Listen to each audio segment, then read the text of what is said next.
Hey, Charlie.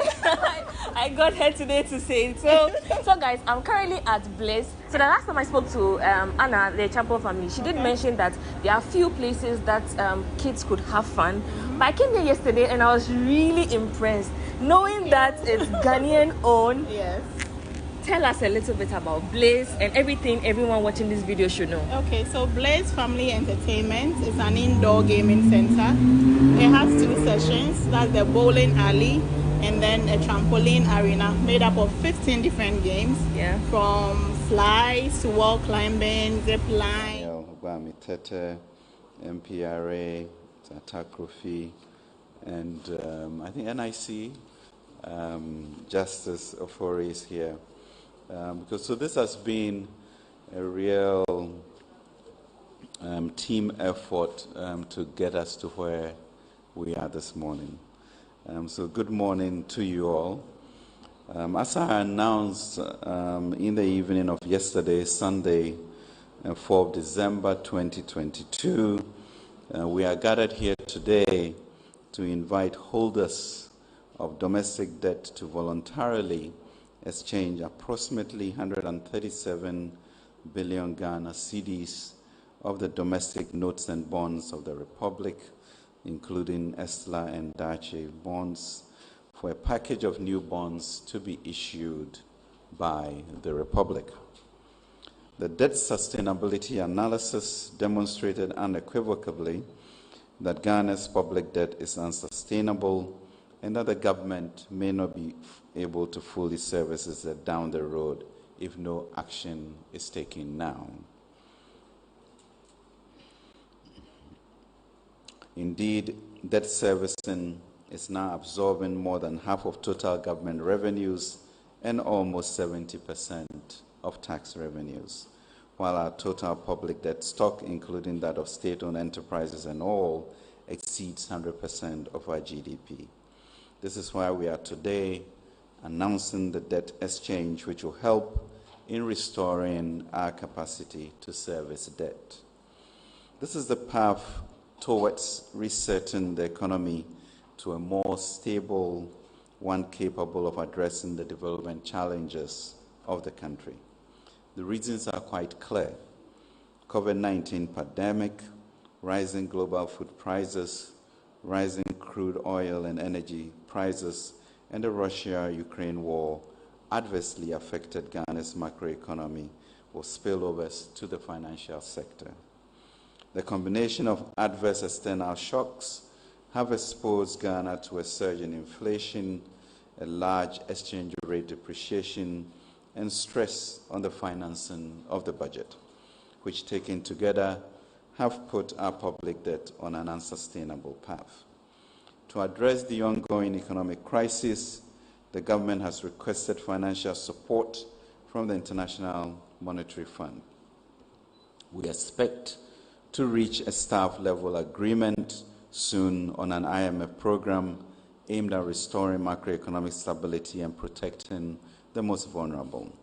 To this end, as a government, we are determined to implement wide-ranging structural and fiscal reforms to restore fiscal and debt sustainability and support growth. Consistent with all the above, I announced during the budget statement presented to Parliament on November 24th that government will undertake a debt operation program. We presented to you the contours of the domestic debt exchange program yesterday. As you are aware, we established a consultative committee to work with the financial sector and incorporated their advice in our decisions. Today, we are here to officially launch Ghana's domestic debt exchange program. The objective of this program is to alleviate the debt burden in a most transparent, efficient, and expedited manner. In this context, by means of an exchange offer, the government of Ghana has been working hard to minimize the impact of the domestic debt exchange on investors holding government bonds. In particular, it does not embed any principal haircut on eligible bonds as we promise. Let me repeat this fact as plainly as I can. In this debt exchange, individuals holding domestic bonds will not lose, are not affected by the value of their investment will be retained. So let us remove any doubt and discard any speculation that the government is about to cut your retirement savings or the notional value of your investment. This is not the case. As already announced, Treasury bills are completely exempted and all holders will be paid the full value of their investment on maturity. There will be no haircut on the principal of bonds. Individuals who hold bonds would also not be affected at all. Our domestic debt operation involves an exchange for new Ghana bonds with a coupon that steps up to 10% as soon as 2025, with zero interest in 2023, and the first interest payment in 2024, and longer average maturity for the bonds. Existing domestic bonds as of 1st December 2022 will be exchanged for a set of 4 new bonds maturing in 2027, 2029, 2032, and 2037.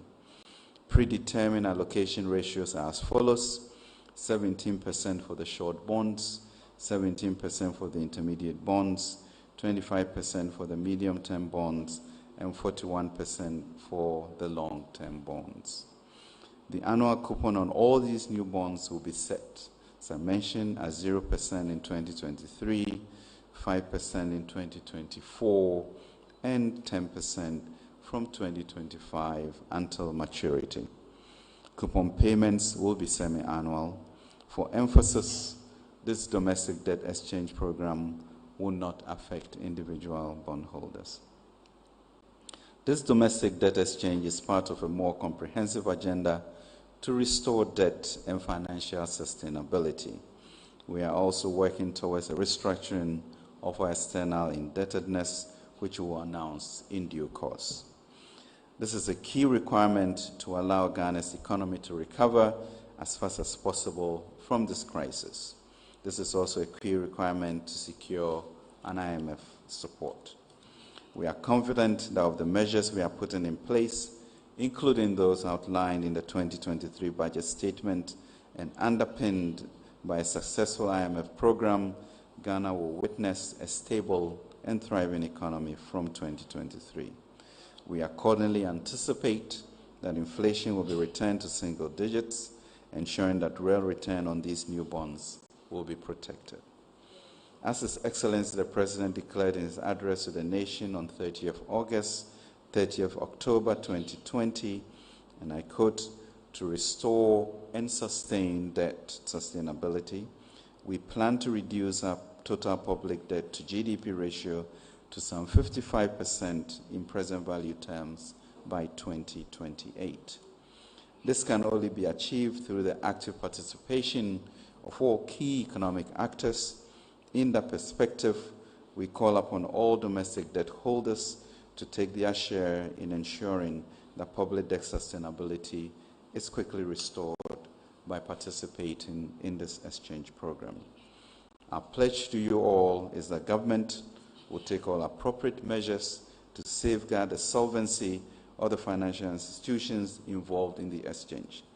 Thanks to well-targeted regulatory measures and the creation of a financial stability fund, banks, pension funds, insurance companies, fund managers, and collective investment schemes will be supported to ensure that they are able to meet the obligations to their clients as they fall due.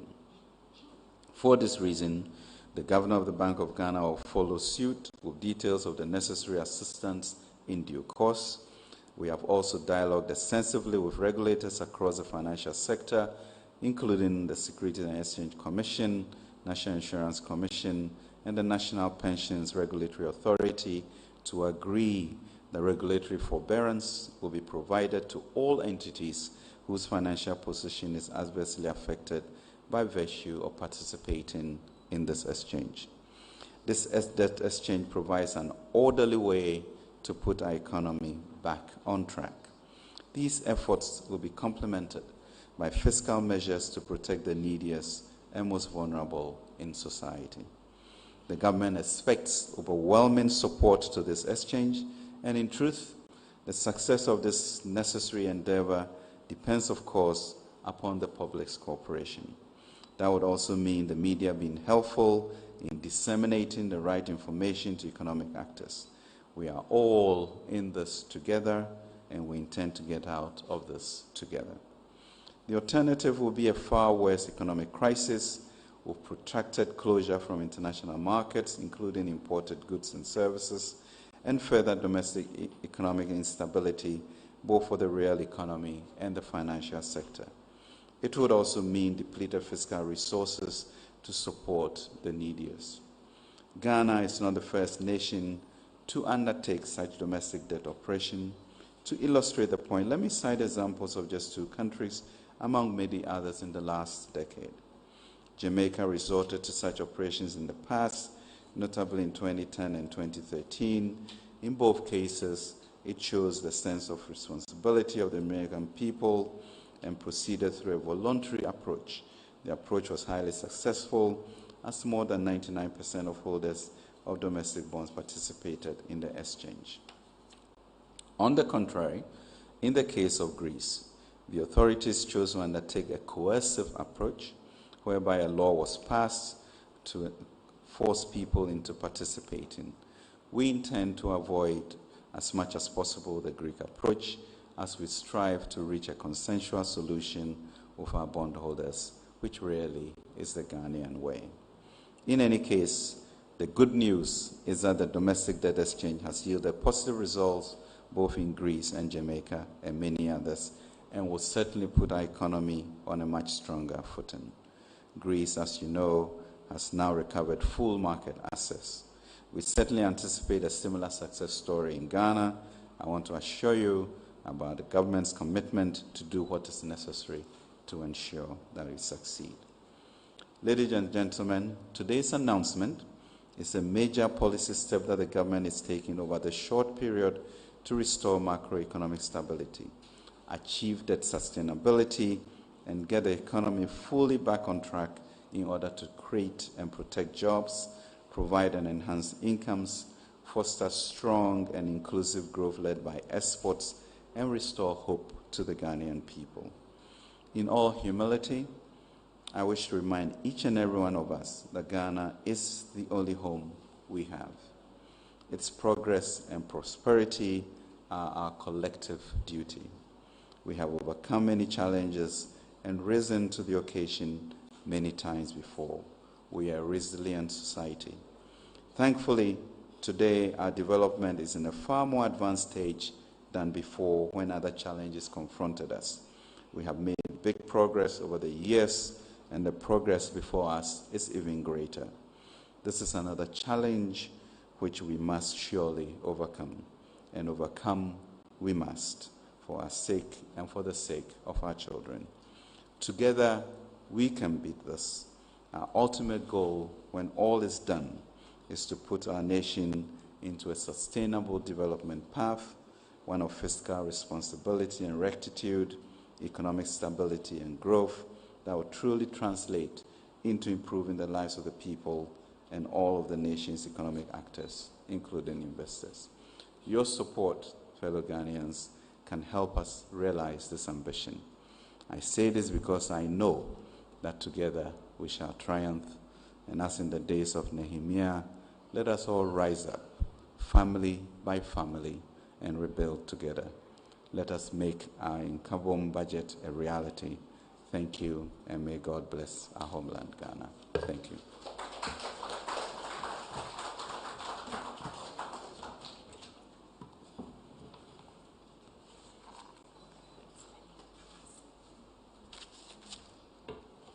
Thank you so much for the insightful remarks, Honorable Minister. If I didn't take anything with me at all, I noted that no haircut on principal of bonds. That was so refreshing to hear. And also noted that individuals who hold these bonds are fully exempt from this debt exchange program. We have a number of media houses that are covering us across the country, and I'll use this opportunity to acknowledge some of them, and as and when we get more names, we will add to the list. We are live on GTV, City TV, Metro TV, TV3, and Joy News. On Facebook, we are streaming at Ministry of Information. Kindly join us. I must acknowledge some dignitaries who have been with us that I skipped earlier. We have the Director General of the Securities and Exchange Commission, Reverend Daniel Ogbamitete, with us. We also have the First Deputy Governor of the Bank of Ghana, Dr. Maxwell Opoku-Afari, with us. Ladies and gentlemen, it's now time for questions. If you have any question, this is the best time to ask. If you show by hand, Ruth will bring the microphone to you. You mention your name, media house, and then proceed to ask your question. Okay.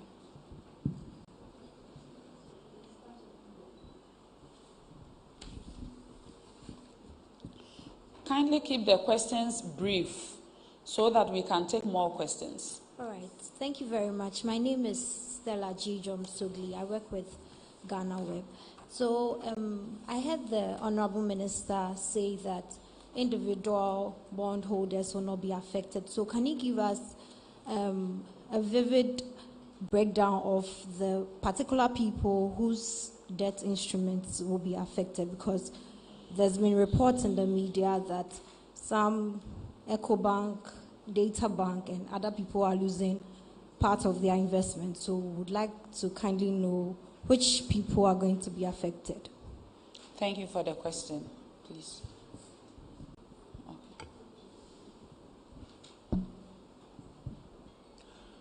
Hi there, my name is Cooper Inveen from Reuters. I kind of want to elaborate on that question a little bit more. We talk about individual bondholders not being affected, but a lot of retail investors in bonds actually hold their bonds through pension and mutual funds, which I presume would be classified as institutions.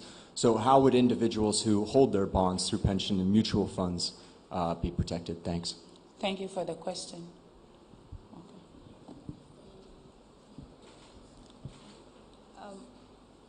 My name is Esther Edu from GTV, and I would like to know if the extension in the maturity dates of the bonds will not have a devaluation effect on their investment, talking about the time value of money for the bondholders. Thank you for the question, Minister. We can take two more before we invite the Minister for his responses. Okay. My name is Winston with Metro TV. I heard the Finance Minister say he intends to bring a single digit inflation come soon. Already we are hovering around 44.4%. We've not yet seen any clear path policy-wise in how we intend to bring inflation downwards. Also, I'd like to inquire from the Finance Minister concerning yesterday's statement that the Finance Minister said the Treasury bills are protected as there's full redemption for the domestic debt, but the other local debt instruments, such as the fixed debt, bank debt holdings, are to be exchanged for 4 instruments with different maturity dates. So implicitly, there's going to be haircut. Compared to what he said, there will not be haircut going forward. Thank you for the question. We can take one more, then we'll go to the Minister for his responses. All right. My name is Ebenezer Sabute from JFM. Okay, my name is Ebenezer Sabute from JFM. My first question has to do with market confidence. I want to know the plan government is trying to do to ensure that this doesn't affect market confidence. And then secondly, it's like everyone is taking a hit from this crisis. What hit is government taking to ensure that we all, we all contribute to getting this economy back on track? Thank you. Okay, so I'll invite Mr. Akest for some of the responses that are related to debts. And if the Minister wishes to respond to some other questions on policy, then he will take them.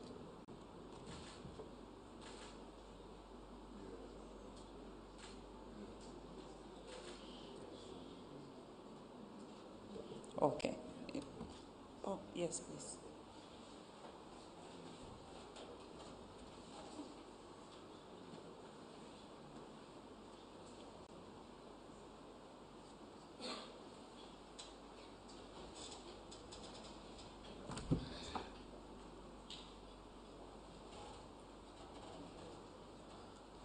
Mr. Arkes is the Director of Debt, and he'll be answering most of the questions.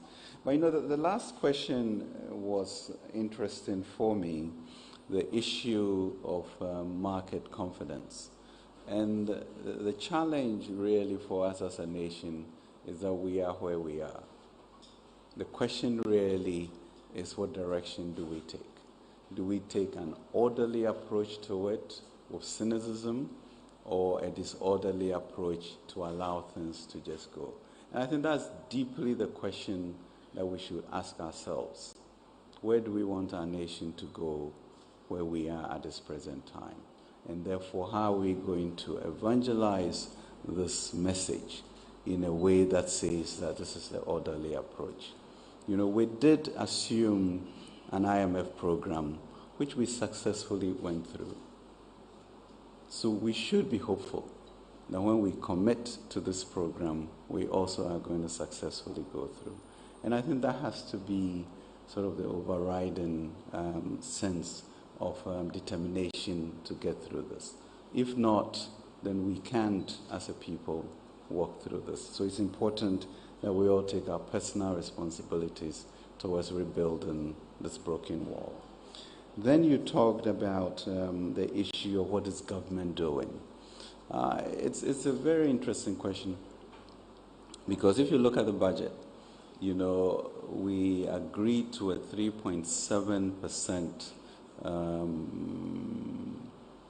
adjustment, of which we front-loaded 2% into the first year. Now that is huge adjustment to be able to go through that. Of course, there are the issues of, well, what do you do with government expenditure, etc. And the administrative measures that we took are not insignificant, you know, and those should be appreciated. World Bank is also helping us to look individually at all of these flagship programs, etc., so that, you know, we'll be able to make them more efficient. But truly, this is a junction that we have to make a decision as a nation to go forward, think through the orderliness of it going forward, and know that whether it's Greece or Jamaica or Ghana, that we shall succeed and triumph in that. And I think we really need to get into a very positive mindset, you know, hold us accountable, but all of us, family by family, participate in what is ahead of us. So I'll have Mr. Arkes, who is a technical person, director at the ministry, you know, go through maybe a few presentations on some technical issues, and through that also respond to the various questions that you have put before us. Thank you very much. Thank you very much, Honorable Minister. And I would spend some bit of time to explain some of the issues that have been put on the table. And I think I will add on to the Honorable Minister, so I'll follow from the side that a lot of that. The market confidence can be measured scientifically. As you can see, on 29th of November 2022, Moody's downgraded Ghana again. This year, we've had all the three major sovereign credit rating agencies downgrading Ghana. These three command more than 98% of the world's global ratings. And since 2003, this is the lowest level we've ever been. And that is a sign of the confidence of the market. Again, you can also look at the second indicator, something that the finance people call the spread. So the spread is just measuring all the available instruments for investors to fund, and then picking the most safe of all of it, and then measure all the others to that. Now, when you cross 1,000 basis points, then it's a sign of how the market see you as a risk. And at that point, we had reached almost about 3,000. Now, if that reaches 3 months, it's temporal. If it's 6 months, it's temporal. When it gets to 1 year, then it is becoming permanent. And that means we must do something about it to restore the confidence. So the question you asked can be explained from this nomenclature. And when you read the fine lines of their report, you will see that they mention in very subtle sense that if we turn the economic crisis out positively, you will see that upgrades will go up, and that will show confidence moving up. So that will be a good measure for us all to have a look at. Then there was another question about the individual. The individual in this case is a natural person. All of us sitting here are individuals, so we are natural. I can see you, you can see me, you can talk, we can talk. So you're natural. And if you're registered in the CSD, so in the list that you have, the CSD has registry of everybody who has invested in government instruments. So if it's an individual, it is tagged as such. So it's easy to identify who an individual is. But I think our colleague raised a concern as to what happens to a mutual fund. Meaning if all of us here put our funds together into a pot, and then we express Madam to manage it for us into government instruments, some private instruments, real estate, or any other asset class, what happens to you, the individual, in that pot? In that case, you are talking about a collective scheme. We are talking about all of us together. But if all of us are together, there may be a reason why you may want to go out as an individual. But in that case, the registry is for all of us as a collective sense. The decision individual will take usually must be seen within the bigger context of why you are an investor and then what you want to do going forward. The details, as Honorable Minister mentioned, of classes of assets like that will be dealt with when the regulators come and have discussions with you. So I think that answers the position of the individual. Now, I think I heard a question on a haircut. Haircuts can come in three forms, or it's in quotes. Haircut is a simple name for restructuring or something like that, if you want to put it that way. But the first one would be assuming you are holding a 3-year bond, and for whatever reason, I wouldn't be able to pay you back, and I extend the time from 3 years to 5 years. It gives me time on maturity so that I can pay at a later date. That is one form. Another form could be that I am going to take your principal, if you brought in 1,000 Ghana cedis, and I'm going to reduce that in a sense, right? So that can be, in quotes, a haircut. But in this case of the debt exchange, the amount of money has not been extended or reduced. And then in our portfolio, we have maturing bonds that go up to almost about 20 years or 18 years. But if you look carefully in the bonds that the Honorable Minister mentioned, it's starting 2027 to 2037. So between about 5 years to 15 years. And the mix will go for everybody. So a weighted average may be around 10%, so lower a bit than the maturity that we do have here. Now, somebody will ask, inflation now is at 40%. So real costs of funding should be about 40%. But at 40%, how many emerging market cost of funding? What business can you do to have this very sticky, high and expensive cost of borrowing? If I'm doing a business, then it means I have to apply 40% on top of that.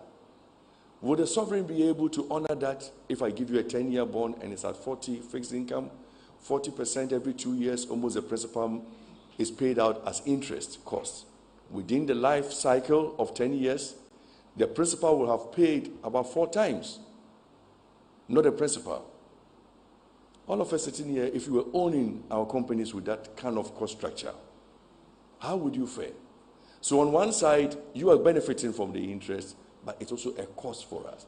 But when you look at the economy together, all of these market players, both the borrower and the lender, are all operating. So the question is, are we happy as a people with that high cost regime? I think looking at your faces, the answer is no. So we may have to do something about it, and that's why the macro setup is key. And I think the budget in various paragraphs highlighted it. So the question here is, the principal is guaranteed. The ability to pay is also measured against the stress tests that has been done on the financial institutions. Don't forget our money is in the financial institutions. These are heavy directions of things. And as the Honorable Minister mentioned, in Jamaica, in Greece, Argentina, in other countries, it is not an easy decision to make. It has far-reaching consequences. But you will consider the decision on the interest cost against the stress it can put on the entire financial sector and have a balancing act that satisfies an optimal choice across everyone. So the choice of the step up in the interest rates is trying to address exactly the capability and ability of the sovereign to be raising the funding to pay for that. But the question is not only on the interest. Look into the budget statement carefully. When you go into the fiscal, you go into the overall balance, you see 3 items there. One called net domestic financing, you see net foreign financing, and then you will see an item called exceptional financing. In the foreign financing, you see amortization of loans, meaning we pay back. You see amortization when maturities occur. But in the net domestic financing, where all these bonds are, there's no amortization. What does that mean? It means we are rolling over all the time. But in this case, these bonds are going to be what we call exit bonds. So in the first instance where the Honorable Minister mentioned 2027 maturity, in actual fact, in 2026, half of the instruments that will be in will be paid back. And the last of that in 2037 will be paid back. In 2029, a similar thing will happen. Half will be paid back in 2028 and half will be paid back in 2029. Similar to 2032, that will be paid in 3 equal installments because the Honorable Minister mentioned 25% of the allocation will be there. So that's larger than the 17. So it will be divided into 3. So 3 years prior, all that stock will be paid. Then the last one, which is 2037, is large, but it will start amortizing 5 years before 2037. The idea is to provide liquidity. The idea is to ensure a balance of the coupon payment and ability to pay the stock off.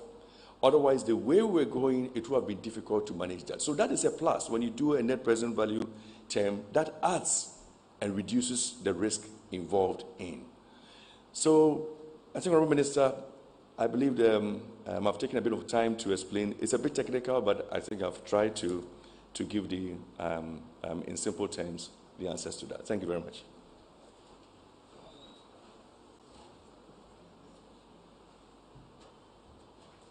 Okay.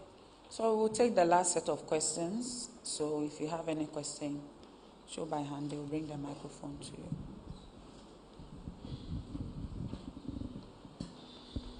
Good morning. My name is Joshua from the Business and Financial Times. Given that 2023, the government is looking at saving about 31 billion cedis in net, that's interest cost. How much are we looking at saving, given that this debt exchange program is coming on from next year? How much are we looking at saving in terms of interest cost next year?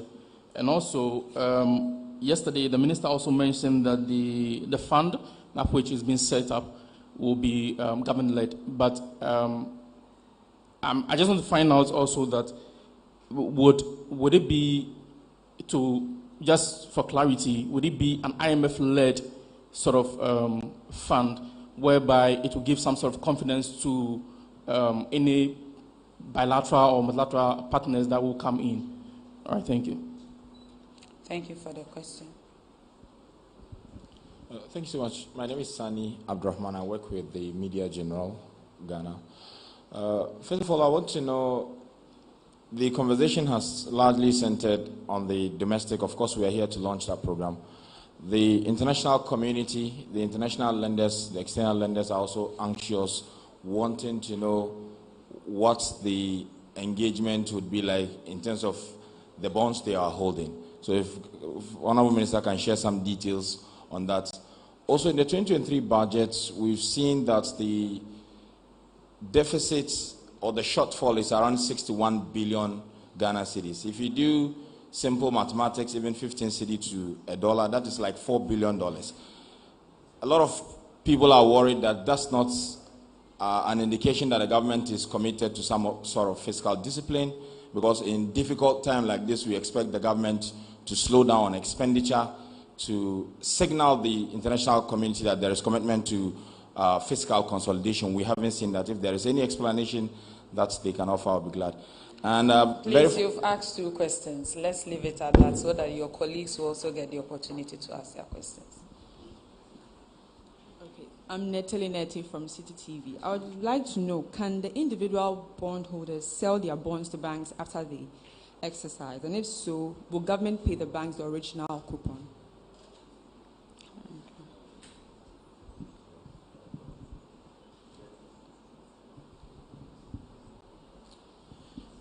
My name is Nano Yankra from Asasi Radio. I want to know where you are drawing the money into this Financial Stability Fund. Also, what is the communication plan to get the people, ordinary Ghanaians, like people in the market, to understand this? Because this morning I got some indication that people were rushing to some savings and loans to take their money. So I'd like to know what the plan for communication is. Thank you for the question. Okay, we can take 2 more.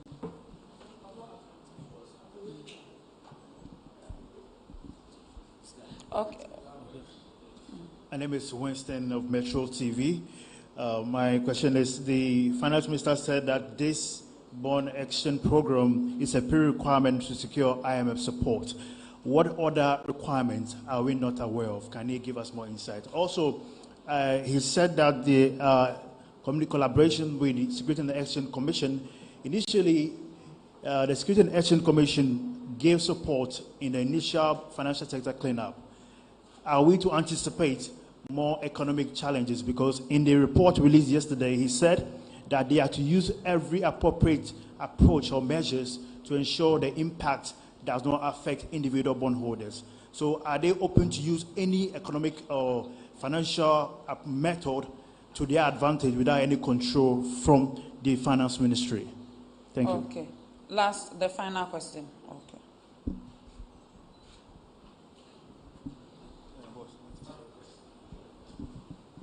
We'll take only one. That should be the last. My name is Morris. I work with Ghana Television. I want to understand, at the finance ministry, was there any point where the team realized that our debt was entering into unsustainability realms, and what was done about it? Was this whole challenge a surprise on government or the finance ministry? Ask this question so that we do not come back some few years later and talk about debt restructuring.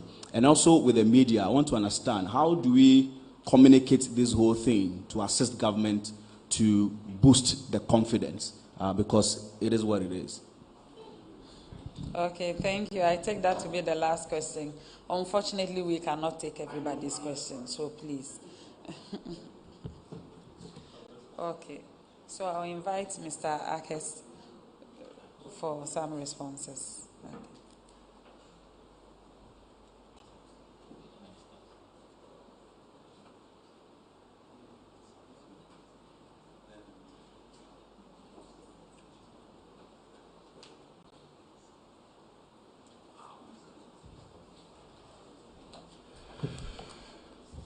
Thank you very much. Quite a large number, so you have to help me a little bit to remember all of them. But I will start off from the point of the, there were 2 related questions. One of them was the budget deficit, and then also the savings that could come on. So it's, the Honorable Minister for Finance presented a budget statement on 24 November. That budget is a pre-debt exchange budget. So we'll call it like no policy change budget. So what you see there as a deficit, if we complete the implementation of this, then that budget will have some revisions.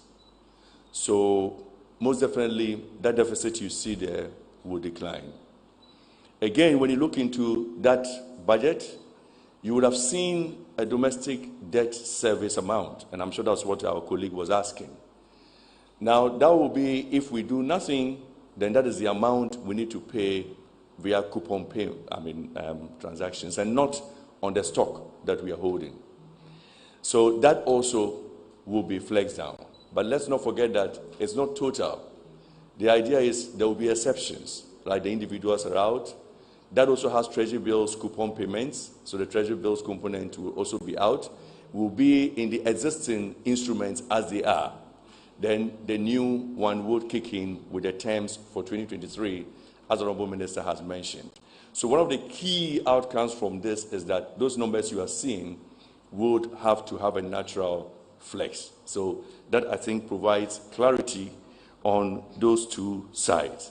Then, right. Because at this crucial point, I expect that you have an idea how much it will draw down. So roughly, it will draw down by this figure.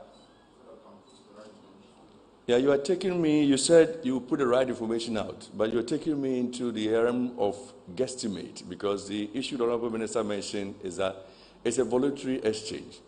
So there is not a clear element, because we are going to deal with you. It's not a by force. If it's by force, I can tell you with certainty. I can tell you 32 is off.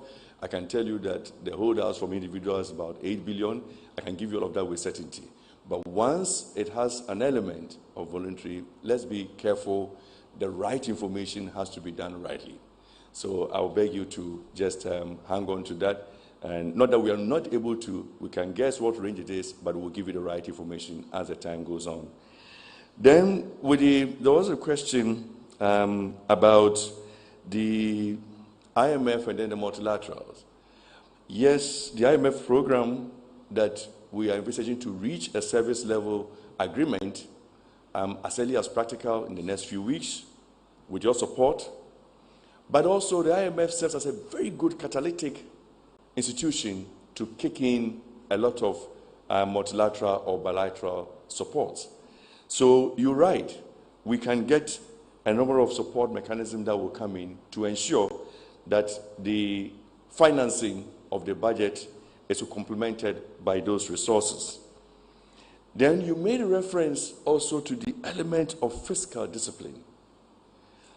I think we all cannot agree with you more. The fiscal discipline is going to be extremely key.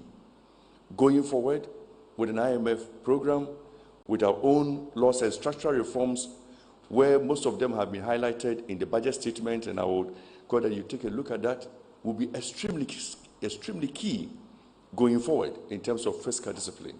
And I believe that one of the major things, I think somebody asked, how are we going to communicate?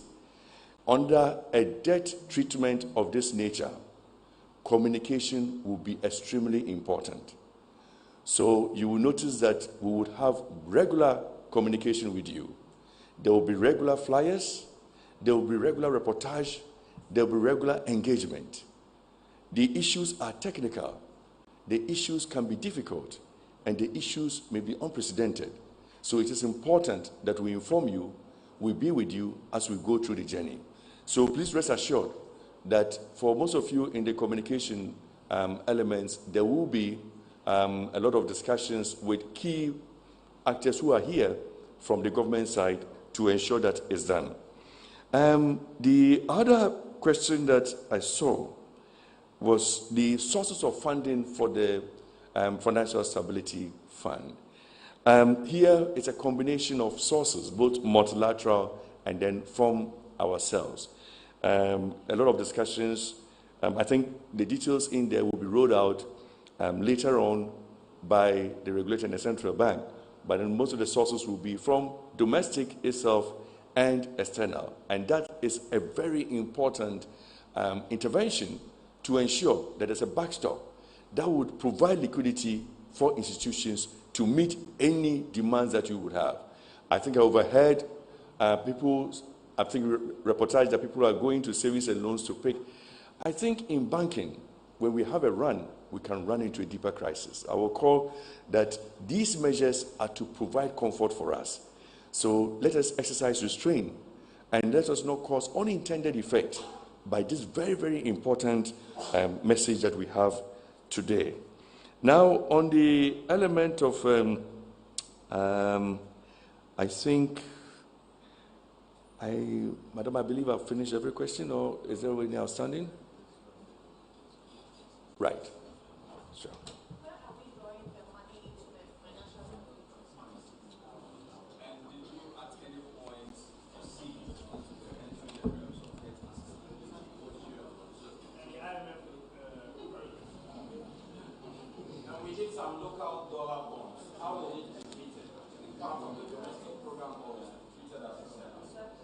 Very good point. This is where the Honorable Minister will come in. I'll still take my leave and then the Honorable Minister will be around.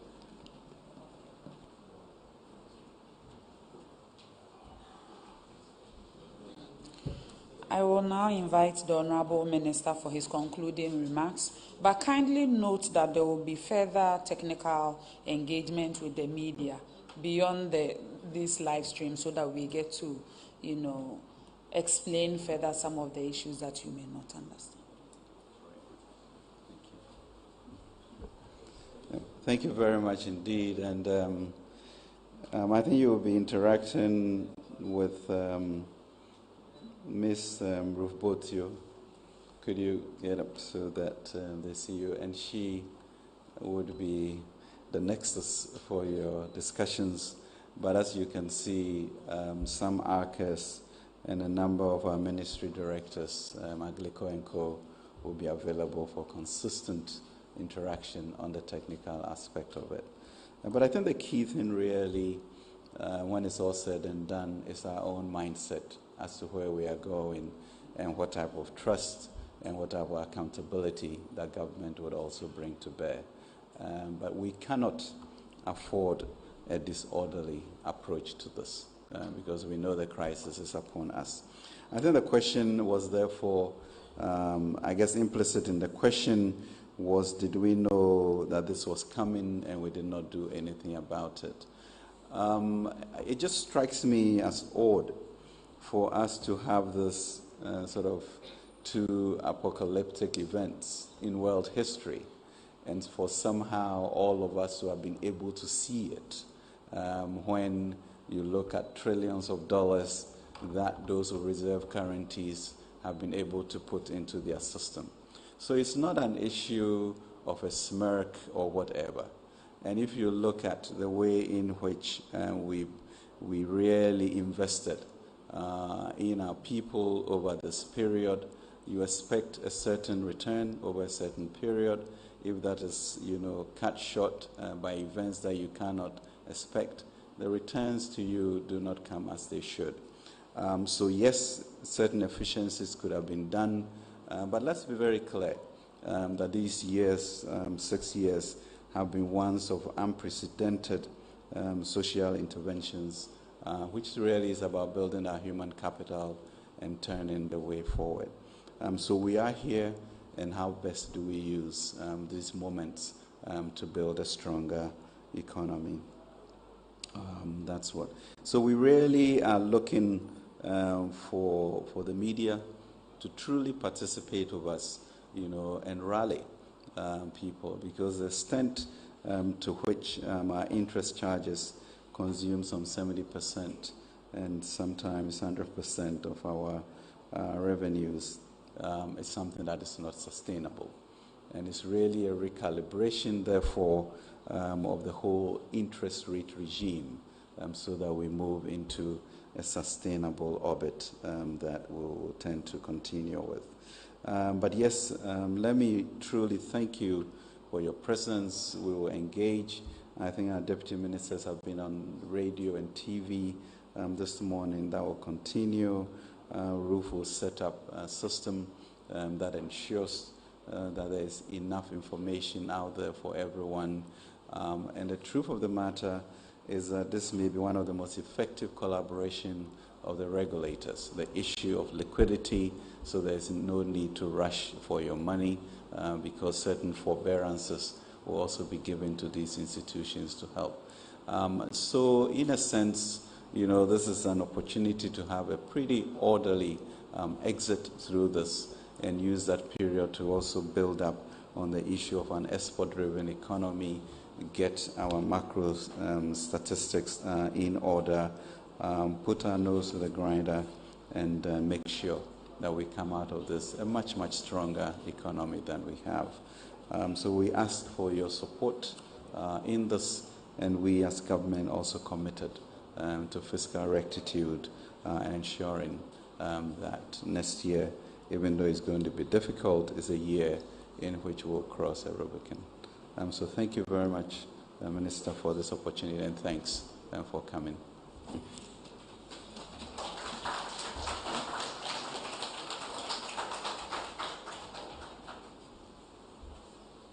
Thank you so much, Honorable Minister, distinguished invited guests. I must say that before last night's announcement and today's press engagement, we had information about so much misinformation within the media space. I beg you, especially now that you know the official position, if anyone is out there to speculate and throw some wrong information around, use your platform to subject them to strict proof, the basis for which they are spreading those information contrary to what the Ministry of Finance and those who are working on this program have brought out.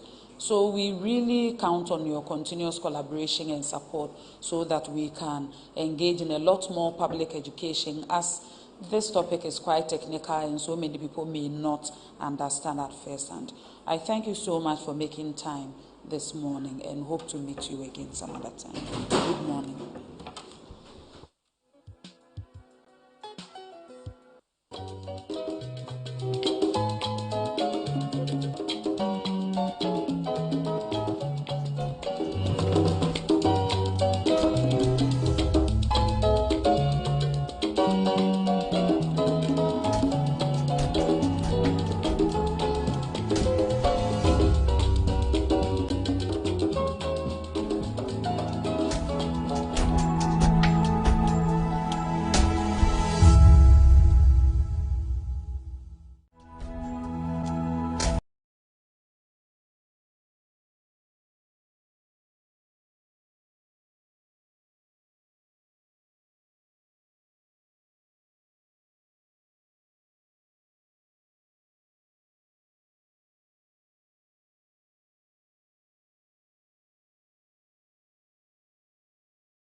I got here today to say it. So guys, I'm currently at Bliss. So the last time I spoke to Anna, the Champo family, she did mention that there are few places that kids could have fun. But I came here yesterday and I was really impressed, knowing that it's Ghanaian owned. Yes. Tell us a little bit about Blaze and everything everyone watching this video should know. Okay, so Blaze Family Entertainment is an indoor gaming center. It has 2 sessions, that's the bowling alley and then a trampoline arena made up of 15 different games. Yeah. From slides to wall climbing, zip line, slam dunk. It is something that both adults and kids can actually partake in. People hear the name Blaze and they think it's for just kids. Okay. No. I have 60-year-olds and above actually coming in to have fun. So yesterday a place for all. Yesterday I really had. I came here with my friends today. We really had fun. Right. The one I enjoyed most was the sliding. The red one is called the Slippery Devil. The name itself connotes what it stands for. I think if you are not fit, please don't do that. And if you are not courageous and brave, yes, it's for the hard-hearted. Yeah, but it was really fun. Great. So when did it start? How did this idea come? Because this place is located in a prime area. Yes. So yeah, how were you able to put all this together? Okay, so I have a big sister. She's the main owner.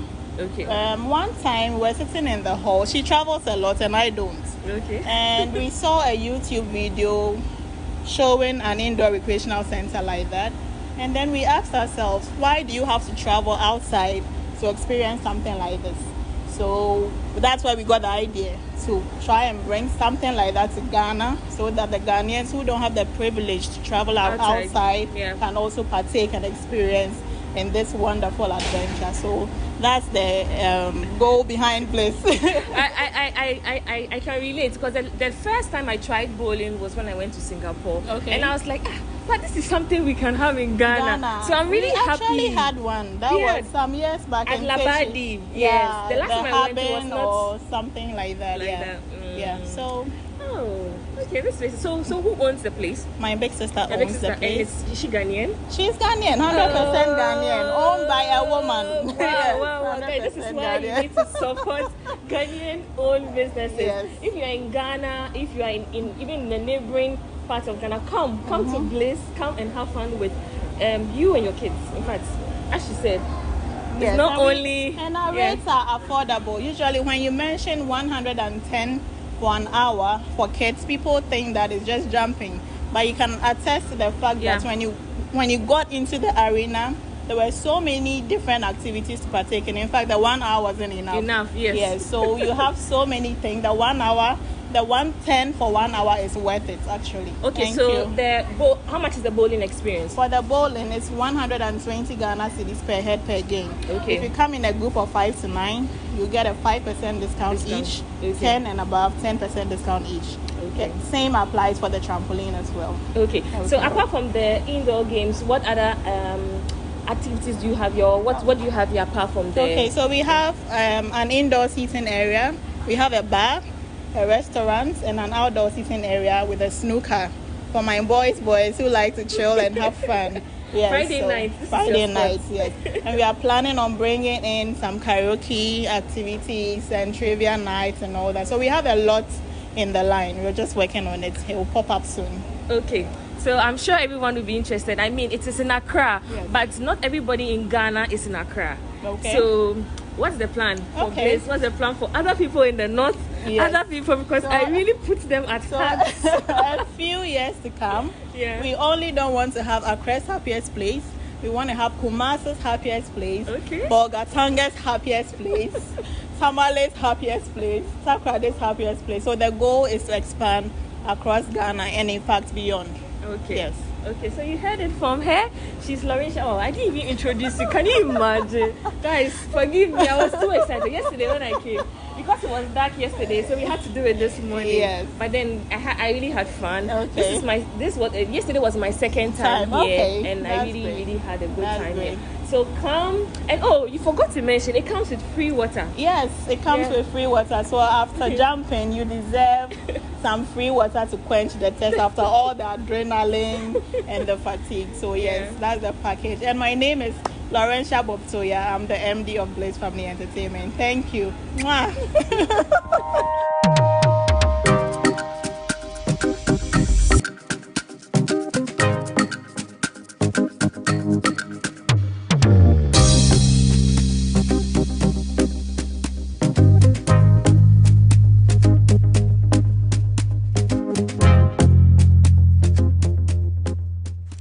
Bliss is located in Accra at the Aviation Social Center. For starts, we got a pair of socks which cost us 5 Ghana cedis each. This experience cost us 110, which is about $10 for an hour.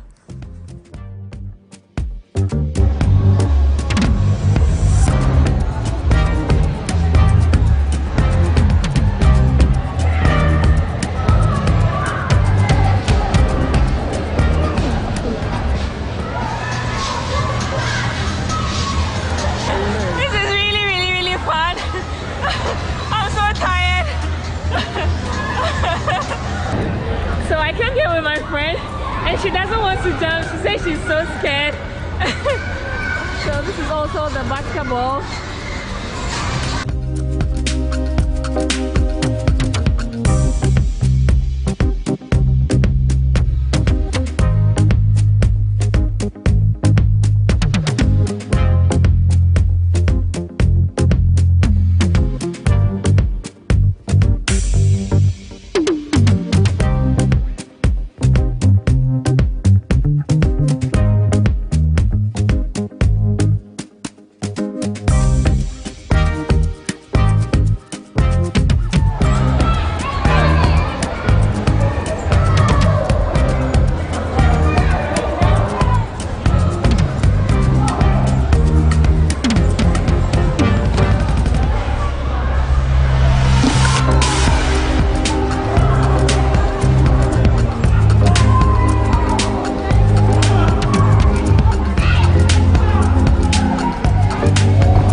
The bowling experience is also 120 Ghana cedis, which is about $11 per person. So the game is between me and her. You get a discount if you are more than 5. So guys, I hope you enjoyed watching this vlog as much as I enjoyed being here. Don't forget to subscribe, like, and share. Until next time, on my next video, I want to say I love you all. Bye.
Mommy, you basically see about Kotoso. No, mommy, I could concern. Mepoga, send me sika from Lemonade Finance and let me £10. Lemonade Finance. Say they're sending money back home from UK, Canada, and now US. I accepted a instant charges. Exchange waiting in Sudia. A unbeatable. Resume promo code no. Dr. Likey. Nenya £10, $10, and now $10 Canadian. What first transaction? What is send this car coffee no? Dialogue to Lemonade Finance. We were also told that foreign bondholders are going to get 30% haircut on their principal. So, Speaker, and 30% on their interest.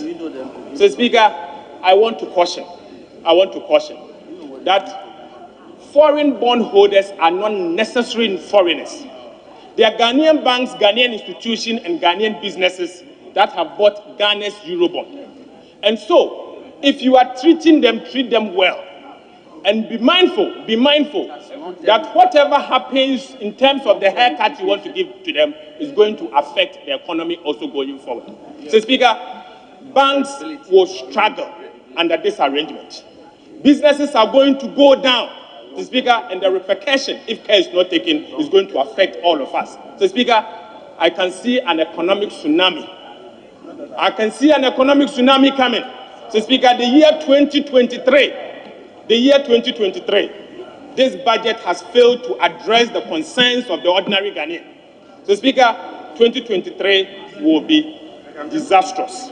So, Speaker, what surprises me is that the government seems to put the burden sharing largely on the creditor and again on the taxpayer. But I want to find out, this government that is asking everyone to contribute, including the pension fund, including the credit unions, the rural banks, to get haircut on their interest. So, Speaker, this government is increasing expenditure by 82 billion cedis. 82. So, Speaker, from last year. So, Speaker, I want to find out what is occasioning this increase in this expenditure. So, Speaker, last year's budget, this government informed us that the total appropriation that we passed as a house was 145 billion. So, Speaker, without supplementary estimate, the minister again has said that he's going to exceed appropriations to 153 billion by the end of the year. So, Speaker, you can find this in page 187 of the budget. So, Speaker, Who authorized the minister to spend in excess of appropriations? So, Speaker, this is a case of another censorship motion. Who authorized the minister? So, Speaker, we approved for you to spend 145 billion. You are saying you are going to spend in excess of that to 153 billion, your own budget statement. So, Speaker, the minister again informed us that the arrears amount he owes to contractors was 8 billion Ghana cedis in the last budget. Again, in this year's budget, he said the arrears paid 187. He is saying the arrears that he's going to clear in the next 4 years is 37 billion Ghana cedis, Mr. Speaker, and not 8 billion. So are you telling us that within 1 year, you have accumulated almost 30 billion in arrests? Mr. Speaker, I can assure you that when it comes to appropriations, all these arrest details, we will request for the details. Mr. Speaker, this budget is nothing to write home about. This is Kofi Okowu budget. This is a budget that is asking you to go home and die. This is a bad budget, Mr. Speaker. I believe that as a House, we should have critical look at this budget. Mr. Speaker, the budget is not inspirational. The budget is not inspirational. It is dead on arrival. It is dead on arrival. It is going to impose additional taxes on the people. Mr. Speaker, in the end, remember that His Excellency the President has said to the people of Ghana and to the investor community that there will be no haircut. Not knowing, he announced that there will be no haircut at the time that he was preparing to give domestic bondholders Sapora. At the time that he was preparing to give foreign bondholders Ponkijo. Mr. Speaker, this should be rejected. Thank you very much, Mr. Speaker. Mr. Speaker, to conclude on this matter, let us be minded that this country is going through hardships already. The people of Ghana are already tired of the mismanagement of our economic circumstances. Unemployment is going high. Yet, Mr. Speaker, this budget fails to resolve our concerns. My worry is we should all pray for the Republic of Ghana. Because the way this country is going, until this administration, particularly the economic management team, including the Vice President, leave their job, Mr. Speaker, this country has no future. This country has no future. Thank you very much, Mr. Speaker.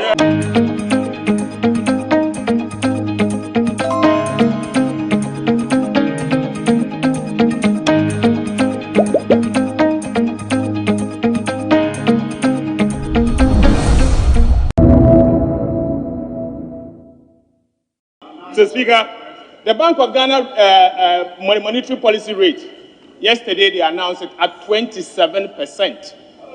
27% as at yesterday. Mr. Speaker, again, interest rate, government of Ghana is borrowing at T-bill rate at 35%. Short end, 35%.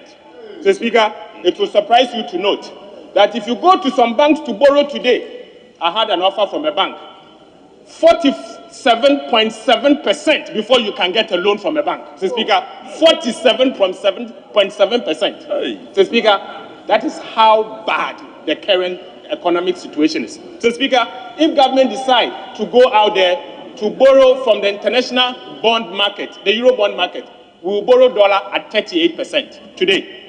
38% dollar. Mr. Speaker, obviously because our current economic situation is so bad that everyone, creditors out there, are so skeptical that government cannot repay its debt. So they are running away from the Republic of Ghana.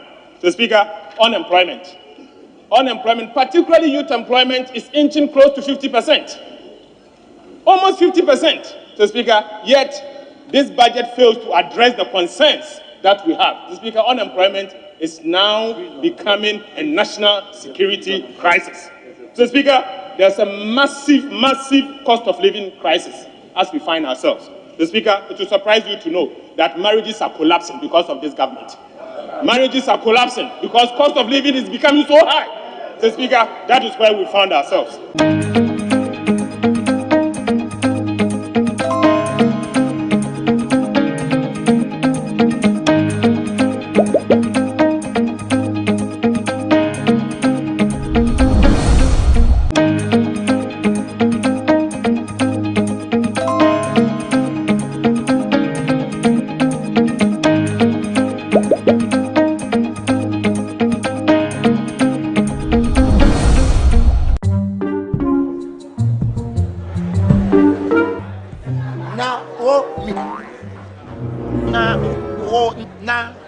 Boso nya say Obek Hanukre.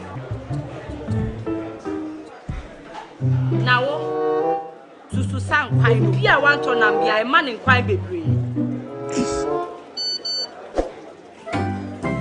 Mommy, you first can see about Kotoso. No, Mammy, I cook on Sam. Pepoga, send me sick from Lemonade Finance and let me £2. Lemonade Finance. Say they're sending money back home from UK, Canada, and now US. I accepted a instant charges. Exchange waiting in Sudia. Unbeatable. Resume promo code no. Dr. Likey. Nenya £10, $10, and now $10 What first transaction? What they send this car coffee no? Dial to Lemon and Finance. See how we address me and you. We have covered our balls, but we are just like goats and dogs. It should be handy. So this is one of the main reasons. Yes, it should be. Protect and let them be free.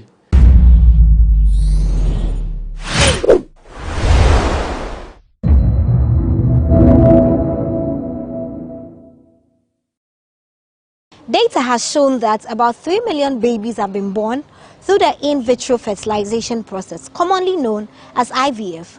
It is gaining popularity as one of the ways through which people can make babies artificially. What is the process like? What does it take to have an IVF? And which people qualify to have an IVF? Today I'm at the Medifem Multi-Specialist and Fertility Center to find all these answers for you. But before I introduce my guests, let's take a short break. We'll be right back.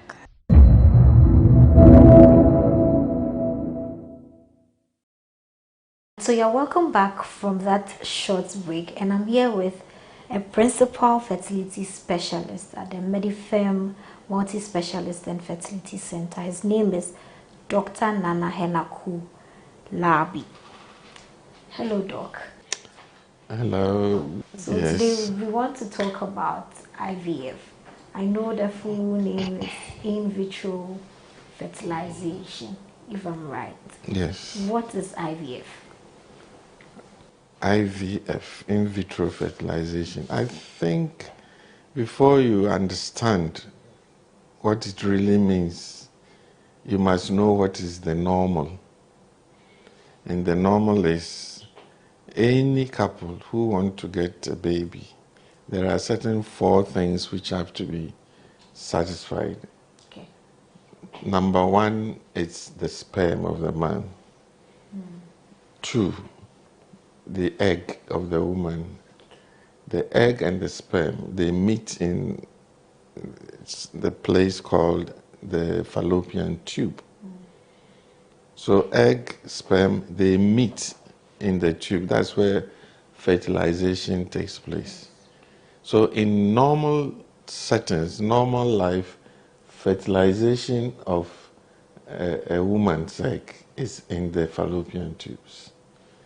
After the fertilization, the fertilized egg would drop down to settle in the uterus, in the womb.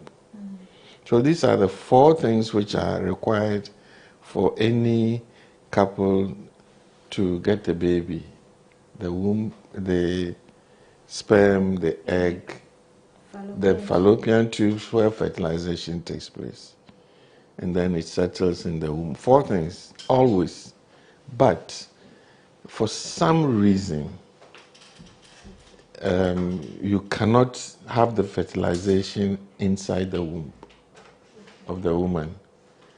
And fertilizing an egg, or the woman's egg, with the sperm outside the woman's body is in vitro fertilization. And in vitro means outside the body. It's a Greek expression for in glass. So in vitro fertilization simply means fertilizing the egg of the woman or whatever outside her body. Right. So when are couples supposed to go for an IVF? which indirectly means what are the reasons for IVF. So after an egg is fertilized in vitro, we put the resulting fertilized egg, which is now called embryo, we put it inside the womb and let the thing grow, and eventually the baby is born after 9 months or so. Now, anything which will obstruct you from getting a baby may lead on to getting that fertilized egg outside the woman's body. Anything. And I group them into four reasons where how pregnancy takes place. So if there's a problem with the egg itself, I start with the egg. I start with then followed by the sperm, and then where fertilization takes place, the tube, and then it settles in the womb. So I simply have to go through these four. Egg production. Sometimes the woman, you do everything, you are able to give all those things, you think everything else is normal, but no pregnancy. Yeah. So it eventually ends up with us bringing the egg out and fertilizing outside. That's doing the IVF. The next one is the sperm. Assuming everything is normal, and then the sperm is sort of deficient. It's not. If you introduce a sperm through the normal way, they won't be able to reach the egg itself. In that case, even the sperm, defective sperms, we can use the defective sperm in an IVF setup. Normally, you need 500,000 sperms to fertilize one egg in normal life. Yeah. But if the sperm is defective, what we do is we take the egg, get the best out of the sperm, which is good, mix them outside. So that becomes an IVF due to low sperm raising. And again, on the other hand, in certain situations, the sperms are so low, it cannot be used even in simple IVF setup. So we have to take one sperm, take one egg, and ourselves inject that sperm into the egg. And the process is called ICSI, intracytoplasmic sperm injection. Okay, so if there's a case where maybe the sperms are the problem, the woman is okay and everything, they still have to do an IVF to be able to get a baby? Not necessarily.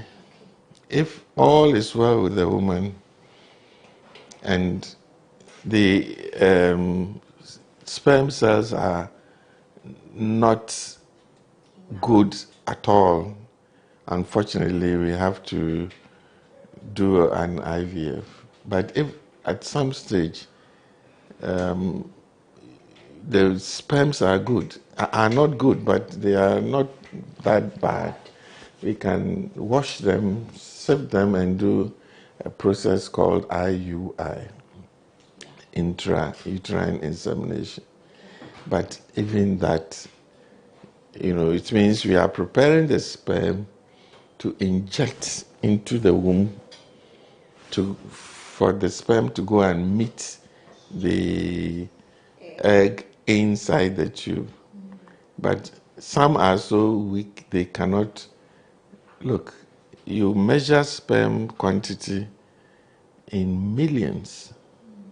If you do a sperm check, they will tell you the normal is 10 million per mil, or 10, 20 million and above for the whole thing. And then, and so you wonder why all these 20 millions, but you need only one sperm. And that is where ICSI comes in, or IUI comes in. But unfortunately, if you do IUI, you don't actually see the problem if it fails, if it doesn't work. You wouldn't know. Yeah, but with IVF, you can see fertilization. You can see that there's something going on. Unfortunately, the baby is not well formed, and eventually it may not happen. So I was asking, what's the chance when I do an IVF that it won't be successful? Because it's just like science. Medicine is not always Exactly. It is not exact. You think you are succeeding. At the end of it, in the whole world is about 37% chance of getting a success with the first IVF, with a single IVF. The whole world. Not certain places a little bit higher due to maybe superior conditions or techniques or whatever. It's a slightly higher, but it's ours. We are an average of 50 point something. And it fluctuates.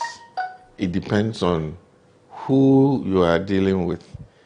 An elderly person going through a normal IVF, the chances are not as high compared to a younger person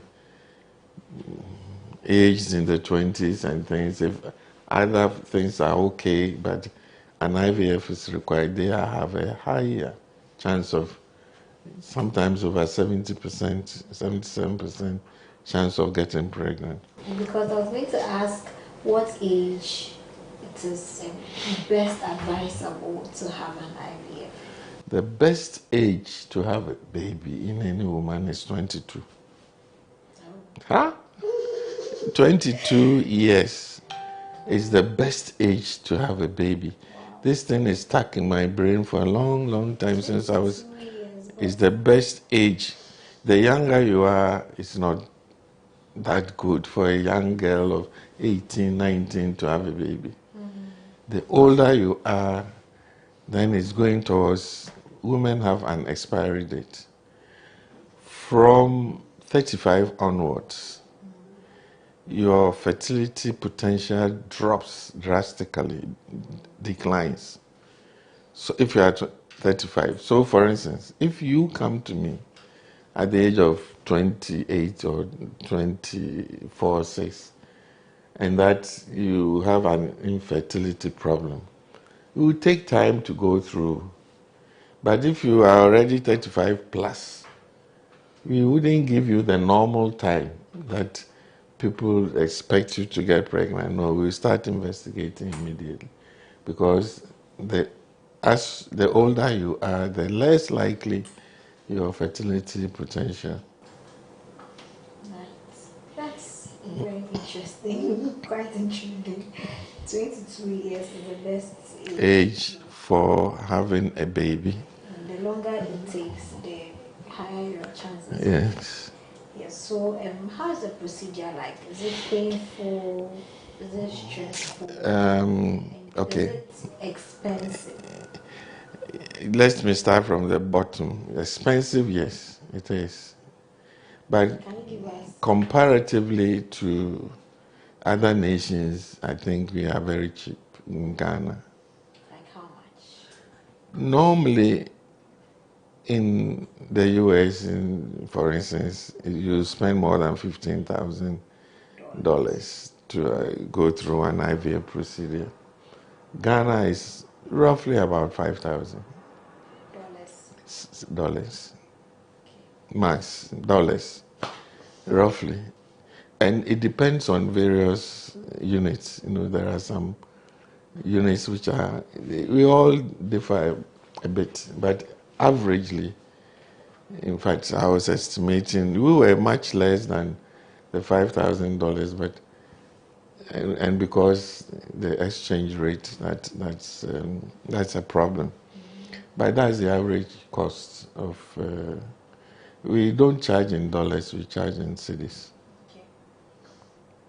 Then, in fact, I was having headache. I was taking paracetamol. I was squeezing my face just to take the tablets. Everything is uncomfortable in medicine, but we try to limit the pain as much as possible. Is it painful? What is IVF? How do we do it? We do that by giving you a series of injections, which takes you about 2 weeks. Every day you have to take that injection. And then once you get to a level where we are putting the baby inside, there are another series of injections until the baby is well established, which takes another month or 2. So injections itself in IVF is very, very uncomfortable. People complain a lot that sometimes my buttocks is swollen and that. So that's number 1, where you experience pain. 2, when it's time to go and you've produced the eggs, you've got to collect the eggs from the woman, and that is called egg retrieval. That's the second part of IVF. And of course, we use some long needle through the vagina using an ultrasound to prick. So it's not a major operation. It's an uncomfortable situation where you use a needle to go and aspirate all the eggs. And after that, 20, 30 minutes, they are gone. They go home. After that, but the procedure is uncomfortable. So we give you something called conscious sedation. Conscious. You are but you are fully sedated, no pain, nothing, and it's a very brief period. Normally not more than 20, 30 minutes for the egg collection, depending on the number, some 10. So yes, that bit is a bit uncomfortable. So you feel some pain. Your eggs are fertilized outside, and 5 days later, you have to put the eggs into the womb. And that one, ideally it's not painful, just like having a normal relation with your husband. You feel something being down there. Minutes, seconds, we push the baby inside. So how's sperm collection like from the man? How do we collect the sperm? We don't put needles and things like in the woman, but the main source is from masturbation. You know what that is? Yes. Have you done it before? I'm not a boy. I'm not a man. So they masturbate and then see the fluid coming out, and sometimes it's very difficult for the clients, the patients. And I'm sorry, I made a joke with it, but some need their wives to come and help them to do that. We resist or whatever you call it, from having sex in order to produce the sperm. That you lose a lot, especially the initial sperms, You may lose them, but that's where the concentrated things may be. Okay. So having sex to produce sperm, you don't advise. On the other hand, there are certain cases where there is no sperm. Normally, we have to dig into the testis area and aspirate some sperms. This is a special condition where there are no sperms even when they make their normal ejaculation. No sperm. So we have to find some sperm around the testis there and aspirate to to use it to do the IVF. Right. Thank you very much. At this point, we'll go for a quick break where we speak to one of the people who have undergone IVF. She'll share her experience with us and how the whole process was for her. When we come back, we'll speak more to Doc.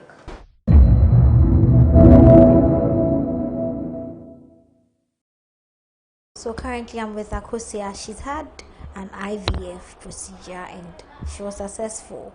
So she's going to share with us what she went through, how the process was like for her. Hello Akosia, and thank you for speaking to us today. So I just want to know how your IVF process was like.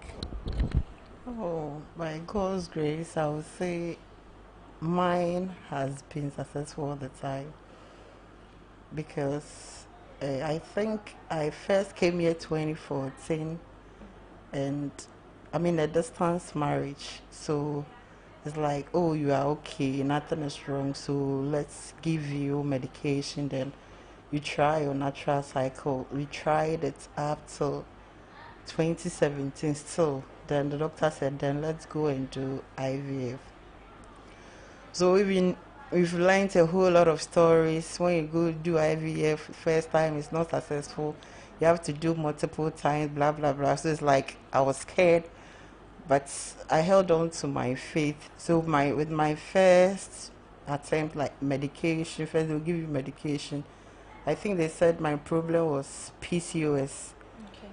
PCOS, so they will give you medication to boost the eggs, then the maturity of the eggs, everything becomes successful, then they retrieve the eggs. So after the retrieval of the eggs, they're expecting that within the next 5 days, you'll be fine for them to transfer the embryos. But with my first 5 days, I had something called OHSS. With that one, you bloat, then you vomit, like you cannot even eat. You feel hungry, but you cannot eat. And it's like you are not by yourself. So because of that, I cannot take it on the 5th day. So you have to treat me and wait till the next month. So by God's grace, the next month when I came, they transferred and everything was fine. I think my first pregnancy was triplets, but along the line, it's like 2 couldn't stay and 11th and people were saying, hey, IVF dear, they will stitch your womb, do blah blah blah. But with God's grace, they didn't stitch my womb. Everything was successful. My girl is now 4 years, TikTok girl, and I think later on we said, oh, we want more. So after 2 years, we came back again to do the same thing again. That one too was successful. I had a successful pregnancy, but just that along the line, I had an ovarian cyst which ruptured. So now I couldn't control the pain with the pregnancy, so they have to remove the pregnancy. So with that, everything got the treatment. I have to take time before. Then I came again. So when I came again, it's like that one too. After the retrieval of eggs, because mostly it's like I go for 15 eggs, 17 eggs, but with this one I hated 36 eggs. So that means it wasn't easy. So I bloated. My stomach was like 8-month pregnancy. I was 5 cry. So they have to treat me again. And with that one, I was like always, I think I'm strong. So sometimes I even go home and come back for the treatment, then go back again. So with this one, as soon as I went home, they told me I should stay because I'm not looking well. And I saw then I said I'll go home because mostly when I finish, I drive and go back home. And he said, hey, so is that what you've been doing? It's not good, it's serious. You have to stay. So I didn't stay. I didn't mind them, and I went to, oh, I fainted. So that means I have to rush back. I said it's my own then.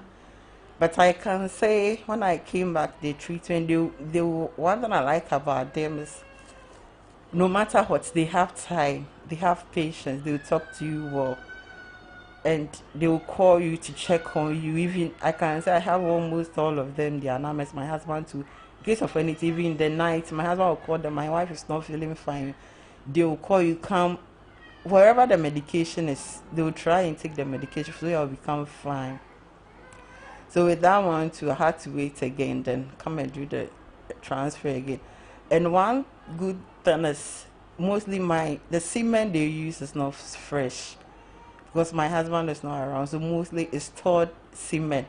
So just imagine the owner of the hospital will tell you that we are good because imagine the stored semen that we use for it.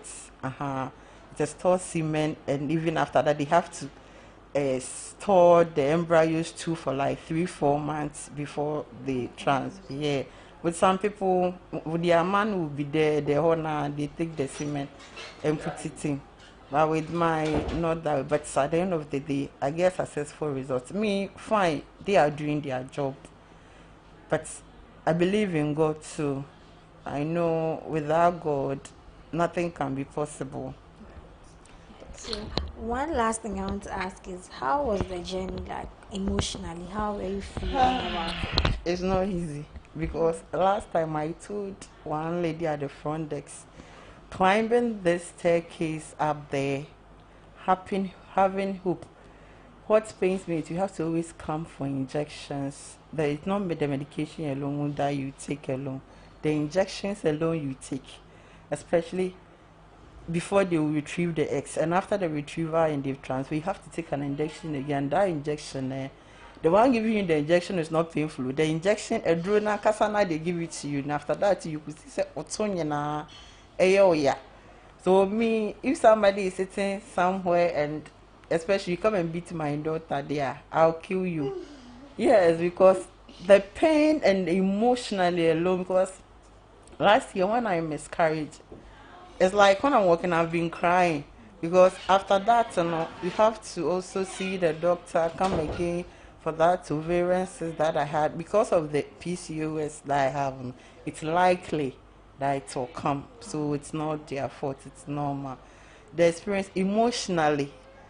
Just imagine somebody sitting there. The husband is sitting beside her. The lady was crying. When I got there, she was crying. I was said, "I said it's painful." And I said, "Really? It's painful." Go and ask her if it is painful. How many eggs did you get? She would tell you like 10, 15. But me, 37 eggs. Even if it was painful, I didn't cry. Who did I go and cry to? My husband is not here. My mother is not here. So I just keep quiet and lie down and fold my arms. So emotionally, it's not easy. All right, thank you very much for sharing your experience with us. She says the process, even though quite painful, is worth it at the end of the day. Let's go back to Doc and conclude the conversation.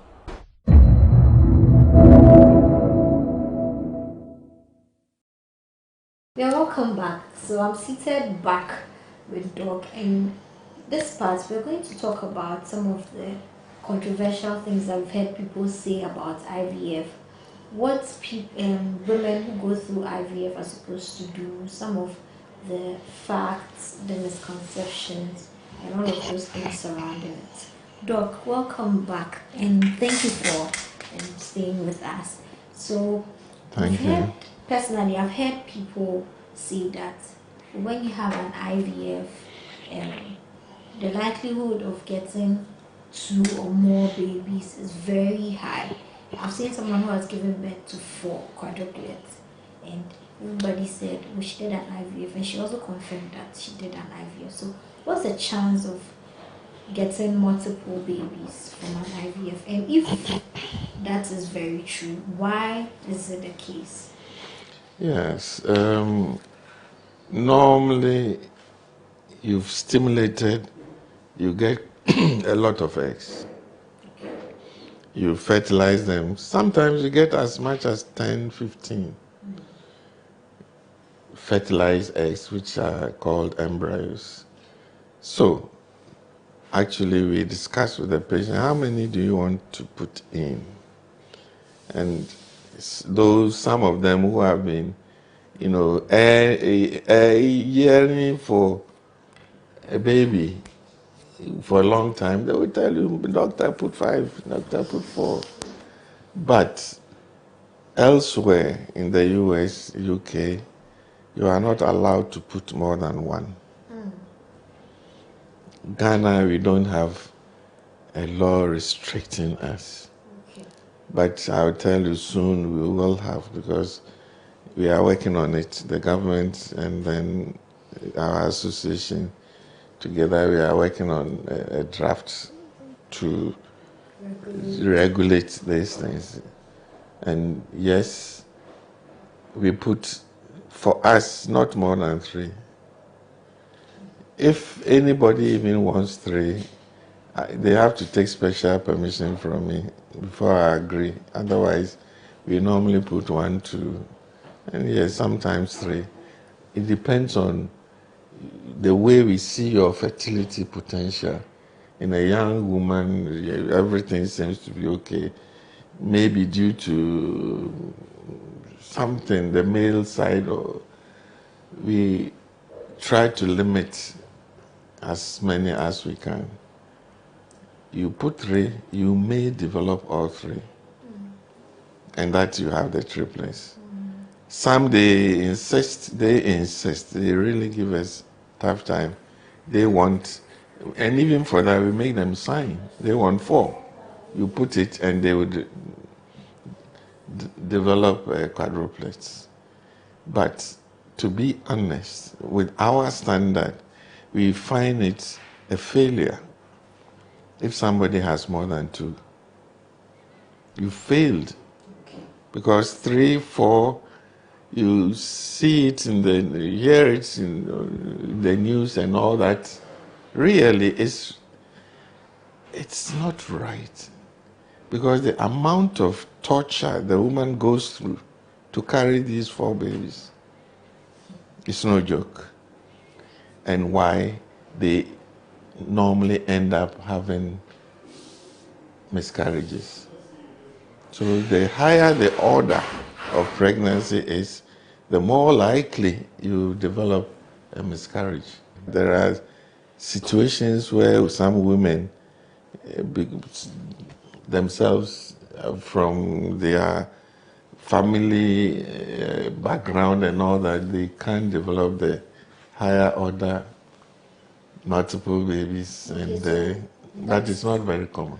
That is to mean that maybe just 1 egg was put there, but they may be able to develop twins from that. That twinning from the 1 egg, yes, is commoner and is more, it depends more on the genetics of the person. You have a person from a twinning family, it can't easily happen. Right. So now let's talk about the do's and don'ts. When you are about to get an IVF, what should you do? What should you not do? Your lifestyle. It's why are you going for the IVF? Whatever is preventing you from getting pregnant, if it's preventable, you should try to avoid it. Smoking, you drinking so much, even your husband always, drinking so much. And this is part of the process of not getting pregnant. Food-wise, there are several a condition which is related to diabetes, for you to have poor egg production.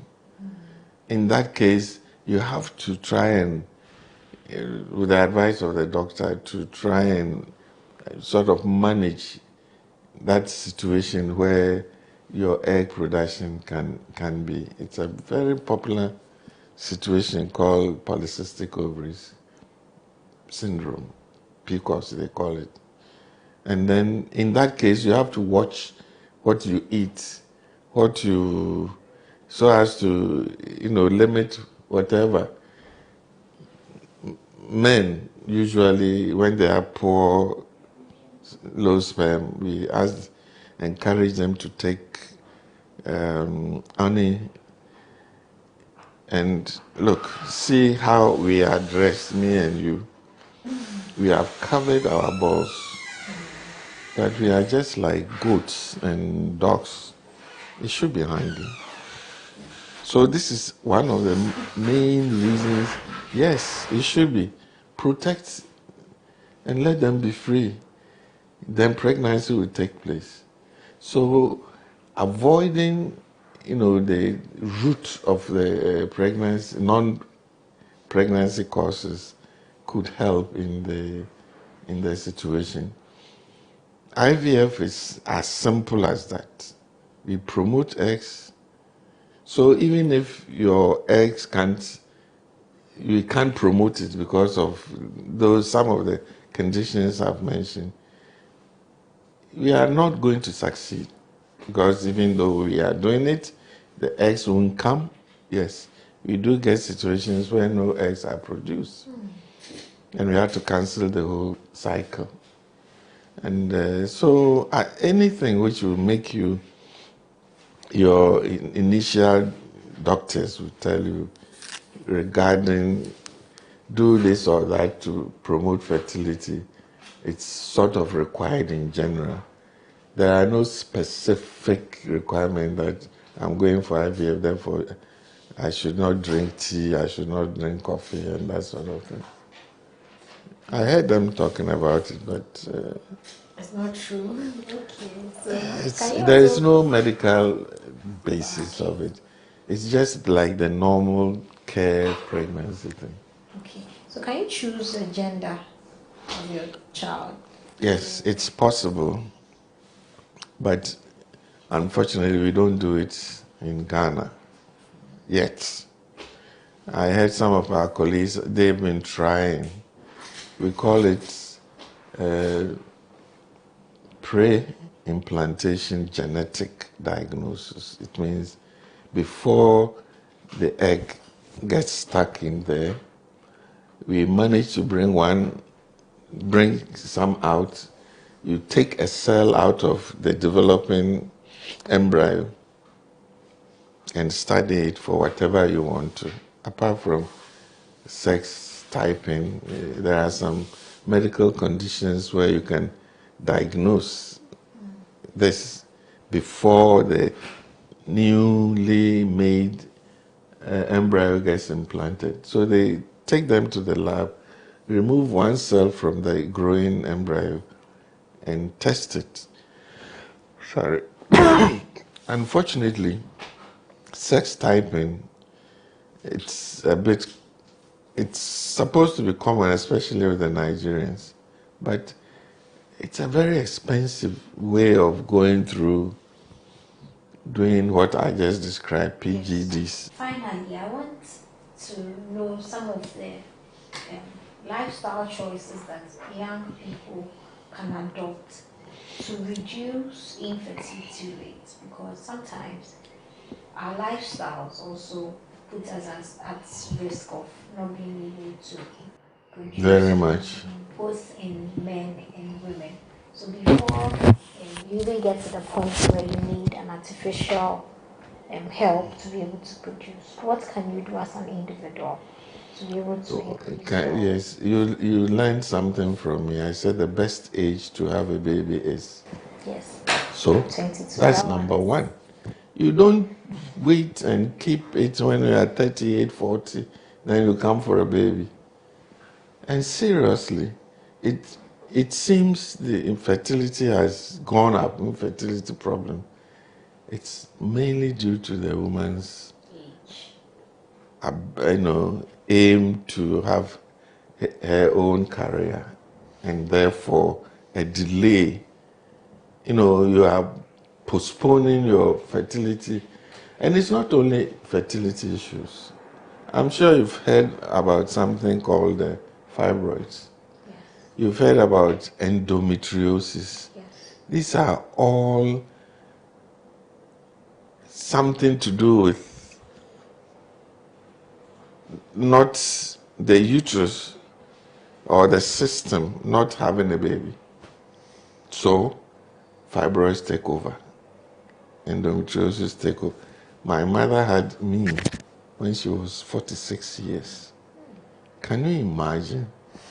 At that time, as if there are no endometriosis and no fibroids. Why? And after me, 46, there were 3, a twin and a terrier. That was my mother. Now, from the little you have gotten from me. How did it occur? How 46 she was still having a baby? Because she started very early and continued every 2 years, like that. So the spacing to is a factor. I mean, we're talking of the scientific aspect of it. I'm not trying to be controversial, but it's a fact that as you delay your fertility thing, these diseases I mentioned, fibroid, and they take over because of what we call estrogens, which come up and they stimulate the growth of the fibroids very much, stimulate. And then at the end of it, you are struggling. Every year, every woman was born with a number of fixed eggs. Listen to this portion. At birth, you have about 1 million to 2 million eggs in you as a baby. Then, as you grow, 10, 12, 11, you have your first menstruation. That is called menarche.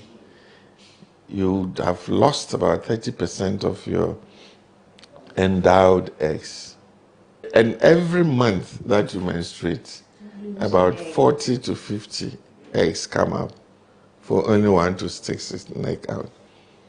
It will also answer you, are there problems with IVF because you are producing more eggs? Is she going to be able to, the eggs that you lose during IVF or you make, you would have lost them anyway in a normal brush-up. So yes, age at which you have your family is very important.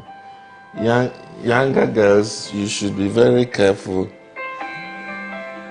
You should be very careful not to have your tubes damaged from miscarriages, abortions, and things like that.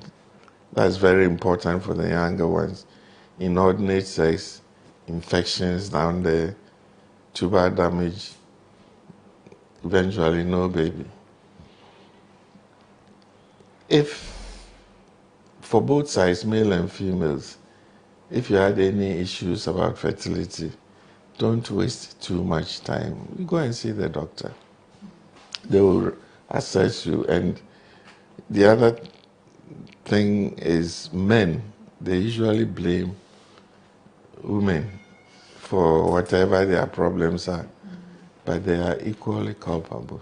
But 40% of infertility is due to men. Thank you very much, Dr. Nana Henaku Labi. He is Principal Fertility Specialist at the Accra Fertility Center, subsidiary of Medifair Multi-Specialist and Fertility Center. And he has been speaking to us about IVF, the procedure, the do's and don'ts, and things that as young people we can do to enhance our chances of fertility. My name is Stella G. Sugli.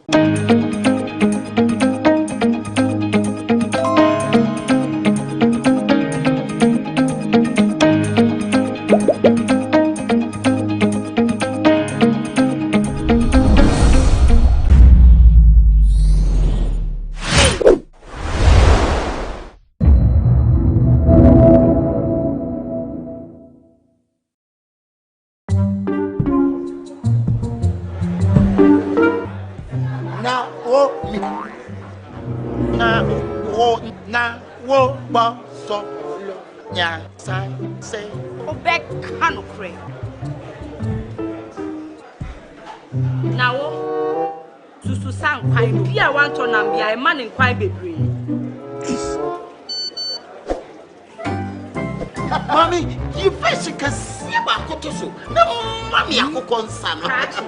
Pepoga, send me sicker from Lemonade Finance and let me £10. Lemonade Finance. Say they're sending money back home from UK, Canada, and now US. I accepted a instant charges. Exchange waiting in Sudia. Unbeatable. Resume promo code no Dr. Likey. Nenya £10, $10, and now $10 Canadian. What first transaction? What is send this car coffee? No, dial to Lemon and Finance.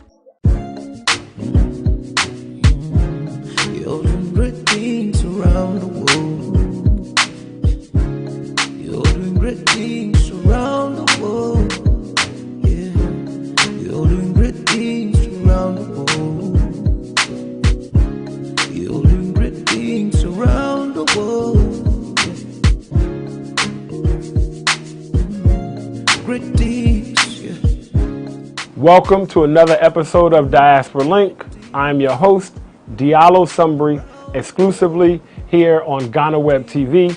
I'm not even going to say a whole lot about our special guest today. We're just going to get right into the interview, but I promise you, you're going to love it, and I promise you, you're going to want to look them up. You're going to want to become a member, and you're going to want to officially join the diaspora movement. Let's get into the interview.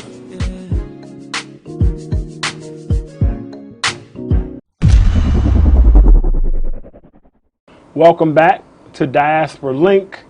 As I mentioned in our intro, I'm excited about our guests, as I am every week, but this week I'm super excited because we have somebody who has been doing what she's been doing for 10 years and is major in terms of connecting the diaspora, Ghana, and the African continent.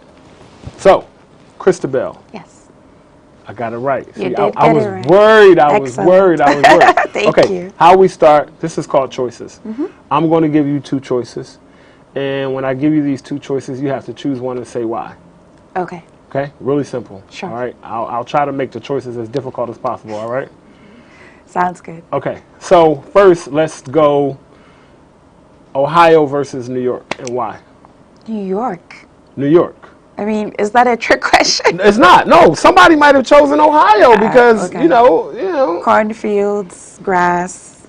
Hey, I like corn. Okay. New York. New York. Yes. And just because it's the city is The world at more, your the fingertips. world. Everything that you can have around the world, you get in New York City. Okay. As far as I'm concerned, it's the best city on earth. Best city on earth. Okay, let's try this. How about... Except Accra. Hold on. See? Hold on. Now, see, I was going to say Accra versus New York, but now that you already clarified that, I won't do that. All right. Well, since you lived in New York, and I'm sure you've eaten Caribbean food before, right? Oh, yes. Okay. So how about curry chicken versus light soup? Curry chicken. Curry chicken over Yes. light soup? Yes.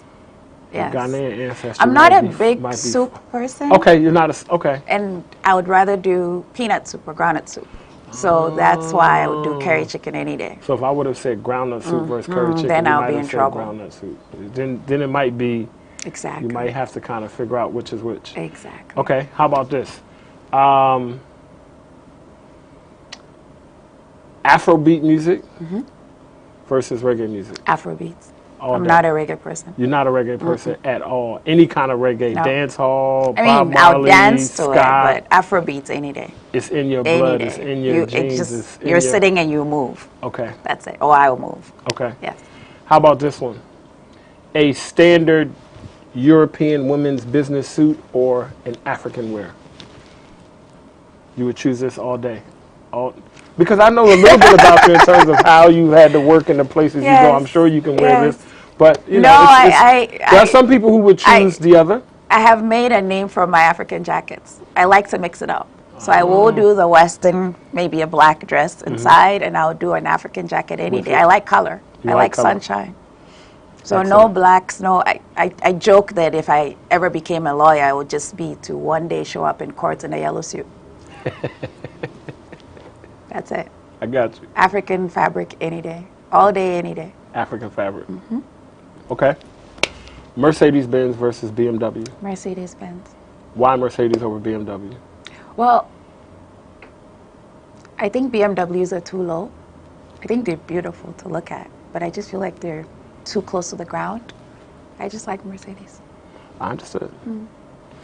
Choices. One of the reasons that we play choices is that we believe our choices do not have to separate us, but our choices can actually bring us closer together.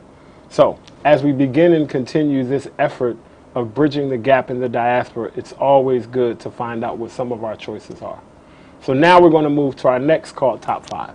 Okay. This is called Top 5. It's fairly simple. And in Top 5, I'll give you 5 categories and ask you to choose the top. It could be a favorite, it could be a best, or it could be the thing that comes to your mind right now. Okay.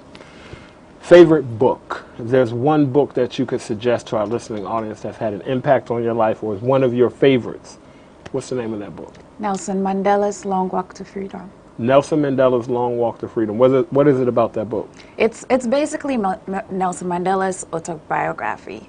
But there's so many life lessons in there. So for example, one I never forget is how he talks about sustaining his life in jail by boxing. First of all, exercising is in there.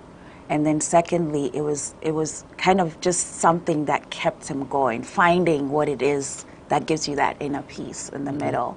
And then in another section, he talks about how it was never about him, right? So for example, he has the prison guard who comes in and has a routine, you know, to do XYZ with the prisoners, and he never hated him. He said that was one of his best friends because he was doing his job. So it's separating the issue at hand from the bigger issue, and sometimes that's all we need to survive. Great, excellent answer. Next one, favorite musical artist or genre. So you can, if you choose a genre, you can just say this, or if you had to pick, no, for you, let's stick. I'm throwing genre out. Genre. I threw that out because I can. Artists. I would like for you to pick one musical artist across all genres. If you had to choose one. Ooh. There we go. I need it. See, as long as I get one woo, I did my job, and I got a woo. So there we go. I have many, so now I'm just like, you gotta pick one because it's a time or a place. It could be classical, it could be African. It could. I understand. 100%.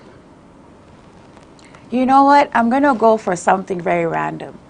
So it's, if I'm gonna get the name right, I believe it's the Soweto String Quartet. Based in Soweto, South Africa. These are jazzy-like African beats musicians. Not many people know them, but my dad introduced me to it way back. I think when I was a teenager or something like that. I heard it, and it's just the blend of Western and African. It's just amazing. It left an impression on you. Absolutely. And whenever I'm just like, I need a pick me up, I go there. Excellent. Yeah. Excellent. Favorite food or kind of food? So it could be like Jamaican food or a specific dish. Oh, this one's easy. What is it? Plantain. Period. Kelewele. Any type of plantain. Any type of plantain. Roasted, boiled, fried, spiced. Really? I don't think I've ever had anybody who said plantain as their favorite. That's it. So do you have... Oh, that and chocolate, but yeah. Plantain and chocolate. Oh, you got Nan to the Did bone. you hear? You got Yes, I am actually. I bleed red, gold, green. I really do. Okay, plantain. Yes. Favorite sports? If you had to choose one sport, what's your favorite sport? Football. Not American football. Which one? This Soccer. one or the soccer? Yes, Soccer. football. Okay. And that's, did you play soccer? No, I did not. I'm actually not an athlete at all. I'm usually a cheerleader. Okay. So I like to swim. I do other stuff just for fun. Gotcha. I'm a horrible competitor, so I don't like going to sports, but I'm a major cheerleader. It's good to know thyself. Yes, I'm a Black Star fanatic. Black Star fanatic. Okay, so maybe next year we'll have a better chance. Okay, all right. Last one, favorite place to vacation. It could be some place that you've already been or some place that you want to go. Zanzibar. Zanzibar. Zanzibar seems to be a theme. I think we've had several of our guests say Zanzibar. So is this your go-to place when you need to get away and have a vacation? Zanzibar is your spot? I mean, I'm yet to be able to say I've seen the whole world, but I've done 39 countries, and Zanzibar is still my number one. Excellent. Excellent. Thank you so much for playing. Thank you. We have Christabel with her top 5. Again, as you meet new people, you might be sitting next to somebody on the plane, you might be at a networking event, and you might need to just kind of break the ice to find out something about somebody. Ask them what their top 5 is. You'll find out a lot about people, maybe something that you have in common or something that you don't. And that's what we need to do as we continue to bridge the gap in the diaspora. So now we're going to move in to the interview and find out more about Christabel Detsi. Did I get that right again, the whole name? Oh, if I did, what did I get wrong? Tell me, break it down for me. Datsi. That's it. Don't worry, y'all. Okay, Christabel, so you are Ghanaian to the bone. Both parents from Ghana. Tell us a little bit about your upbringing. Where were you born? You know, what was your journey from Ghana to and through the diaspora? Right. So I'm very Ghanaian. I was born in Kolebu in Accra, Kolebu Teaching Hospital, to be precise. But 6 months after I was born, we left Ghana. My father worked for the WHO, World Health Organization. as an ophthalmologist working on the eradication of river blindness. And so his work was based mostly in the French Africa regions where the disease was very prevalent. So we moved to Burkina Faso when I was 6 months old and stayed on that side till I was, I think, 7, and then came back to Ghana. I did primary school. I joined from first grade, end of first grade, all through junior high, and I did high school in Ghana, and then I went to the U.S. Okay, hold on. Can you please shout out your junior high school and your Ghanaian high school? Yes. Because I'm sure you have some classmates. Absolutely. I went to St. Teresa's School for 9 years, so that's kind of a long stretch. One of the best schools in Ghana, if I may say so myself. There you go. Yes, and then I went to Ibri Girls High School in Ibri. You know Ibri, right? Yes. Yes. I pass it every time I'm going to my village in Yamabechide.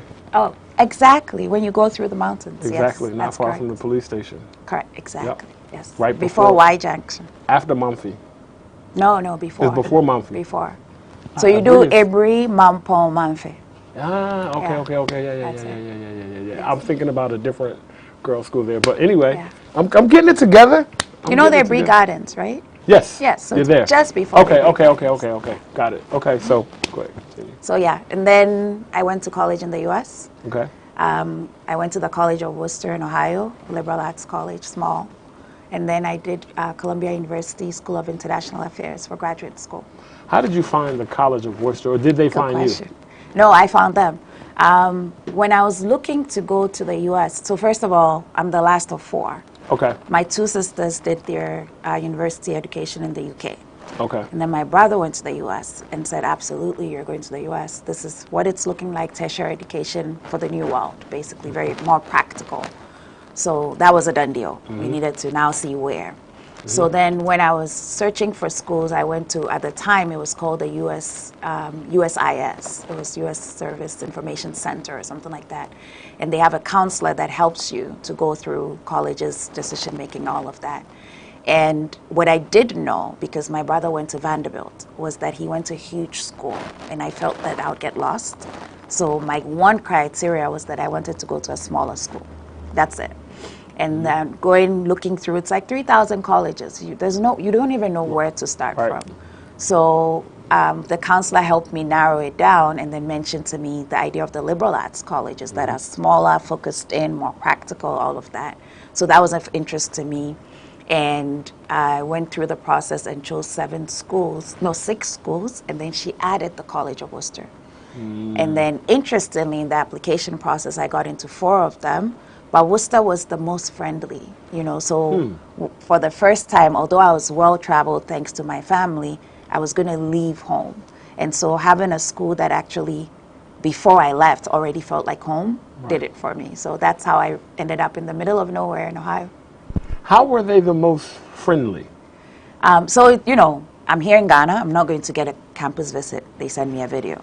Oh, okay. Literally any question I had, they would answer. They introduced me to their faculty. They introduced me to staff, administrators. They introduced me to past students. The other schools did okay, but it felt more formal. Understood. Worcester, I felt more wanted at Worcester, let me put it this way, even before I got there. So it made the decision easier. It wasn't my top choice going in, but it made the decision easy. In Columbia?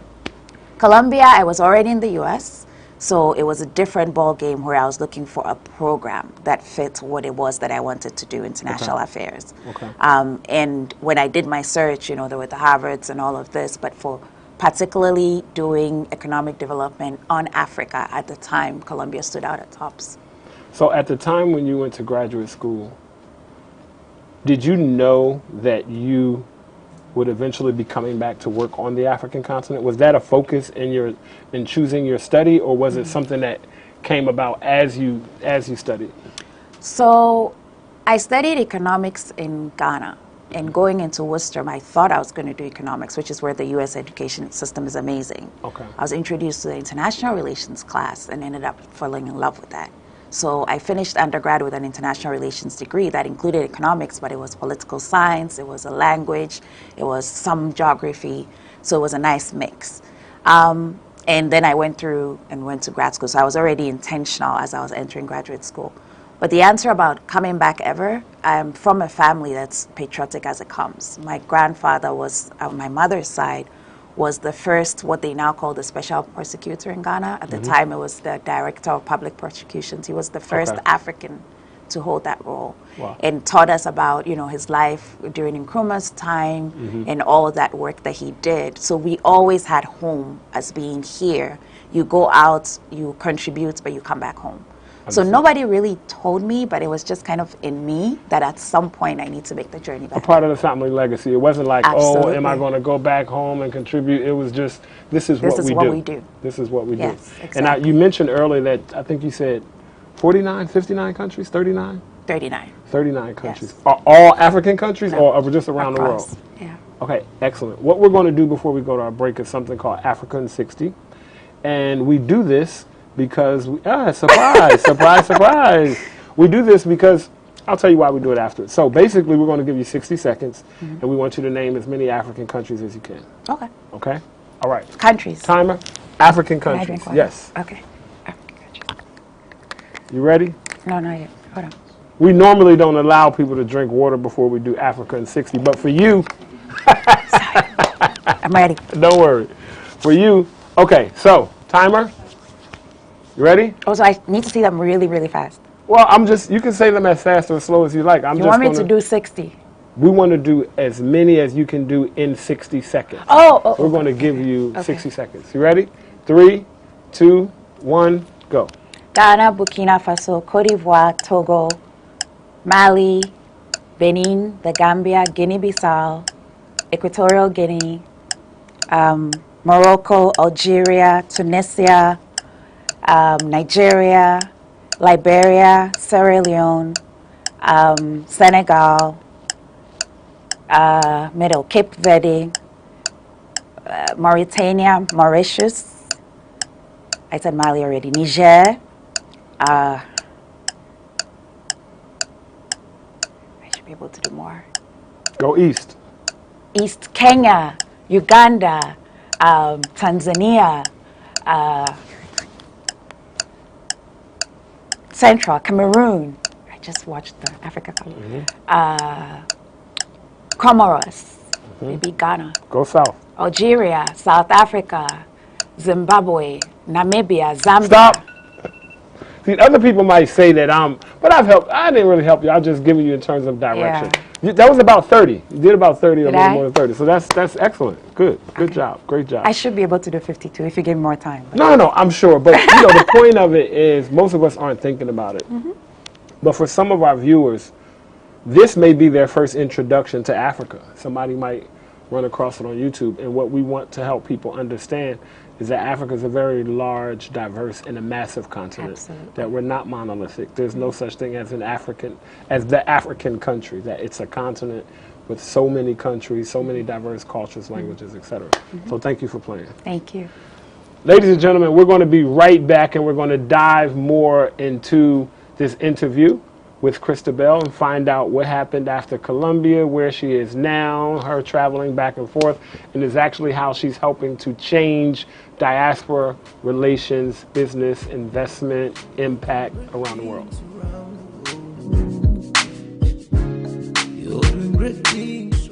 Peace, global African family.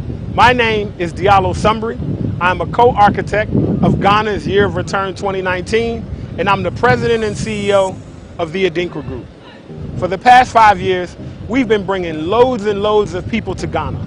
Many of them, their first time on the African continent. Their first time putting their toes in the African sand, in the African soil.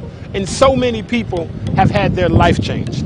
Our birthright journeys are curated cultural immersion journeys centered around reclaiming cultural identity, exploring your ancestral heritage, and celebrating African resilience. It gives me great pleasure to introduce our Birthright Journey Partner Program.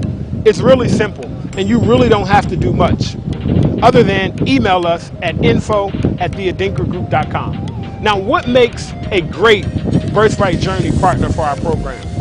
Are you a leader? Are you an influencer? Are you that person that your family calls on to organize, or do you automatically know that that's your job?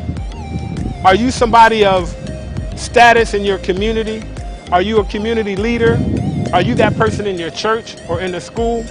If you are the ideal birthright journey partner. Do you believe that every person of African descent should have an opportunity to touch ground on the continent of Africa? If you are, then you are the ideal birthright journey partner. It's simple. We're going to show you how you can travel to Ghana for free. Not only can you travel to Ghana for free, but you can actually get paid to travel to Ghana. Really simple. Just contact us at info@theadinkagroup.com and set up a discovery call. You'll get to travel. You'll get to travel with your family and friends. You'll get to travel with your community. And the best part of it is that it'll be free for you. Or you'll even earn money doing it. So again, info@theadinkagroup.com. We look forward to seeing you in Ghana. We look forward to dancing with you in Ghana. We look forward to eating fufu, eating jollof, eating wache. Make sure you contact us now, and we would love for you to become a Birthright Journey partner. Madasi.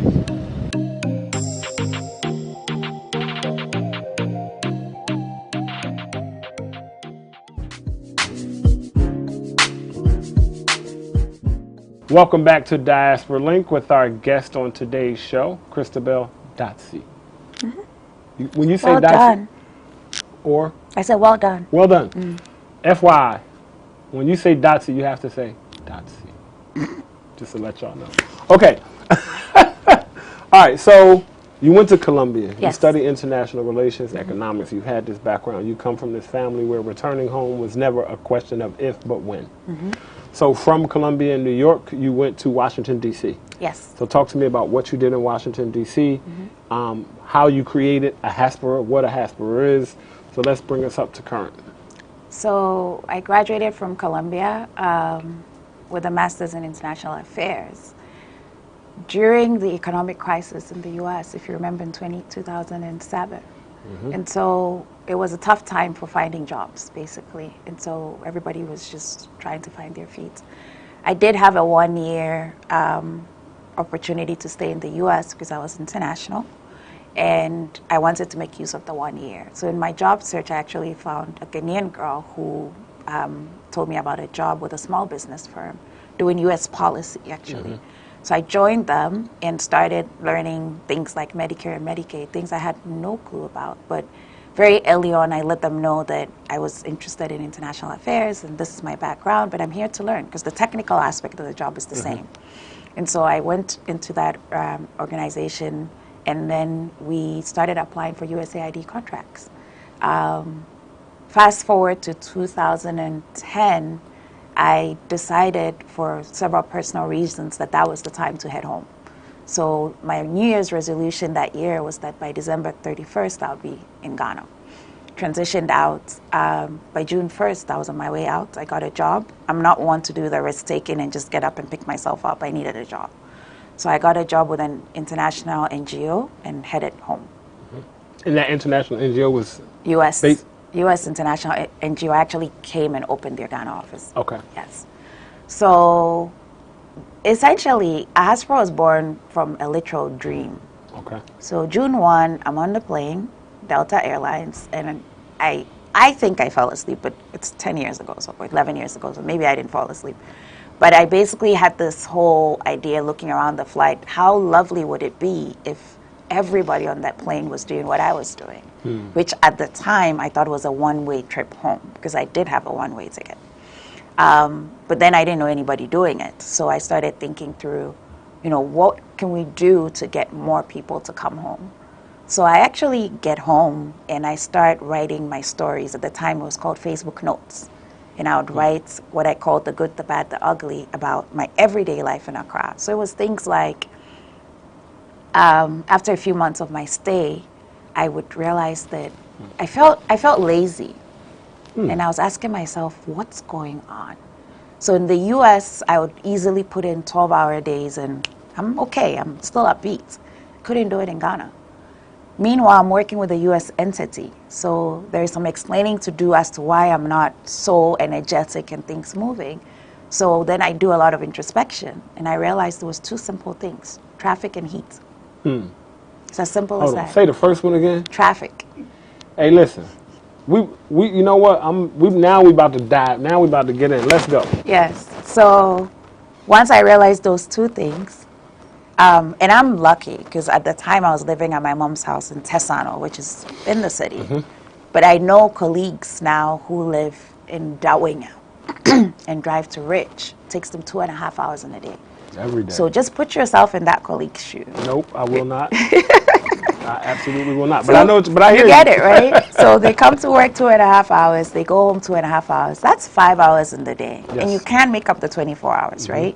So how much are you left with to actually be able to give your all? Then you throw in the heat. Whether we like it or not, the heat drains you. And Makes if a you're not difference. intentional about knowing about the heat, you're not going to hydrate as much. Right.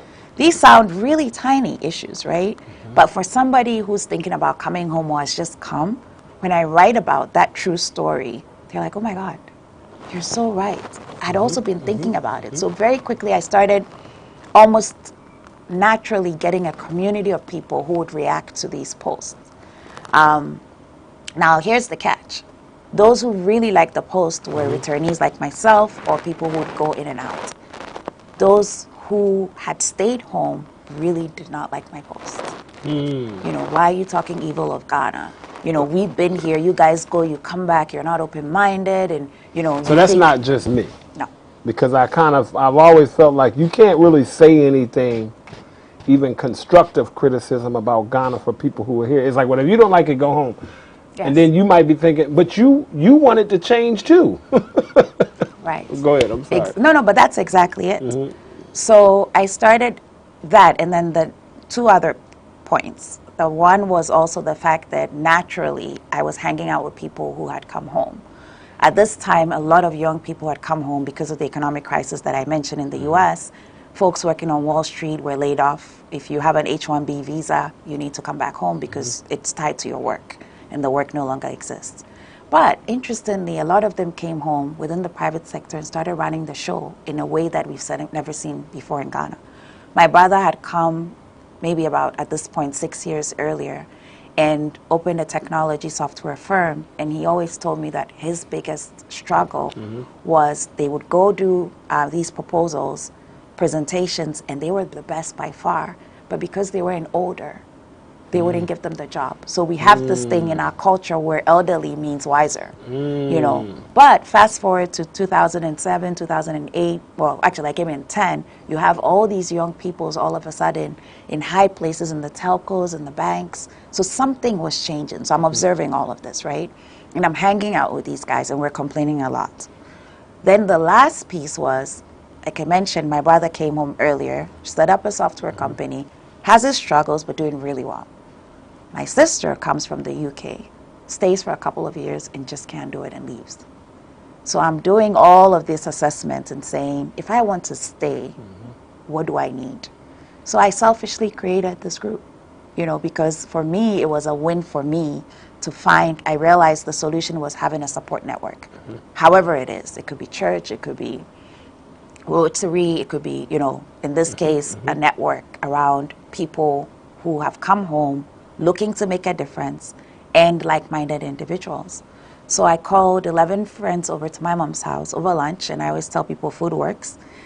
We had fun discussion, and then I told them this idea of trying to create something that would just support each other intentionally as we navigate this journey home, because we needed to work on the bridging, the us versus them. It's not going to help anybody. We all have a role to play in developing our country, so we need to have more conversations. Then there's another us versus them, the returnee versus diaspora. It's just so many. Right. And you mentioned Too many different us versus cultures. them. Yes. So how can we do that? And then what I also found was a lot of people came home to make a difference in their own small way. But a lot of people need help to do that. So if we come together as a community, an intentional one, then we can support each other in giving back. And so Ahaspora was born April 16, 2011 with 12 people. And since then, we created an online listserv where you can ask any question under the sun. Wow. So from where is the best barbecue pork in the city to I'm looking for a job in mechanical engineering, and people would answer questions. to date, the only question that we haven't gotten an answer to is where can I rent a tuxedo in Ghana? That's the only question. Only question. Business proposition, though. Yeah, but, well, maybe because in Ghana, do you rent a tuxedo or do you just get one made? But that's my point. It's a different culture. Right. But that question has come up 3 times. No. So it's a great point. It's an interesting cultural thing because it comes from those of us who were probably in the U.S. and are used to it. I'm going to this ball. I just rent. I won't. We don't do that, right? But outside of that question, pretty much every question, because now we've galvanized 3,000 people who are having discussions. And guess what? We have people who are sitting abroad thinking about coming home, majority who have come home from abroad, and then those who've never left but are interested in the idea. And our biggest resources typically are those who've never left. So that alone shows you the bridge that we have. So we've done that, and then the other big thing we've done is we created a mentoring program for high school students. We decided that, you know, high school students in Ghana? In Ghana, okay. Yes, because we decided that when you travel abroad, whether you like it or not, you gain some maturity as a foreigner in somebody else's land, but also for the most part living on your own. You come back learning things like work ethic, being on time, and all of these things. And the question was, how do we impart some of those knowledge in the younger generation? So it's not academic at all. It's more like a big brother, big sister mentoring program. Do you have to be Ghanaian to be a mentor? Oh, no. So I could be a mentor? Of course. I'm signing up. Thank you. I'm going to message you, and I would love to mentor a young person or two in Ghana. Lovely. So that's it. That's really it. Everybody has it in them wanting to give back, so we curated the space, and we've enlarged it over time. On the diaspora side, you did mention, you'd heard our organization because you saw our logo during the second diaspora summit, homecoming summit in 2000, I want to say 19. It might have been 2019. I know there was one. It was in July. There was one before 2019 that I didn't attend. Yes. Right, the first one. Yes. So that's another angle that we've gotten in. So we're good partners with the Office of Diaspora Affairs at the presidency, and we supported in organizing that conference. So we try to find like-minded institutions who will help us answer some of the questions we get, you know, who will help in the enabling environment. During COVID, when we couldn't meet in person, one of the discussions we had, because majority of our members are entrepreneurs, was how can we help support them? So we brought together government agencies, we brought together seasoned entrepreneurs, and we had webinars looking at how we called it Beyond Survival Thrive. You know, so how we can thrive, how we can leverage COVID. Is it technology? Is it agriculture? Is it tourism? And pick on some of those areas to support. So that's basically what we do and why we exist. How did you come up with the name Ahaspera? Because that's different. That's very different. It is. And let us know, is it an acronym or just give us the history behind the name? Sure. Credit to my mother because she nicknamed me Ahaspera when I came back home. So Aha is for here. Okay. Spora, stem of the diaspora. We're here from the diaspora. Ahaspera. That's basically it. That's basically it. And nice. it kind of depicts who we are. You know, we're these global citizens who've come from all over the world and we've come home. And are your members, so help me understand, is this a community that you join and become an official member? And then once you become a member, then you get access to the online platform, you're invited to the virtual events, to the conferences and things like that, right? Yes, that are is there exactly levels correct. of membership? No, so initially really, and we've evolved like any organization over time. Initially, it was just a referral system. So I'm an Ahaspiran. I know you've just arrived to Ghana. I talk about it to you, we're interested. Or I bring you to a happy hour, and then I write an email to the management and say, hey, can you add Diallo? And you're added. Then at a point, we realized that there's some data we need here that we don't have, because people started asking us, so who is in your group, all of that. Right. So we created a short survey form that you have to fill before we add you. So we're semi-intentional about who we're adding, but we're not, like I said, it's not only people who've returned home. If you're interested in what we're doing, a lot of our mentor volunteers are actually Guineans who've never left. You know, so we built over time. We advertise all our events on social media, so they're open to the public, unless it's, you know, seated and needs numbers, really. But as a member, we want to know who you are, and that is the database we have of almost 3,000 people, where we can tell you where they're from, such that, for example, the British High Commission at a point wanted to support us and bring our community together. Prince Charles was in Ghana, and they asked us for who the Ghanaian UK people are, and I was able to give them 400 people as an example. So building that community also is important. So what is the future for AHASPRA, right? So as I understand it, currently it's an online community. You do in-person events, right? In conferences. Yes. And as you said, it started as a referral system, answering questions. So helping people transition. Helping people transition to Ghana specifically, right? Back to Ghana. What is the future for AHASPRA? What do you guys have coming down the line? So first of all, like I said, we turned 10 last year, and the plan was to have a conference, thought-provoking, action-oriented conference to kind of look back on what we've done, but also move forward, thinking about how, as our community and beyond, we can change Ghana. So we came up with the Ghana Action Forum that was initially slated for December, but now it's on March 3rd and 4th. And the idea of the forum is to have a discussion with industry leaders who are actually in the act. So on the government side, we've selected people who are directors or CEOs that are actually the ones galvanizing funds and making moves, be it in the SMEs, trade. We have a topic that I'm actually particularly passionate about, which is called A New Frontier for Ghana, where we're going to look at how do we want to see Ghana? How do we want to position our country, and what is our role? Now, in this conference, the key is going to be that after every panel, together, we come up with an action or two, and we're going to track those actions. So it's not just going to be, come, let's have a great conversation, feel good about ourselves, and go to sleep. No, we're actually going to create some actions, and we're going to track them. Will we attain all of them? No. But I think as citizens, we have something, citizens and like-minded friends of Ghana, it's important for us to be able to come up with 2-3 things that we can do on our own or together that we can track. So I'm excited about that. It's going to happen on March 3rd and 4th. Looking ahead for AHASPRA, for me, it's a movement, right? So one of the things I have never shied at doing is sharing our stories. We have what we call AHASPRANs of Africa, and we're building a portal. My vision is to see 1,000 AHASPRANs on that portal who are telling people why they came home, how amazing it is, some of the challenges that exist, and why somebody should do it. So that's something we'll continue doing. I've never shied away from wherever I am telling the story of the returnee experience, because my hope is other African countries will do this. And I've had people come to me and say, hey, I like your model. I'm like, here, take it. Do it in Zimbabwe, there's a group. Do it in Nigeria if you want it. Create it unique for you, but it's important that all of us African countries have these organizations that are supporting us and really promoting brain gain. So to me, if you ask me what my goal is for that. And then the very last one is to intentionally create the support. A lot of the support we've been doing has been more fluid. I hear of a job, I post it on the listserv, somebody gets it. Now I want to do a bit more than that.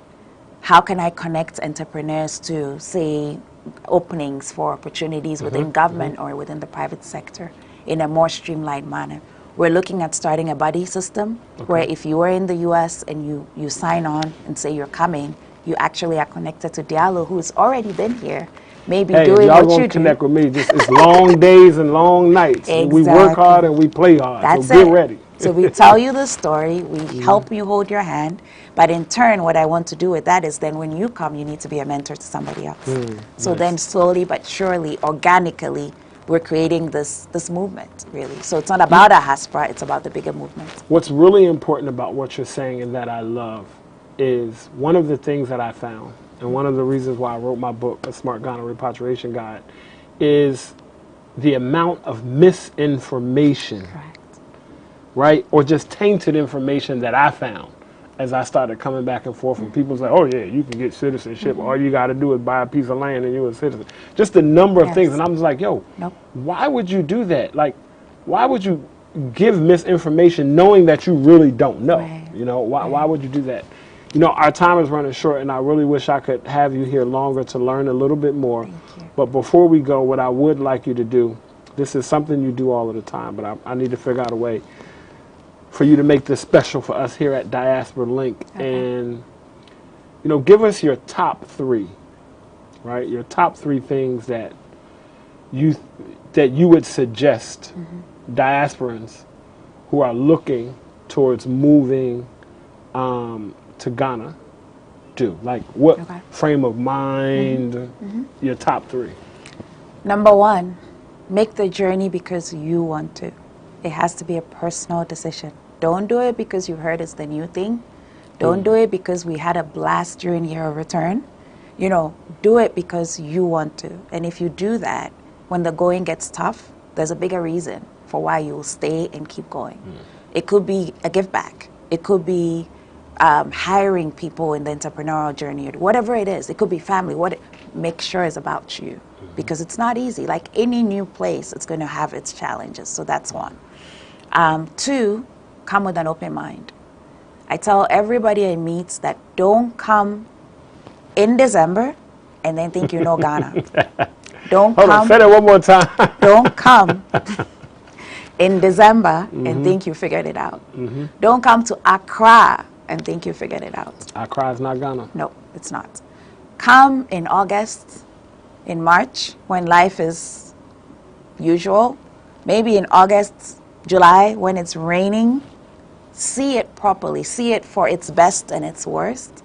And then you make the journey, and then you have a better perspective. But be open-minded. Don't think you have all the solutions. A lot of people come, and, you know, to be fair to those who have stayed behind, they're right. All we do is complain. I turn my complaints into a solution, a HASPRA, right? But come open-minded, knowing that people did it before you, and your biggest asset is going to be the humans you meet here. Now, if you come that way, you will leverage them, and then you keep going. Lastly, come. Sometimes the biggest, seriously, the biggest decision is, we talk about it a lot, but it's just making the move. And sometimes, like Nike says, just do it. Just do it. I want to thank you so much. You've spoken and said so many things that are close to my heart. One of which that I'll share with you is, when I first started coming, even though I would, you know, 1 year came 2 times, next year came 4 times, next year came 8 times. I was like, people was like, yo, man, you doing it? I'm like, I haven't done anything yet. What do you mean I'm doing it? I haven't done anything. I'm just coming here. And then I kept setting different bars. Diallo, you're not really doing nothing until you ship a container. Like, you're not a real returning to, okay, then once you ship a container, it's like, okay, I shipped a container, else, right? Yeah. But one of the things that was very near and dear to me, that I love that you said, is come during rainy season. And what was really important for me to do, to make sure that if I knew that I could do it, was to be here for an extended period of time through December, the rainy season, and just what are the different phases. Exactly. So I appreciate the work that you do. Thank you. I appreciate the passion that you have around it. I appreciate the way you do it and the level at which you do it, which is a high level for professionals. I believe that you do it well, and I love the fact that you encourage people to look good while doing it just by setting an example, and I think that's important. Thank you. So, you know, I definitely, like I said, want to become a mentor, first, number 1. I'll definitely join and become a member. I'll find out more of the requirements, and we hope that our viewers today check out AHASPRA and become a member. This may air after your actual conference date, but we'd love to share for people to get information about the conference online and do what we can do to help spread the word about what it is that you're doing. Great. Thank you so much. Thank you. I appreciate it. Christabel Dotsie. Yes. Here from AHASPRA. Thank you all for joining us for another episode of Diaspora Link, exclusively on GhanaWeb TV. You're doing great things around the world. Thank you for tuning in to another episode of Diaspora Link. We really hope you enjoyed this conversation with Christabel Dotsie, founder of AHASPRA. We hope that you join the movement. I really love this conversation, and I really love what they're doing. So we're encouraging everybody to get involved with the AHASPRA movement. We'll end today's show, as we do every week, with proverbial wisdom. Today's proverb is, examine what is said and not who is speaking. We'll see you next week on Diaspora Link, exclusively here on GhanaWeb TV, every Sunday, 5 p.m. GMT.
Mommy, you first can see about Kotoso. No, Mommy, I could consam.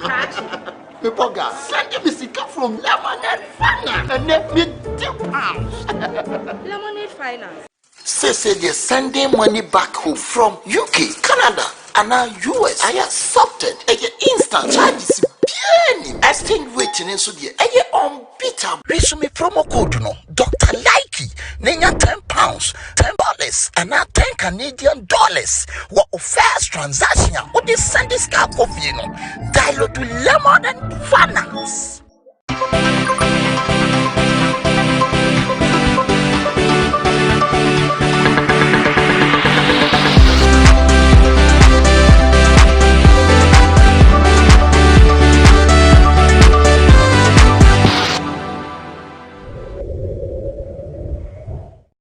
I'm seated with Gifty Boache, fashion model and beauty queen. She recently made Ghana proud on the world stage at the Mr. Promotional Beauty Contest in Poland. There's more about this beautiful damsel that we are yet to find out. This is Talkatainment on GhanaWeb TV. I am Paula Amabroni. We'll be right back.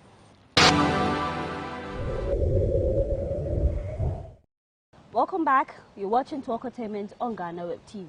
Gifty Boache. Yes, Miss I finally Paula. have you. You know, I've been chasing you for Ghana. I'm so excited to be here. It's finally in the flesh. I'm excited. It's good to also have you here. Thank you. And I see all the things displayed. Yes. The Mr. Pronational Influencer 2022 Yep. and then Mr. Pronational Ghana. Yeah. It's a whole lot going on there. A whole lot. I know you've been chasing the crown for long, but one would say that when it comes to beauty pageant, it looks like women who got the heart to wear the crown and embark on such projects. It looks like it's addictive. Can one ever stop chasing the crown? The thing about pageantry is it's something that you're born with as far as loving, right? And you realize there's different steps you have to take to get to the crown. So I wouldn't even consider it chasing. It's more so something that's already there for you to go and get. I think that to be a pageant queen, to be a beauty queen in general, takes a lot of encouragement and a lot of strength and perseverance because there's so many other women that want that same crown. I wouldn't consider myself someone that chased the crown. I think that it was a purpose that was put on me, and obviously in the past few years we've done what needed to be done to get there. And so I'm glad to represent and wear the sash in honor of my country. Great. But then I've seen, well, I was there before with this whole pageantry thing. I tried Miss Ghana, and when my heart was really broken, I was like, this is it, I'm done. Yeah. But we've seen some ladies. Maybe they try Miss Malika, it doesn't work. Yeah. They go to Miss Universe, Ghana's Most Beautiful. It goes on and on and on. Sometimes when you see their faces, people wonder, why are you so much into doing this? Can't you try something else? For women who are you said it's not chasing. They've got a dream. Maybe Yeah. they want to embark on a project. For Mhm. men who find themselves in that way, what would you say could be the motivation? Because Honestly, they never stop. They never stop after lots and lots of disappointment for some, right? Even Okay. myself, I've been through that process where it's like you feel like you deserve something, you feel like you deserve the crown, and you obviously work for it, and you Mhm. don't get it. It happens. There's only one crown, and so many women reaching for it. So for that person, that woman that has been striving in all the different beauty pageants that we have here in Ghana, and hasn't had any success, I would say it's obviously on your heart for a reason, and keep going until you can't anymore. There are certain, obviously, requirements and limitations as far as age and things like that. So if you've continued and continued on and you age out, then you know you've given it your all. But I encourage, especially the younger girls to start early, learn from whatever they did the year that it did not work out for them. Okay. Ask a lot of questions. Get a pageant coach. Pray a lot, because you're going to need it to continue to build your confidence, because it's not easy. You did Miss Ghana, so you know. I was so disappointed. You did it, I did was it like, one time. This is for me. Mhm. And then I went, I was so disappointed. I was like, this heartbreak, I'm Yeah. not sure I'm going to deal Did you with place? it. So I made it through the original stages. Okay, which is big, which is also a big, and I think women forget that. In pageantry, it's not always about the crown. It's about the process. It's about who you meet on that journey. Okay. It's about connections and introductions that are made throughout the process. I know for me in Poland, I feel like obviously Lali won the overall Miss Supranational crown, but I also feel like I won. One, seeing my sister, a fellow black woman, she was the first black woman to be crowned Miss Supra. That's us winning, right? Yeah. Me meeting people throughout that whole process in Poland, representing Ghana, having people want to come to Ghana and meet all the people here and be introduced, and me being an ambassador for the country is winning. It's winning. So you should understand it on that level. It's not always about the crown. It's not. And I'm going to be very honest with you. You know me, Paula. I'm very real. I've seen queens in the past from all pageants, the Big Five, Miss World, Miss Universe. The winner herself, in my opinion, has done less than some of the women that have went through the pageant.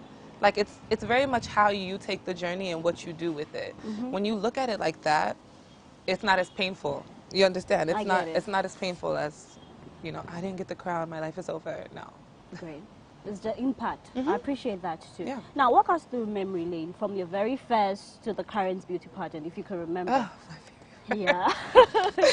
When did that start, like? So a little bit of background. I started as a model. Modeling has been my profession for about 14 years. Oh, great. I started when I was just 15, and in Ghana? In New York. In New York, yes. So we left Ghana when I was like maybe 4 or 5, and so I did my schooling in the States, and then right after high school, I decided, New York, here I come. So modeling and pageantry are very much like oil and water. Pageants look at models and they're boring, they're straight.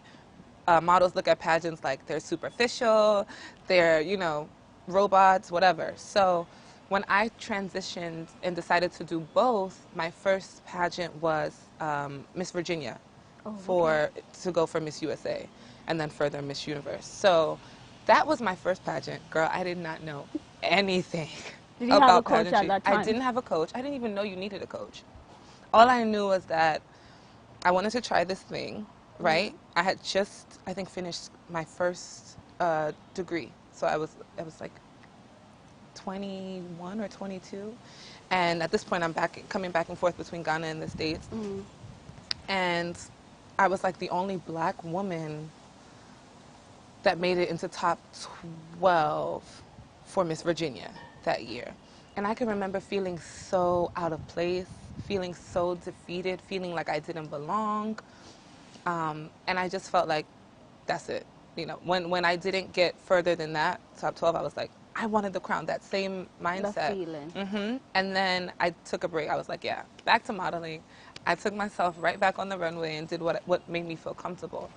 But there's danger in comfortability, right? Because if I had given up there, I wouldn't be sitting here with you today with these sashes on my chest. And so I went back into Miss Universe Ghana, And that was a great experience.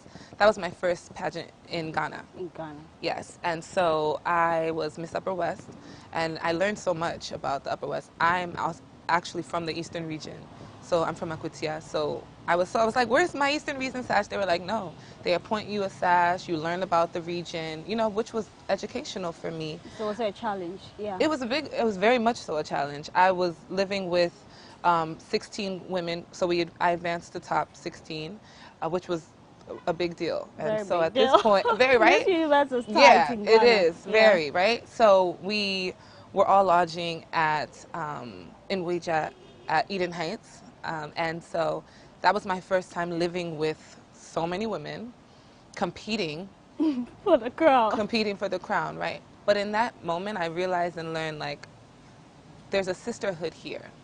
If you go into it thinking, like, this girl's my competition, I'm not going to laugh with her, I'm not going to smile, you'll be miserable we were there for 6 weeks. 6 long weeks. And I built some of the most beautiful friendships in that process. When the finale came, we placed top 5. Ooh. And yeah, and so we got to the point where it was time to answer questions, which I was very excited about because I'm very passionate about, you know, sustainability. I'm studying to get my master's now in international development. So it's funny, Kafui was the presenter and he asked me, we know you love buffalo. And he asked me, can you imagine? He asked me, that was my question to get into top 8. And he asked me, like, what's the process of making buffalo? And I said something witty. But yeah, Miss Universe happened. That was a life lesson for me. That was that was last year. That was last year. Last year, 2021. That was 2021, yes. So I was living in Ghana at the time, and that was a very interesting experience. There was a lot of noise and backlash after the finale. And because I had the mindset, if it was the 21-year-old me, I would have been down and I would have maybe fed into some of, you know, the articles and, you know, the drama. Well, can you tell us about the drama There was just, you know, some people felt like the placements were not accurate. Some people felt like, and if you watched the process of Miss Universe Ghana, it was filmed every week on Joy Prime. Every Sunday it would come on. People could vote and things like that. So they were watching the progress of the queens. They saw all of our challenges. They saw, you know, all of that. And so some people were upset. Some people had questions. But I went on my platforms, all of them, and let them know, like, you guys, the winner has been crowned. She's an amazing woman. She's going to make Ghana so proud. This December, I believe, is when they are going to go. And I'm happy for her. There's no need for anyone to throw shade at anybody in the organization, especially if I'm not throwing shade. Like, what?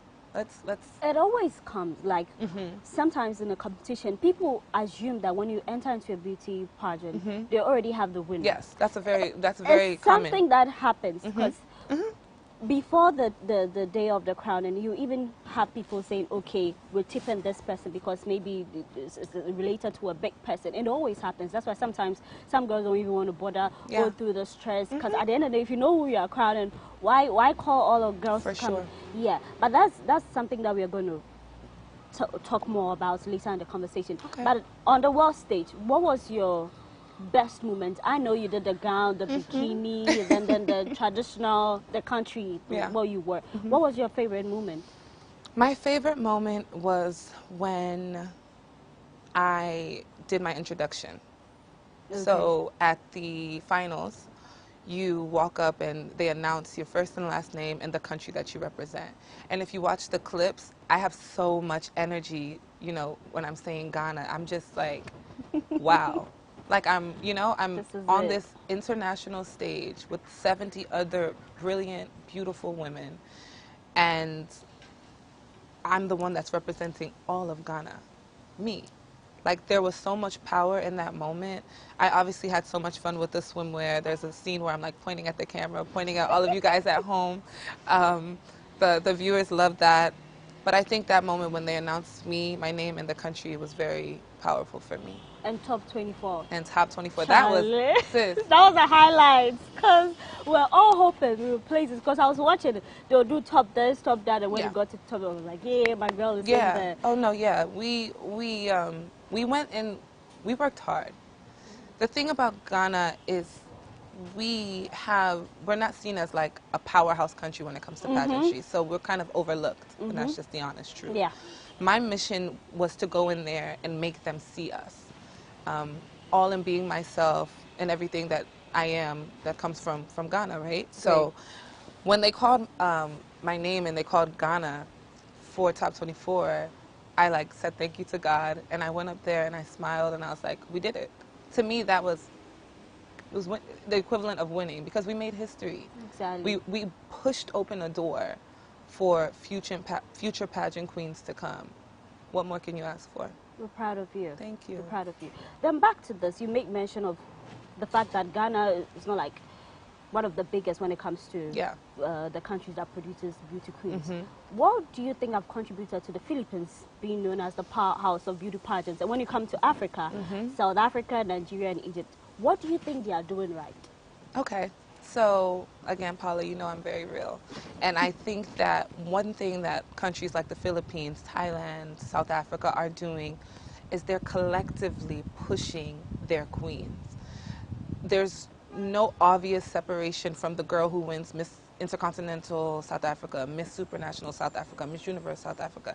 Whoever wears a sash with that country's name on it, they make sure to push that girl when it comes to social media, when it comes to media, interviews. There's no award shows. Like they're honored and celebrated everywhere. When you have that backing behind you, there's a certain confidence that you walk into a room like, yes, I'm here representing my country. And I think that Ghanaians, we can do better. We are doing better, but there's more to do as far as collectively pushing our queen. We have Miss Grand International, which is just next month, and she just got crowned while I was in Poland, she was crowned like a few days after that.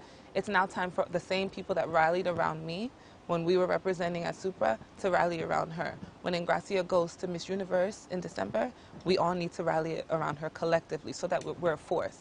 We're a force in numbers. If it's just your organization and your national director struggling to get you an interview and struggling to get you access, VIP access to the airport when it's easily done by another national director. That is a big competition. It's you cannot competition. match You up can't. to that. The only people we're supposed to be competing against are the other countries, not within suffering ourselves. in your own country. I get that. And so I think if we can do that, there's a crown right there. We are on the brink of bringing a crown home. So we just need the support. We need the support. Great. On the back of Gifty calling for support for our beauty queens, we'll take a quick break. When we come back, Talkotainment continues.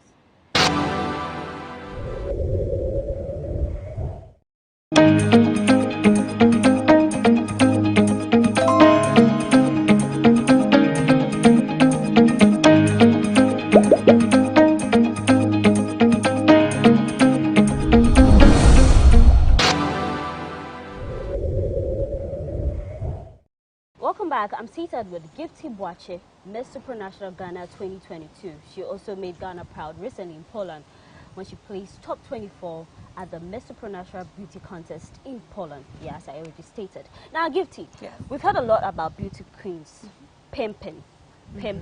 It comes up yearly. Is it a myth or a reality? It is. Don't say you're choosing your words carefully. No, let us know what's happening in I'll there. give it to you straight, no chaser. For me, it is a myth. It's a myth. For me. For you, okay. In past scenarios, things that I've read, conversations that I've had, it's been a reality for some women. And it has to stop. I think that we are beauty queens, yes, but we're very intelligent women from the queens that I've encountered. And our minds shouldn't be neglected, and we shouldn't be put in a position where we have to compromise our integrity to wear a crown. And I would encourage any woman, any queen here in Ghana or around the world that is ever put in that position to stand your ground. There will be more opportunities for you. Do not jeopardize your integrity in that way, as far as being pimped out or any of those situations. It's really not worth it. And in the end, whatever's done in the dark always comes to light. So it hasn't been a reality for me. My Miss Universe Ghana experience, my Miss Supranational experience, I didn't experience anything like that. And I'm thankful for that. But I do know that it's real and it happens, and not just in pageantry, but as women in any field. In any field, you understand. And, you know, there's women that have to feed their families. There's women that have to be the breadwinners. And some of them feel like they don't have a choice. And I think that go into any situation understanding that that may be the case, but you always have an option. Great. Thank you. Thank you for that advice. Now, back to modeling. What has been your biggest gig? Oh my gosh. Like the biggest. I don't know if it's a fashion show, working with a brand. What has it My been? biggest gigs would be the fashion weeks. So Paris Fashion Week, London Fashion Week, and New York Fashion Week every season since 2011. Ooh. And I think I've done Miami Swim Week, which I think is my favorite because I love swimwear, I love bikinis. No, you got the body. But yeah, those have been, so I've walked for like Michael Kors, Jimmy Choo, BB, Montclair, Vivian Hugh, some of, you know, the bigger brands. On and on. Yeah. What's up with the Nike thing that I saw? Nike, yes, we just did a Nike shoot, Nike campaign for their newest Air Force One sneaker in celebration of their 40th years, and the shoe is actually inspired by Ghana. It's called the Little Accra shoe, which is the first shoe that Nike's ever done for in representation of Ghana, and we did that like about a week and a half ago, and did the launch party, which has been huge. So yeah, we add Nike to the list as well, and makeup brands, Ulta, Sephora, Morphe, you could name it. Yeah. You're a big girl, yeah? I'm thankful. Yeah. God. So I want to ask you, Gifty, are you open for a nude commercial, a nude photo shoot? Would you ever consider that, or have you done that? I've never done fully nude. Fully nude. I have done topless. Okay. And that was for a shoe campaign, so you could not see any of my goodies. Yeah. That is a stipulation for me, since I mean I'm still a Ghanaian woman. I still have mommy and daddy at home, looking at me. But anyone that does do nude, that's your prerogative. I just don't. The closest you'll get is probably like swimwear, and people see my swimwear shoots and my swimwear shows on the runway, and they're like, "Oh my God!" So it's to each his own. You understand? The biggest thing that I think I would probably have gone nude for was Victoria's Secret. You were tempted. Yeah, that's like my dream. That was like my dream. Oh my gosh, Victoria's Secret was like my dream. Or like Stuart Wiseman, who's like a very big shoe designer. He has the thigh-high boots, and Miranda Kerr is like topless. Maybe that, but other than that. No. Okay, I see. But I know you love to tour the world. You've been to a lot of countries. How many countries have you done so far? I have maybe around the world, maybe 45 countries. Okay. In Africa, how many African countries have you done? Let's count.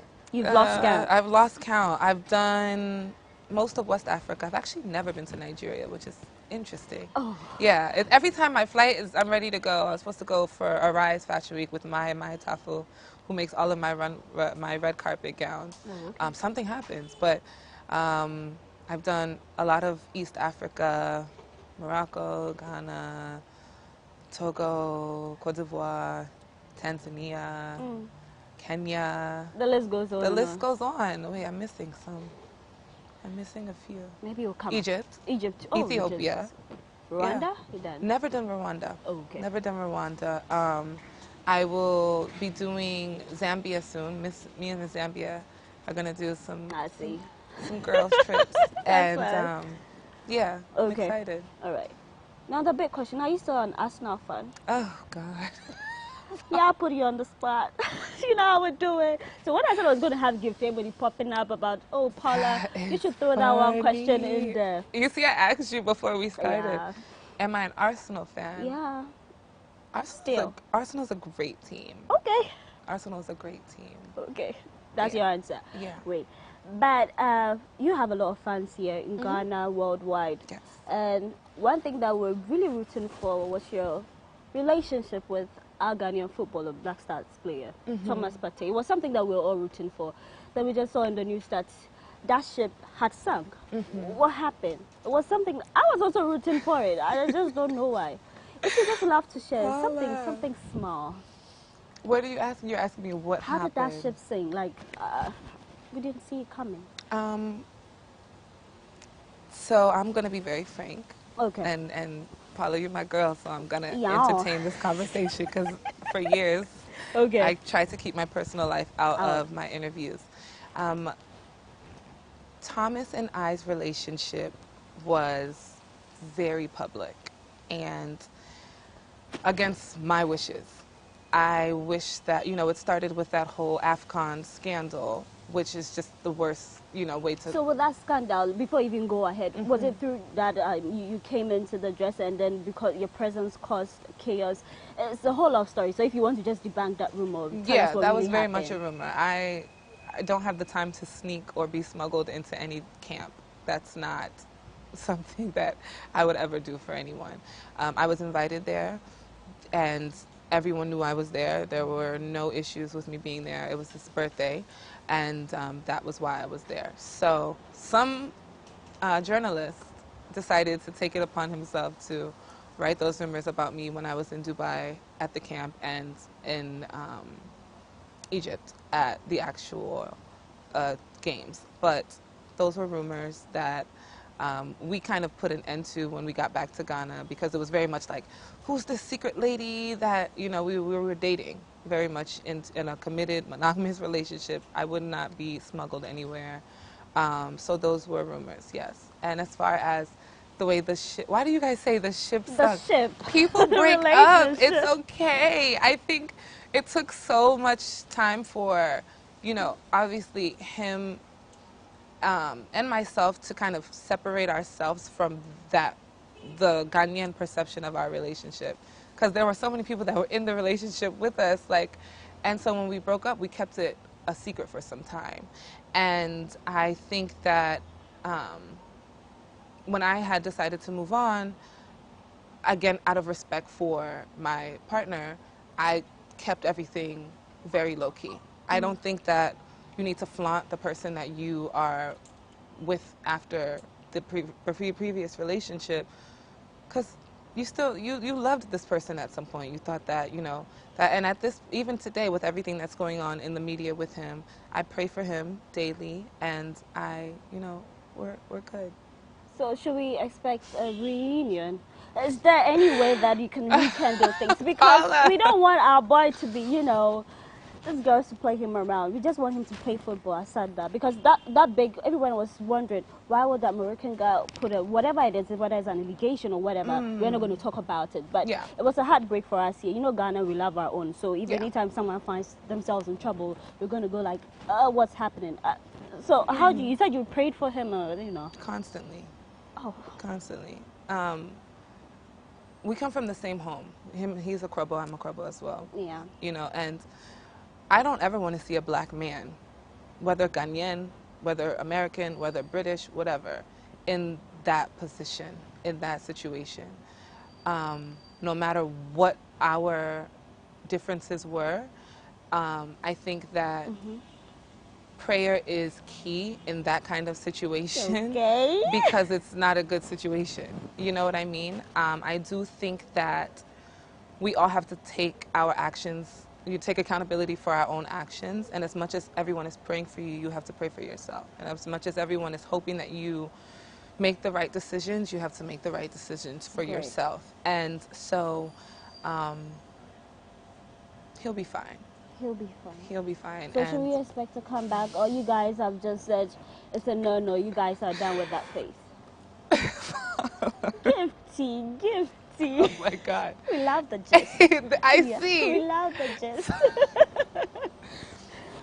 So yes, Paula, Miss Supranational That's and Miss Ghana. Okay, that's good. And By the way, you made a point where you said you didn't really love your relationship to be out there. So in your next relationship, are you considering something private away from social media? When I tell you, privacy is key. It got to the point where even to this day, I will go on social media, I'll go on Instagram Live, and people will be asking about questions about things that like I have moved away from. You Yeah, understand? I know. Personally, I also don't love to visit things that are in the past, but of course, we just wanted to. But it define the happens, rule. and that's Yeah. and you have to understand when you're public figures, you have to understand that that's going to happen. So I'm okay with that. It's just the way people go about it. You understand? You see, we started this conversation discussing my accomplishments, my accolades. There's people that will look past all of that Gifty B is. And I built my brand from the ground up before my relationship with him. You did. And Bia. so I think that it's important for people to understand that Gifty B was Gifty B before. Big gift. She's still Big Gift now. And she's going to be Big Gifts in the future, whether she marries whoever she marries, whether she marries your favorite people, whether she marries someone else. At the end of the day, Big Gift is Big Gift, and I want to keep that separate. So my relationship status is very private now. Period. Oh, great. Now, I know Afrochella, you're part of the organization. This year is going to be big, right? It's going to be huge. I saw the YouTube Jollof thing that happened. Yes, yes, yes. And then one thing that people really commended you guys for was the recent saga that happened. Of course, the fact that you took responsibility and then you said you're investigating the matter. So we're hoping it's going to happen. Afrochella is a big gift. Yeah. So, like, Yeah. Afrochella, we are 5 years old now. Yeah. We have so many great things in store for you all. And unfortunately, because of things that happened last week, we took full responsibility for the situation. And we just hope that we can all move forward from the mistakes that have been made on, members of my team. And I know that, people make mistakes, such as life. And any person that, was affected by the news or anything that had come out, we apologize.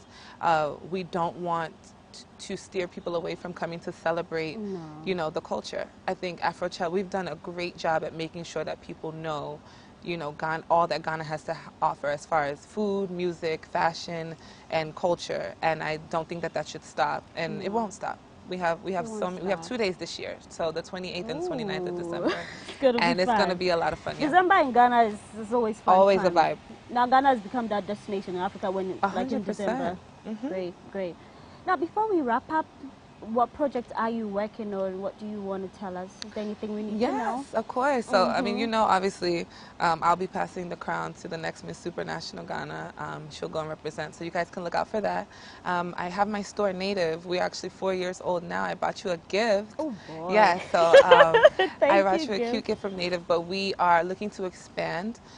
So we'll be doing a job fair to be hiring young women and men, preferably the youth, to get into the sales and the e-commerce business here for Native. So look out for that. And I know Sister Slay too. Sister Slay, yes, is my nonprofit. So we do our Girl Boss Brunch every December at the Villaggio. So that will be happening. I'd love to have you as one of our speakers, Miss Paula. We love to celebrate boss women and strong women that have been through things and can stand and tell their testimony.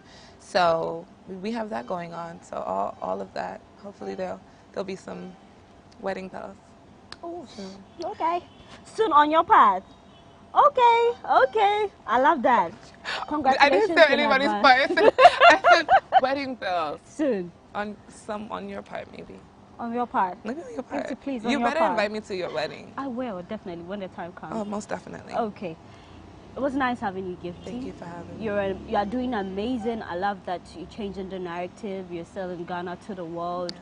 And what you did for us on the world stage too, we're so proud of you. Continue doing the good work, and all the support you need to, we'll be here to offer you. Thank you so much, Paula. Great. So I did this with Gifty Boachi. She is a fashion model and a beauty queen. I am Paula Amabruni. Thanks for watching.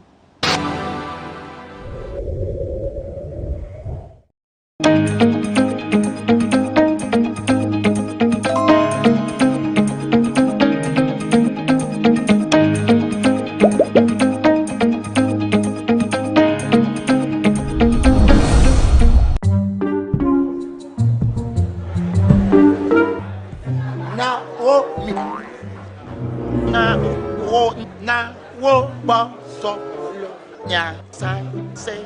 Obek Hanokre. Now, to sang pine, be a want to Nambia, a man in quite baby. Mommy, you basically see about Kotoso. No, Mammy, I could concern. Pepoga, send me sicker from Lemonade Finance and let me £10. Lemonade Finance. Say they're sending money back home from UK, Canada, and now US. I accepted a instant charges. Exchange waiting in Sudia. A unbeatable. Resume promo code no. Dr. Likey. Nenya £10, $10, and now $10 Canadian. What first transaction? What is send this car coffee no? Dialogue to lemon and finance.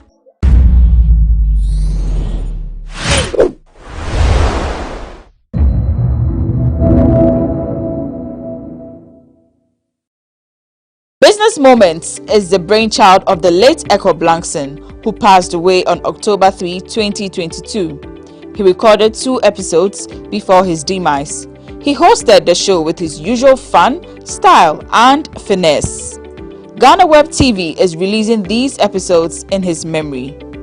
In this episode of Business Moments, Echo Blankson interviewed Kafi Dogbache.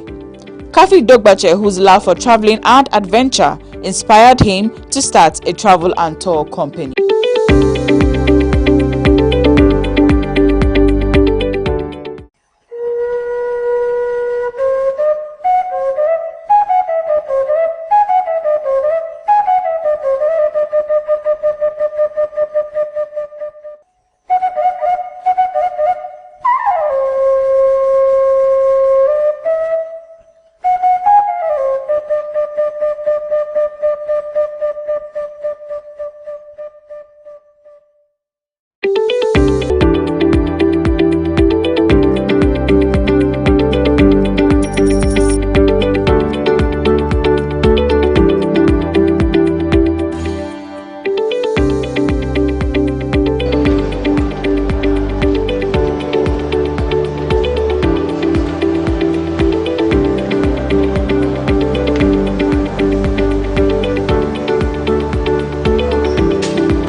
Hello, hey, Mr. Blankson. Great. Welcome. Here. Welcome to my office. Your office. Shall we go upstairs? This is beautiful. Happy to see you. All right, cheers.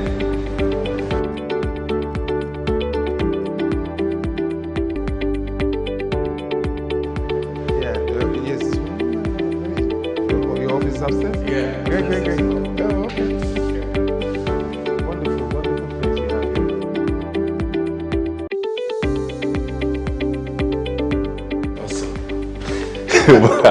you have here. Beautiful. All right, welcome to my office. Oh yeah, thank you. Please have a seat. Yes. Thank you very much. Yeah. Welcome. Glad to be here. Welcome. Finally, I have you in my office. Yes. A privilege. Such a place you have. Very small, but effective. Yeah, this is where the magic happens. This is where the magic. Yes, it doesn't have to be a big place, right? Yeah. With a huge staff. Nah.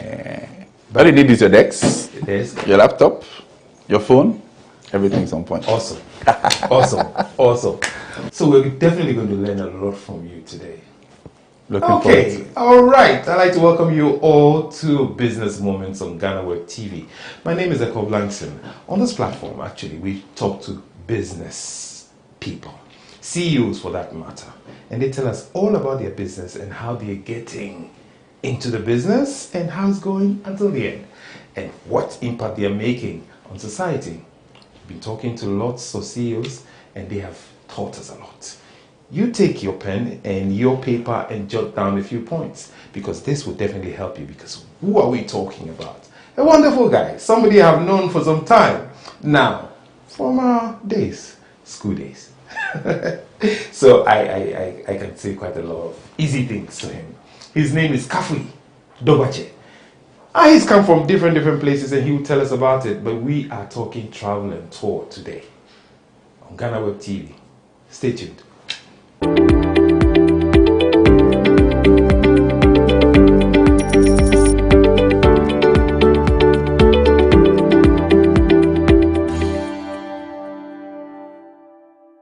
Welcome back. This is Business Moments on GhanaWeb TV, and we're here with Kafui Domache, right here in his office. I'll call it a petite office. Why did you choose to have a petite office? Tell us. Okay, so when I was looking for office space to move into, for a long time I used to work from home, actually. So, used to work from home. I like that. Yeah. I always hear that from business people. Working from home, starting from home, starting from my bedroom. Exactly. Okay. Exactly. Continue. Actually, working from home and working from my car, actually. Yeah. Okay. So I was looking for an office space. I needed to have a certain address, which was important because of the line of business I wanted to go into. I was looking for a certain kind of address. Then I was looking around, looking for the spaces. But then I realized that rents in Ghana are very, very expensive. Okay. Trying to get a decent accommodation, paying 2 years rent advance, and now trying to fix the place and make it look the part. Okay. It was basically my whole capital going to go into that. Great. So then I started looking for alternatives on the internet, and luckily I found this space which had everything I needed, had a perfect address. And for a startup, all I needed was a location, so that people can come to. Okay. So then this place. Well, maybe we can clarify that a business location. A business location. Because where you are right now, you are in the airport city, where it is good and definite for business. Yes. For the clientele that I'm looking at appealing to, it was important that I give them confidence. Beautiful. Now, when I started off, as I was from home, but then mainly most of my activity was online, on social media and various platforms. Right. The new media. And one thing I learned was that confidence in new media was a bit down in Ghana because a lot of people have been scammed online. So people reach out to you, but they want to see the person. They want to say, okay, where can I find you? Where can I find you? So then that was when I knew that I needed to find a location. And obviously they can't come and find you in your bedroom. Yeah, exactly. I could not direct them to my house, yes, or my car. So yes, before you set up meetings at various locations. Very well. But then still people a bit skeptical that, okay, why are you meeting me here? Yeah. Why am I not coming to your office? So after doing my research, found that this place was beautiful. We'll talk more about this office location and the reason why we should have an office and all of that. But of course, let's get to know you. Who is Kafui? Where have you come from to get into a startup like this and call yourself the CEO? Look, I'm not a prophet, but I can prophesy that you're going to become one of the big CEOs. Oh, praise the Lord. Okay, so where have you come from? And what is the story into becoming the CEO of Aspire Destinations? Actually, it's a very crazy story. Where I've come from in terms of where I started in career and how come I'm in this space. So obviously I went to the best school in the world. Yes. Obviously. You must be at DeSadel College. Naturally. Thank you. Naturally. So I went to DeSadel.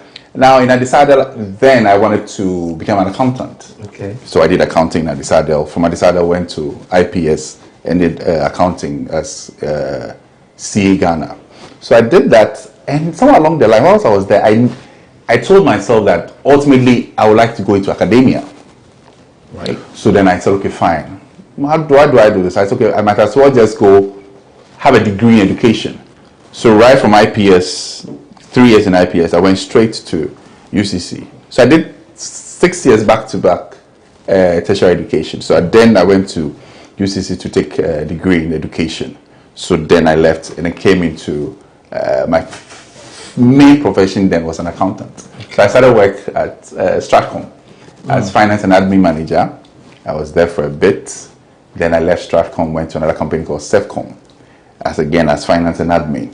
Then I started. These are advertising? Yes. So yes, anyway, Stratcom was more of a communications company, so they did everything within that space. Then Sevcom was, now I had gone into an IT. They were into satellites and broadband related stuff then.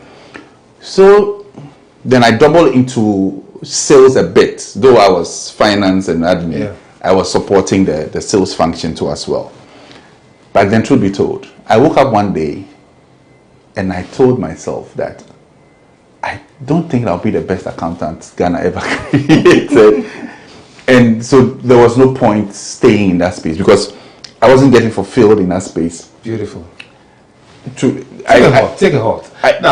Because our audience are really taking notes. So you thought you could do accounting. Yeah. But later on realized that you weren't getting fulfilled. Nah. So it's not your talent. Nah. It wasn't my space. It wasn't you. It wasn't my space. You were not finding it easy. Nah. It wasn't. Okay, so take note. Yeah. Continue, please. I wasn't the type who would come and sit in the office, look at a computer the whole day. It wasn't my thing. Okay. So that's why I kind of got excited about doing the sales bit. So then it got me the opportunity to kind of step out there. So, but then when I realized that it wasn't going to work, actually, truth be told, I woke up one day, I didn't feel like going to work, and I didn't go to work.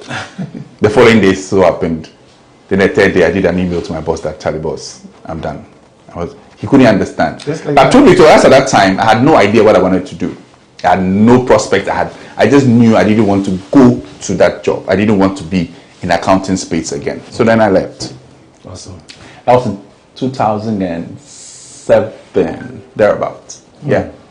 So for 6 months, I was playing with myself as to what to do. I thought about going to real estate. Did you have any money, in the bank that was taking care of you, or you just cut your lifestyle? I didn't have any money in the bank. Okay. I didn't have any money in the bank. I just kind of managed myself. Okay. I just managed myself. Luckily then, I didn't have that many children. I think actually my wife was just about to deliver first. Oh. So then I could afford to have taken that risk at that point in time. Great. So we did that.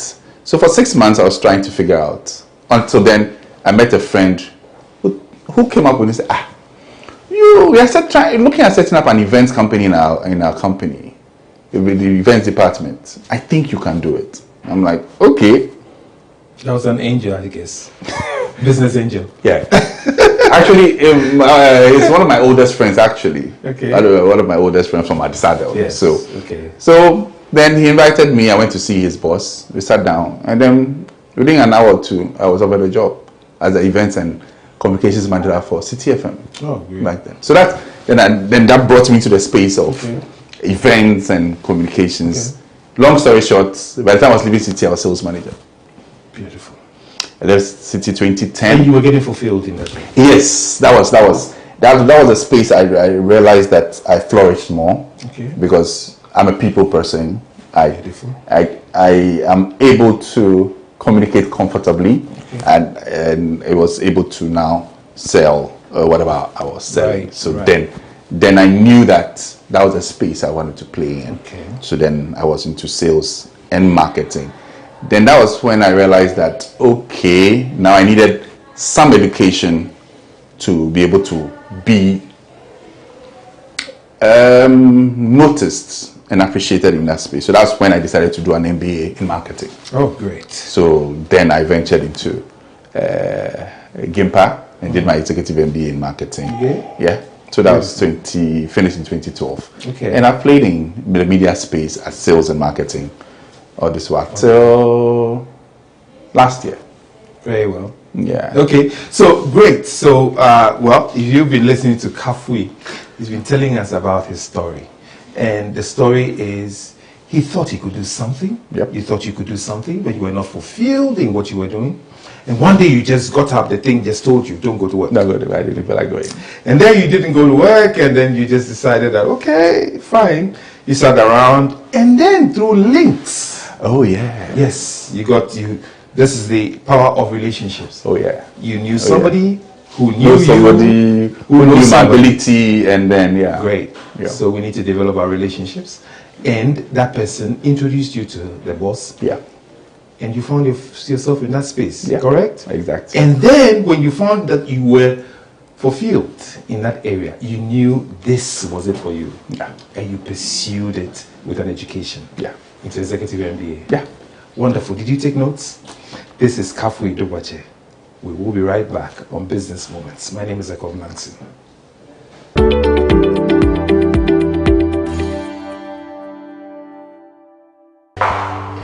Are you still searching for the right platform to share your voice, thoughts, and feelings?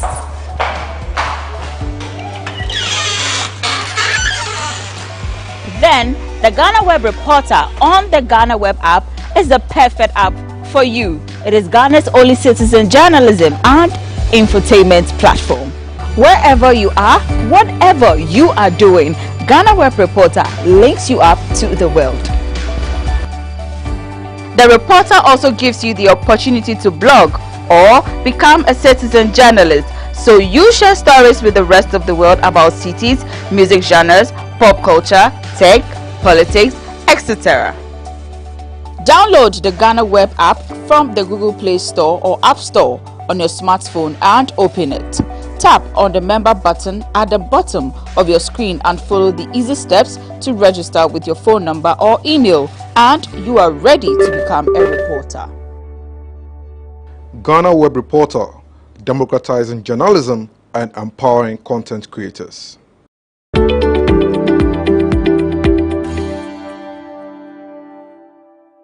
Welcome back, obviously, to the best TV, GhanaWeb TV, where we are on Business Moments. My name is Blankson, Echo Blankson, and of course, I've got a wonderful man here who's the CEO of Aspire Destinations.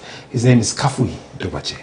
He's been telling us about his story, where he has come from, how he thought that he had something that he could do in terms of talent, and later on, didn't think it was right. How he switched through relationships and got to do what he really wanted to do and pursued it in education.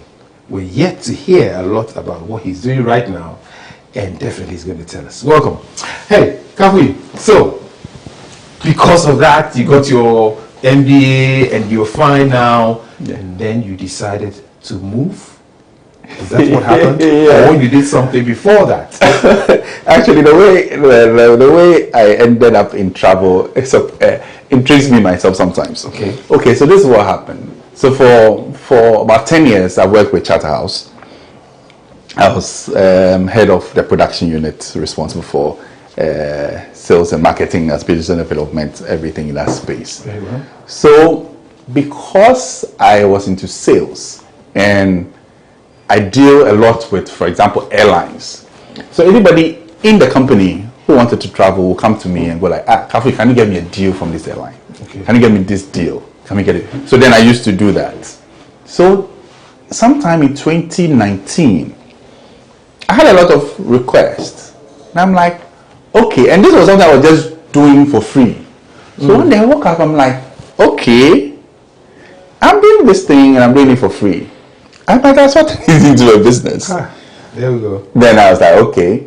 So then I just went to register Aspire Destinations. Actually, Aspire came about because I already had a company called Aspire Media, which does media related stuff on the side. Okay. So then I was like, okay, why think of a new name? Might as well build a group of companies here. Indeed. So then I decided, okay, I'll go with Aspire Destinations. So then I formed Aspire Destinations. So it was supposed to be a side hustle.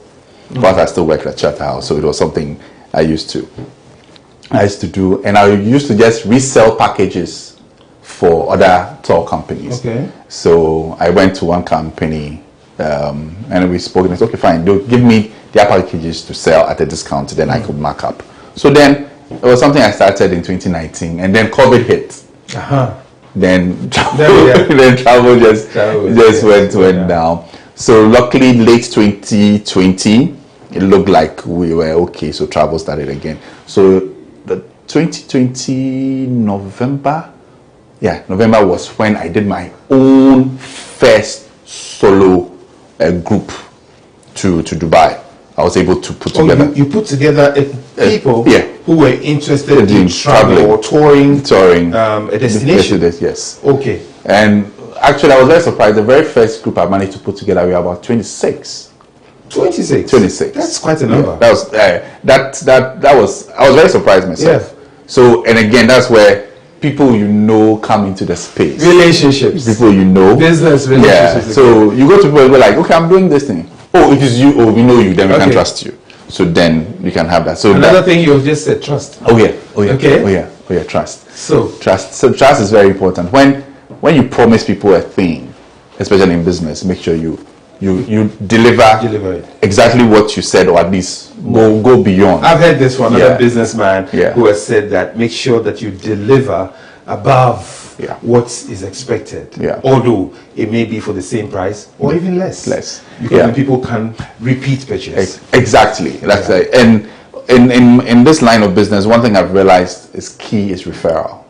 Great. If somebody travels with you or does any business with you, especially in the travel space where there are a lot of unknowns, the moment the person comes back and is happy, you are sure that anytime a conversation comes up, anybody talks about travel, they would mention that, oh, I had a good experience with. So, Kafui, tell us, how many destinations have you gone so far? I know you're a startup, and so you just started. You've had the first 26. Have you gone again? Oh, yes.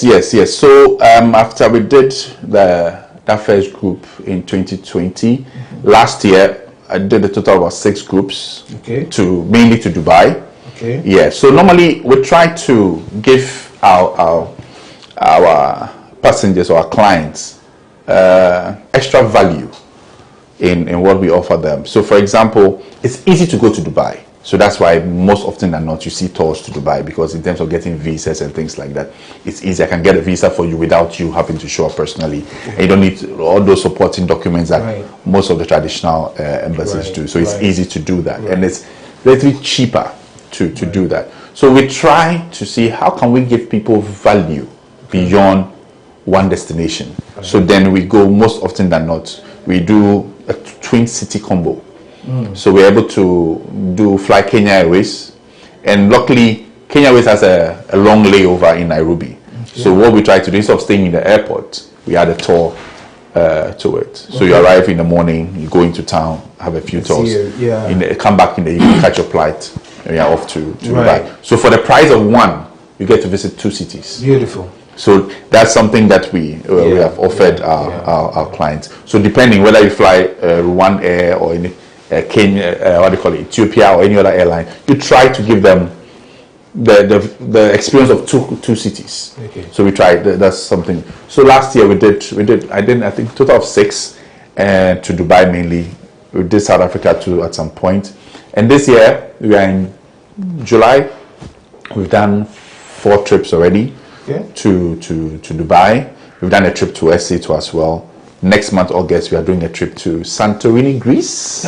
Yes, we're doing Santorini. Wow. And then you got to put me on that. Oh, you should. You should. It's one of the finest destinations in terms of holidays. It's a beautiful place to go to. So that's what we've done so far. Hopefully, before the end of the year, we'll do some other destinations, and we should be fine. Very well. So, I mean, this is awesome. I mean, the way you started very small. This is a startup. I mean, you got interest. You were doing it. Sometimes they say that our side jobs or side hustle, as you put it, become our main interest. And that's exactly what you're doing in getting to travel and tour. Have you gotten to a point where you take people and they don't come back? Okay, so luckily, I haven't had that experience. And again, for our line of business, we need to be able to maintain some credibility with the embassies or the consulates that we work with. So before we add you to our group, we need to do our own due diligence to be sure that you're going to come back. Because the moment you don't come back, you have missed out opportunities for other people. Great. So in as much as we are in the business of making money, it's not every money that we will take. So if we do the vetting and we cannot trust that you would adhere to the terms and conditions of the visa that you'll be given, we might not go with you. Very well. Yeah, because it's very important. To what extent are you rich, Kafui? CEOs, running your own business, would you say that you are rich or you're comfortable or you are... Okay, so one thing I know. I'm just one thing I've realized, and of course, you've from work experience. Luckily for me, I've worked directly with all the CEOs of the companies I've worked with, so I understand the challenges that business owners face. But of course, since you're not directly, you see it differently. But then once you step into the side, you realize that every money you make or you have, you want to pump it into the business. Right. As a startup. Yes, you want to every money you get from whatever, you want to pump into the business because you want to be able to grow it. Percentage? Teachers, how much of percentage of money do you pump back into the business? Everything, actually. 100%? Everything. Then what do you live on? Your children, what do they live on? Oh, at least for now, by God's grace, I don't have to pay rent. Okay, you have your own place. So I don't have to pay rent. You're able to pay your children's school fees. From where? From where? Okay, so but then one thing, you pay yourself a salary. Okay, great. Yes. Whichever way, one thing I learned a long time ago is that always pay yourself a salary. Okay. Do not. Beautiful. Do not think that the business account is your personal account. Okay. So have a business account of your and be content with that salary that you're getting. And one thing I did was that I pay myself as per my last salary, my last job. Okay.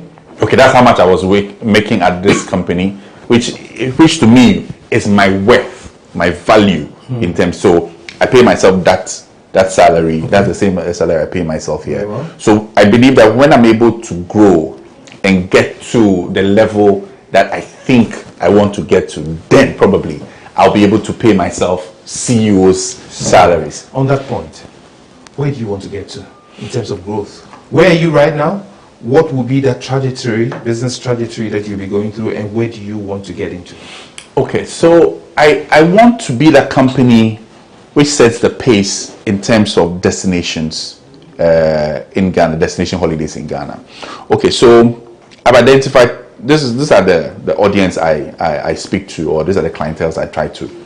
I divide them into two groups.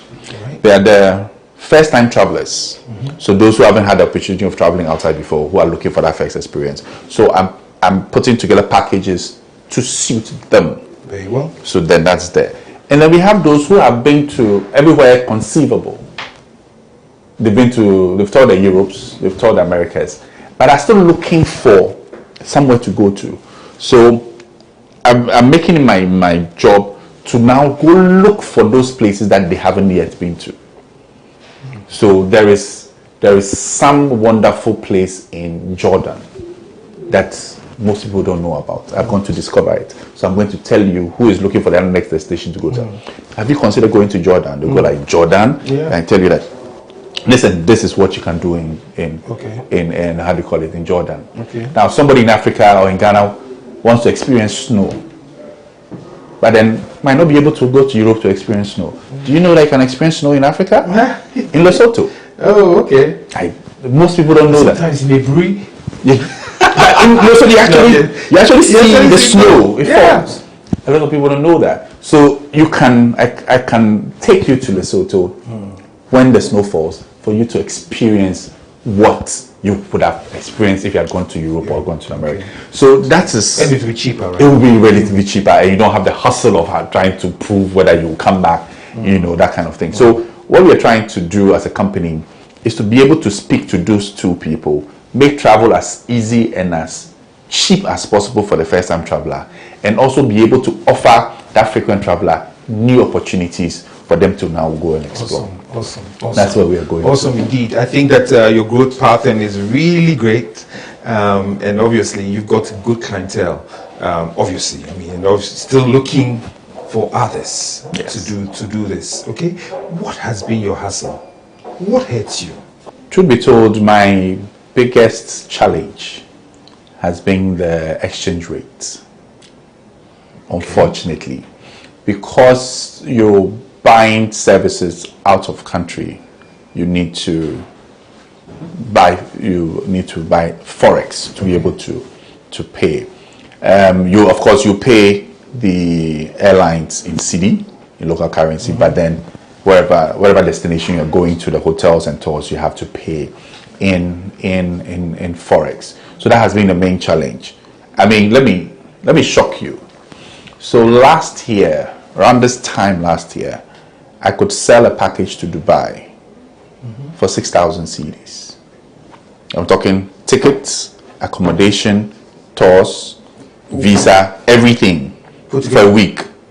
For 7 days. I don't think I can go to Dubai with 6,000 for a week. Oh yeah, that's the beauty of working with a company like us, because we're able to have good discounts with the airlines. That's what I was coming to. In the same way, we're able to have good discounts with the the hotels outside. So we are able to offer you such packages. So sometimes you talk to people like you and you tell them I can take you to Dubai for 6,000. They go like, okay. I've traveled many times. Yeah, I've traveled many times. My ticket is more than 6,000. Then I'll tell you that's why I come into the space, because I'm able to get bulk discounts from all these things.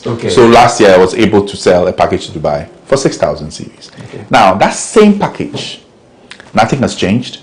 It's the same airline, and the price of ticket hasn't really gone up. The same package from Dubai, but unfortunately now I'm selling that same package for 11,000 series. Any reason why? Exchange rate. The CD has depreciated. Does it mean that you've transferred the challenge to your... Sadly, we have to transfer the loss to the client. Is there any creative way that you might be thinking about a solution to make it easier for your customers as well? We're still... Okay, so for us, what we try to do, since we cannot do anything so much about the value, what we as a SPA try to do is that we want to give you extra in terms of the experience. Okay. Of which I would have paid for. So ordinarily, when you pay for a package like that within the industry standards, you're entitled to, most tour companies will give you 3 tours. Of course, you have your airline, your accommodation, and they'll give you 3 tours. But Aspire will give you 4 tours. Okay. So yes, for the value of 3, you enjoy 4. So that is our way of trying to compensate for the increase in the package that we could not do much about, because those were variables outside our control. You're just taking me to my next question. Okay. That will be, what makes you different? There's so many of them, we hear about them doing touring and blah, blah, blah. Some cancel and stuff like that. After the people have paid and everything, it's difficult sometimes to get their monies back and blah, blah. What makes you different as per destinations? Okay, so like I just said, where we try to give you extra from what everybody else gives you.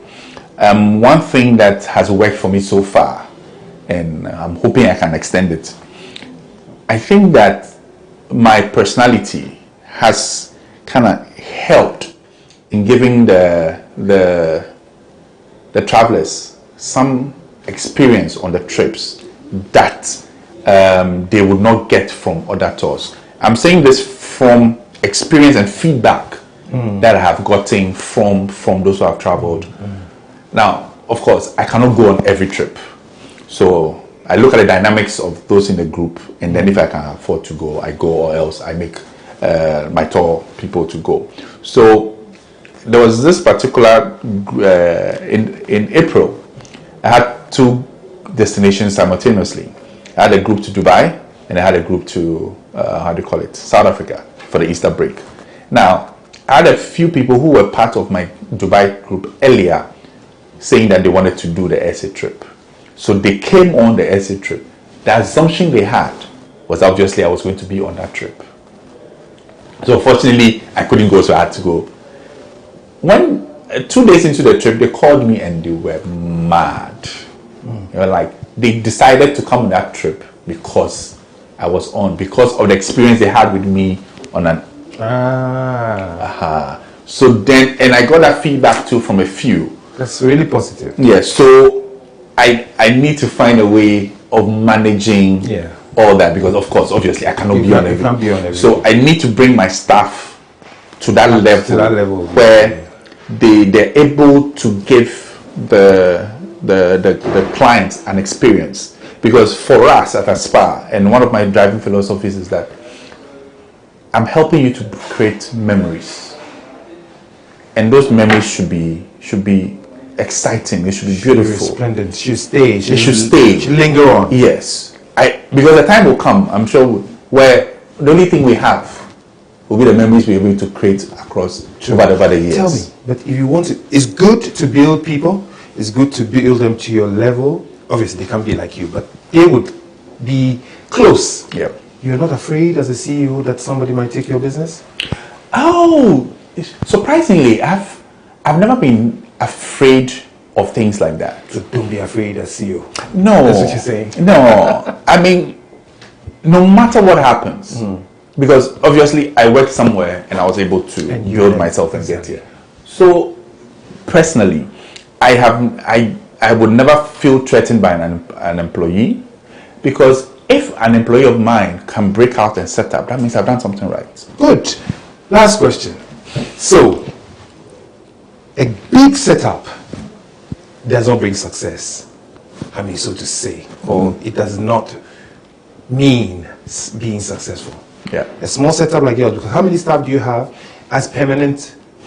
Okay, as permanent, I have an assistant who is permanent. Most of the people I have are on freelance, on a contract basis. On contract. On contract. Okay, so you don't have to carry a lot of people with you, because as I see here, I wonder how many other people can sit here, but they are somewhere, and they are working for you. All right, and this is also the power of technology. Yes. So if COVID taught us anything, we don't need to be in an office space to work. Exactly. You can work from wherever. Exactly. As long as you have clear deliverables, you can make it happen.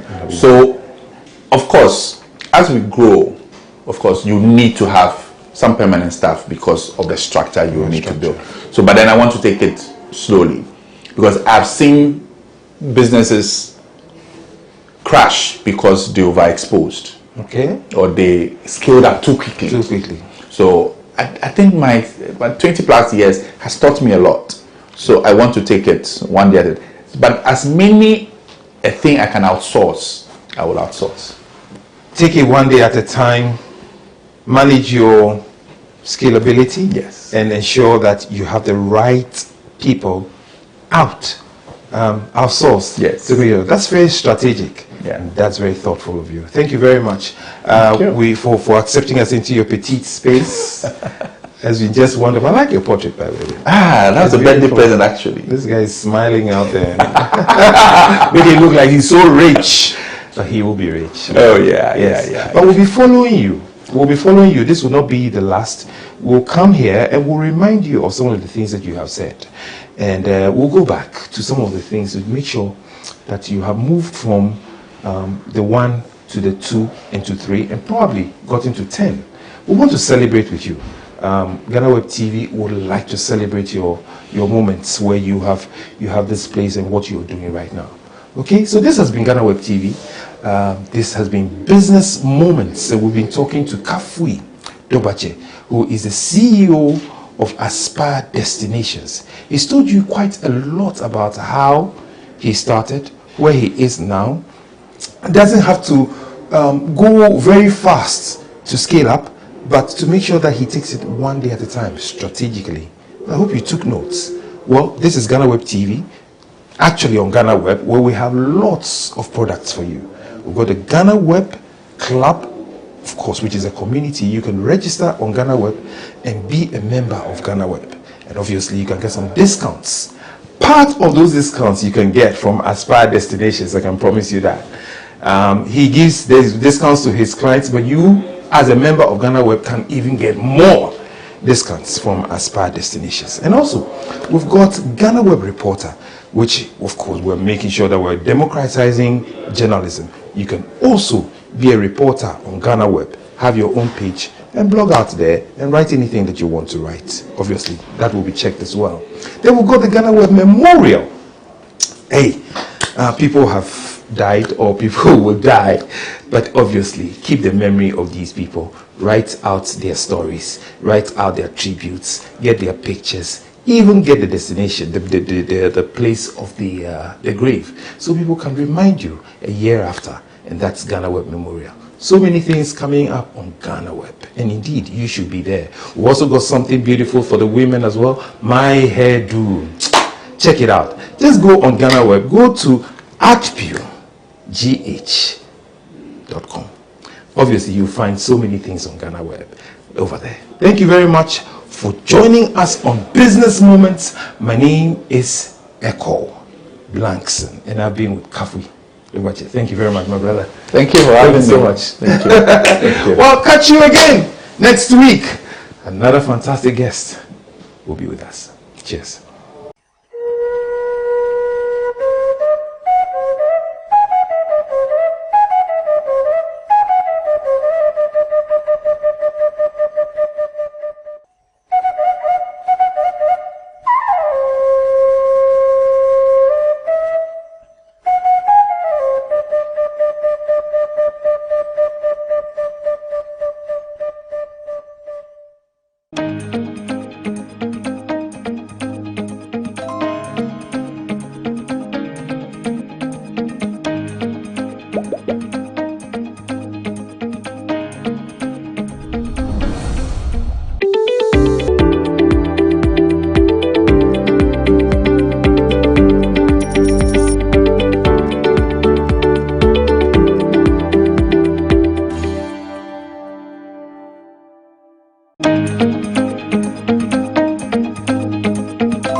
Mommy, you first can see about Kotoso. No, Mommy, I could concern. Mipoga, send me sick from Lemonade Finance and let me £2. Lemonade Finance.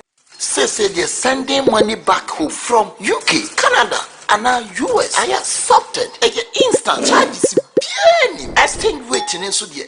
Unbeatable. Resume promo code no. Dr. Likey. Nenya £10, $10, and now $10 Canadian. What first transaction? What they send this app of you know?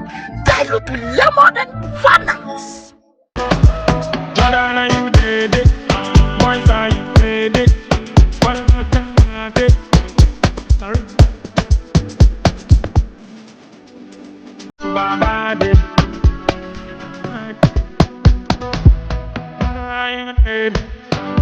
I did it.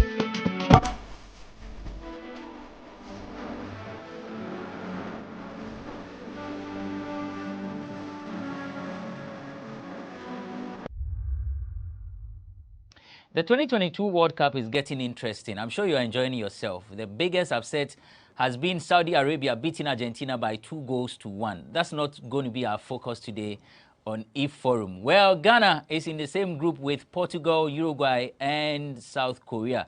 A number of songs have been released to, support the Black Stars as we see whether or not we'll be able to semi-finals, so say after first year. But there are a number of comments that have been passed after these songs were released. And this week, Samini was in the trends. That was because he said he described one of the songs or the songs as what? I say nyum ni de ibinya. Na mon ko bon nyum na Ghana e de beja ko bon nyum to say the moto dej. Anyway, Nasi has also released a song and people are jamming to it. Today we take a look at some of the songs that have been released as official Black Star songs for the Qatar 2022 World Cup. And so that's what we are here to do today on E-Forum on GhanaWeb TV. My name is Benefo Boabin Abrantipa.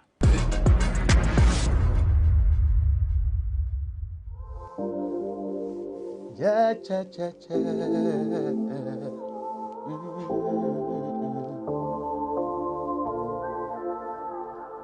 Oh, yeah.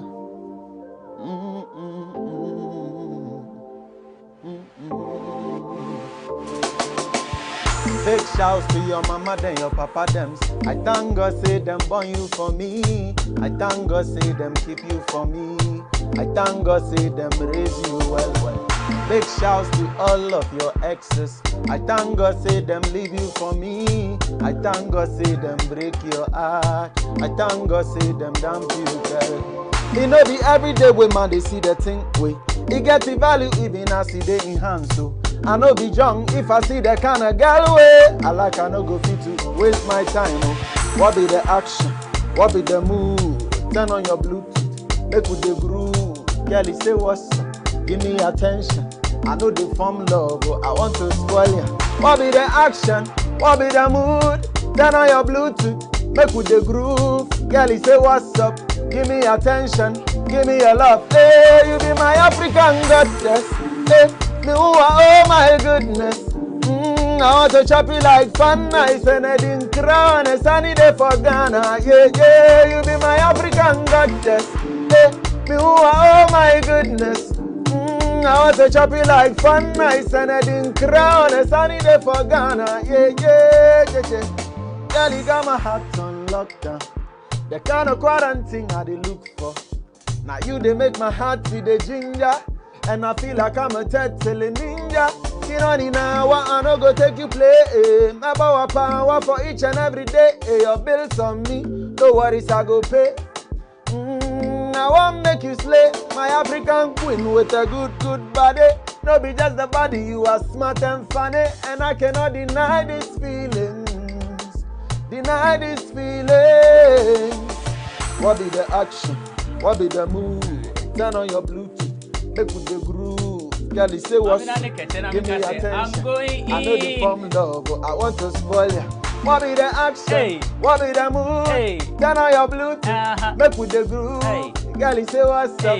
Give me attention. Give me your love. Hey, you be my African goddess. Hey, me who are, oh my goodness. I want to chop you like fun nice and I didn't crown a sunny day for Ghana. Yeah, yeah, you be my African goddess. Hey, me who are, oh my goodness. I want to chop you like fun nice and I didn't crown a sunny day for Ghana. Yeah, yeah, yeah. Emanya na neso oba ahoye na me na mimi amahu tina message na so wo mo kwamo me ne wa na bet no bido ma fa wonto ma bebo media na ne e mo bera tale me feel it me feel it no anyway and so that's Bakadabi doing this song for us on E-Forum. Don't mind me, this one I just tried to do something. I don't even know where the words came from. That's a beautiful piece. Bakadabi. It's been a long time.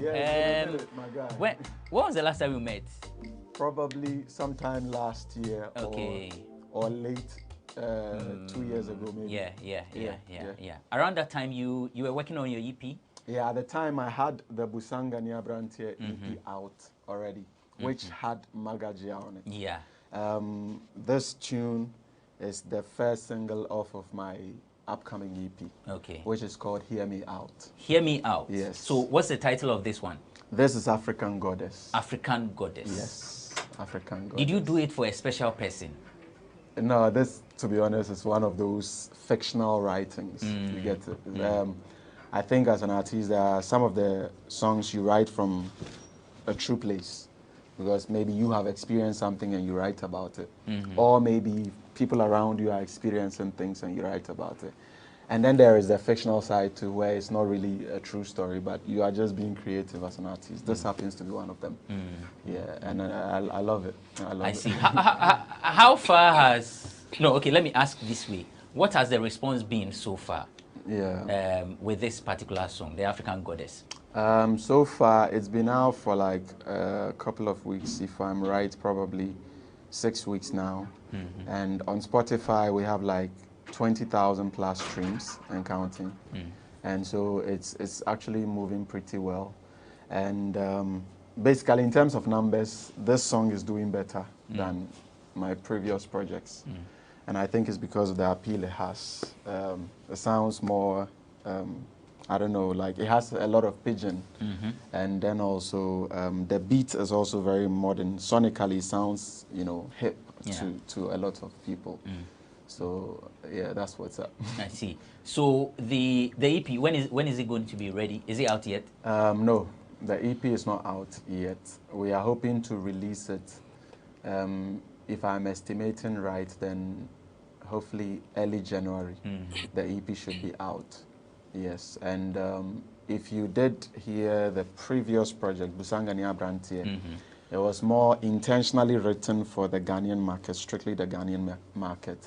However, this one is for Ghana and beyond, and the rest of the world. This is like world music, because that's the intention with this project. Okay. What did you say the title of the EP was again? Hear Me Out. Hear Me Out. Yeah. Okay. What informed the decision to have that? So my manager asked me if I had any idea what the title of the EP should be, and I was like, I think it's about time already. People should hear me out, you know, because I truly do not consider myself as an artist who is now probably finding himself, or, you know, I think deep down within me, I know I've been ready since. Except, you know, being ready is one thing, and having access to the market, the platform, is also another thing. So it's just from that place where I feel like I deserve to be heard, and so hear me out. Yeah, that's the inspiration behind it. Romeo and Quay. Okay, so Romeo is an event organizer and he's also an artist manager and talent coach. Madina Social Welfare Assemblyman. I say, oh yeah, last time you called, baby. I don't know whether I've told you. We went there and then the guy, apparently he had been watching our shows. He says, there's this guy who comes on your show. So when he described you, I said, okay. Then I showed him your video. He said, yeah. Then he asked, who is he? Then I said, event organizers, okay. Artist managers, okay. Then, you know, I didn't want to mention that you are... When I'm saying, he sounds like a politician. Romeo, thanks for joining us. And Quay, Mercury, Quay, no, some of us all confusing me. David Quay is an event coordinator with Mercury Republic. So that's Bakadabri. Hear me out.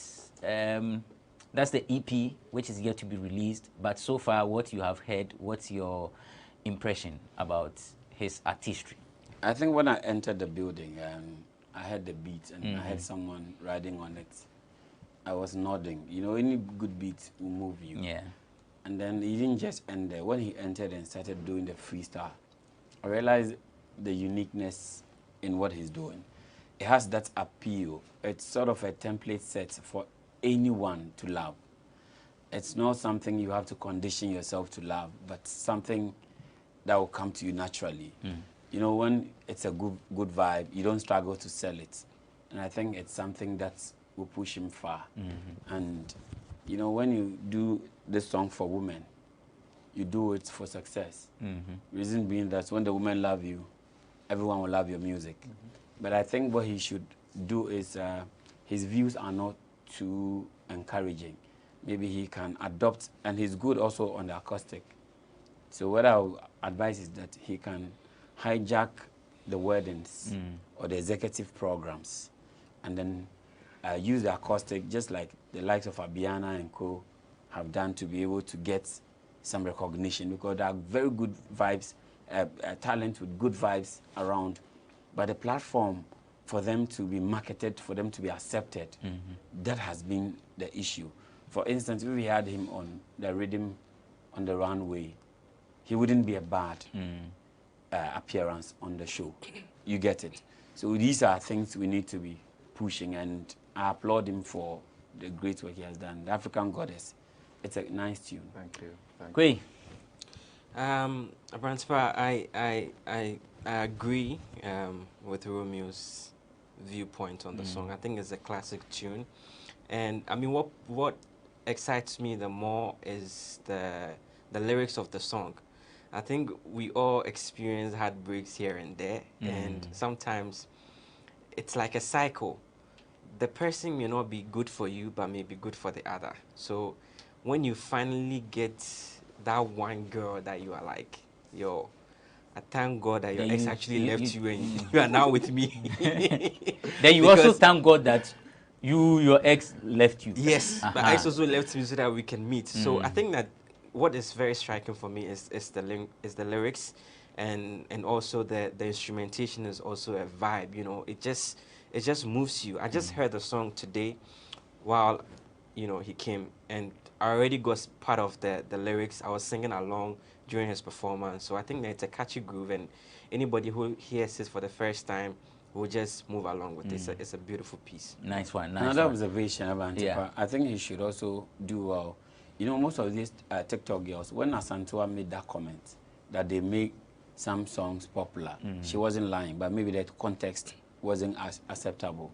You should be able to get some people hooked up on this TikTok thing with this song, and then leverage on it to widen or broaden his horizon to be able to get more numbers. I think it's a good vibe. And then another thing too has to do with the fact that, like I said about the wedding thing, you know, you mentioned Edinkra, you mentioned Fan Eyes. If you could do some short skits with even if you're not ready to shoot a video, yes, and then they should be the ones to push it because their products will be in there. Talk to Edinkra, talk to Fan Eyes, and then I think you would have a go because it's a Ghanaian. Sort of Edinkra is a Ghanaian brand, household product, and then exactly Fan Eyes too is also here. So it would be a marketing tool for you to reach out. Even if let's say they're shooting an ad, your song will be appropriate for. So it's just an observation. Okay. Thank you so much, guys. I appreciate this. But if your how do we get your songs? Which digital platforms are they? Everywhere, everywhere. And my name is Baka, B-A-K-A, Dabri, D-A-B-R-I. It's the same across all social media platforms. I'm the only one with that name. So, once you get the spelling right, you should find me. Okay. And,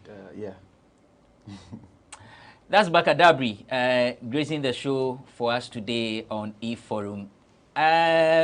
During my intro, I told you we were going to talk about the Black Star songs. So, a number of musicians have released theirs. We have Coco Flake, we have Akwabwa, there's been Ken Promise, Unapo Man, Nasi has released his.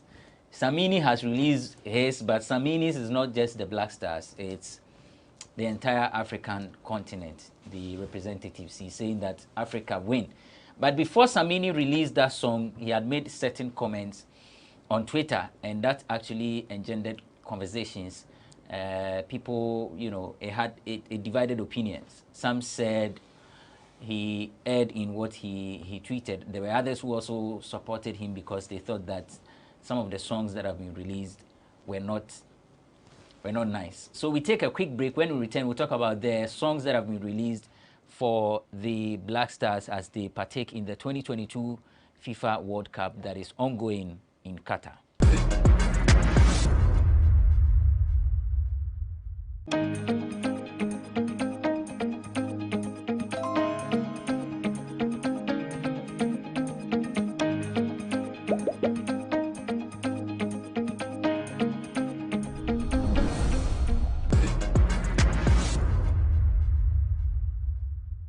Welcome back. You're still watching eForum on GhanaWeb TV. My name is Abrantipa. I'm doing this with Ambassador Romeo, David Quay, and Baka Dabri is still sitting in for the discussion on the songs, the World Cup songs. So you've heard quite a number of the songs. Before Samini released his, he actually made a tweet and said, the new Black Star songs, though, do we have to learn it before the World Cup? Whoever chose it probably wrote it too.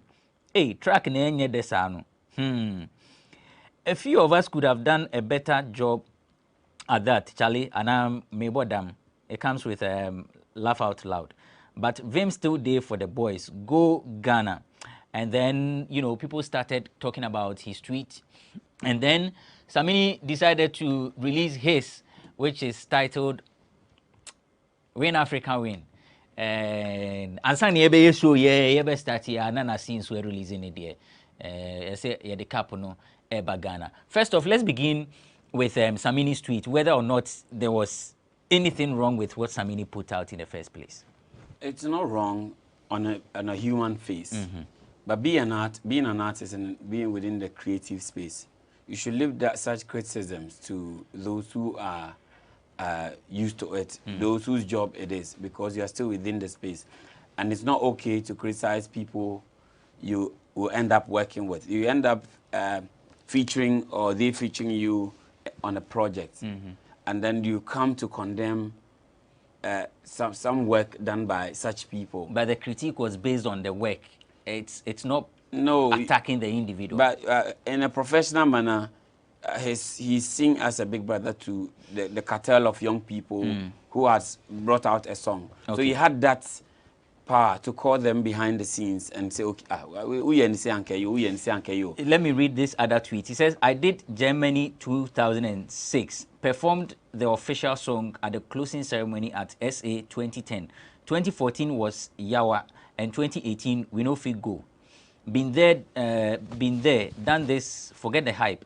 The morale of my statement beyond politics, typos and grammatical errors remain the fact that the track is whack, in my opinion. So that's Samini again. This was at the time that the people were bashing him. Yeah, but it's true. He deserved to be bashed because Charlie Abrantepa, you are sort of seen as a godfather. If you see something that you think doesn't augur well, your business is to have sort of a tete-a-tete discussion with whoever is involved, right? Or you just shut up and put out sort of a work where people would be the judge of it. Could it be that it was because he wanted to release? That was why he just took a gimmick, a dig at them. Just a gimmick to let people know that draw I'm attention. also about to release. And funny enough, what he just released, honestly speaking, is still it's still within the same space like the ones we've heard already. Within the ones he criticized. The best ones amongst them in terms of real Jama for sort of a tournament of this caliber is a Nasi one, and then Grace Ashi's song, and then you can talk about Talal Fatal. So far, like those are the songs that even years after years, people are being able to remember the lyrics. What Samini is saying, how many people will be able to? He was talking about. Oh, it's simple. Win Africa, win. Oh, Ghana, win Africa, win. My friend, let's be real. See, you see the Nasi on. It injects it injects in your adrenaline naturally. It pushes you, even if you don't know the words. It drags you along. But this is like their normal, what do we call it? This raga thing. Jama, you get it. And this is where I was expecting Shatawale to come in, because when it has to do with Jama, sometimes he does well. This is what I think. I think that over the period, right, we've been having conversations as to why the Nigerian industry, for instance, is more prosperous than our Ghanaian entertainment industry. And over the past few years, what has been the bane in our industry is the consistent, should I say, fight amongst the artists, where this one is throwing shots at the other, or the other one is throwing shots at the other, or they are releasing these songs and what have you. So what is actually needed to propel themselves and then the entire industry to the front is lacking because of their seeming battle amongst themselves. But what I believe that our artists should be looking at is to be battling with those outside the scope of Ghana. So for a Samini to come out and, you know, run down another project by a fellow artist, I don't think it's in the right direction. Now, like Mr. Romeo is saying, let the fans be the best judge. You are in the industry with a person. You understand? It will be so off that Abrantepa will wake up one morning and then after listening to Evans Mensah on Joy FM or on Joy TV, he comes and does tweets that he hosts the show very poorly. It just doesn't work out. You need to allow the fans do those kind of comments because you are an industry player. The little you can do is to support yourself to the next level. If you think that the song is actually whack, release your own song. Let the people judge that it is whack. That is what I think that he could have done. And the reason why maybe he was speaking the minds of a lot of people, but when it comes from him, it becomes problematic. Now, the reason why I think that he was speaking the minds of a lot of people is that if you recall, during Sarkodie's album, before he launched this album, he was on a radio tour at Plaza FM 3 Music Network. He made mention of the fact that his project is not targeted at the Ghanaian market. And the reason why he believes so is that Ghana seems to have, the masses seems to just enjoy upbeat tracks. So when you don't do songs that are upbeat, like people want to dance, then you are not going to get the masses on your side. They don't fall for the, you know, the love and the sweet things that you But want to that do. thing, to some extent, I disagree. No. I mean, we all know how Sarkodie, not to digress, but we know how Sarkodie began. Sarkodie was doing typical, like, rap, and the masses were feeling him. Around that time, it was even way back before Sarkodie dropped Baby and You Go Kill Me. But you see, those songs that he was doing, they were not groovy, they were not...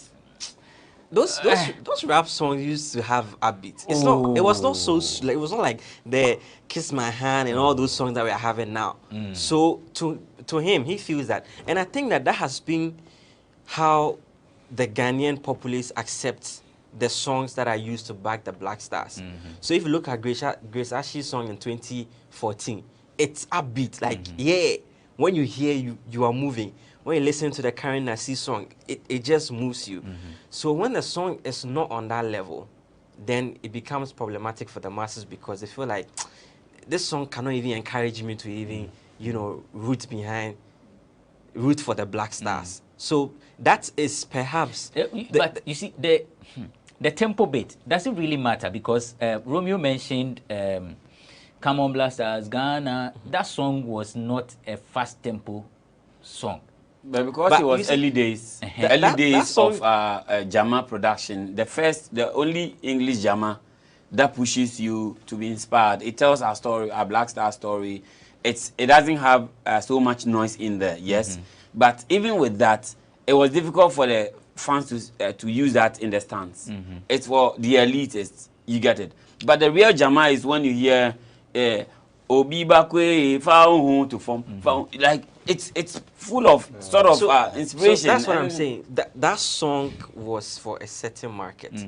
That's the elitists, like you said, they would really vibe to that. So when it comes to the grassroots people, like all of us on the ground, we want the energy to be in the song. Yeah, as a Ghana share, hopefully, if Ghana is to do what the magic that Saudi did against Argentina.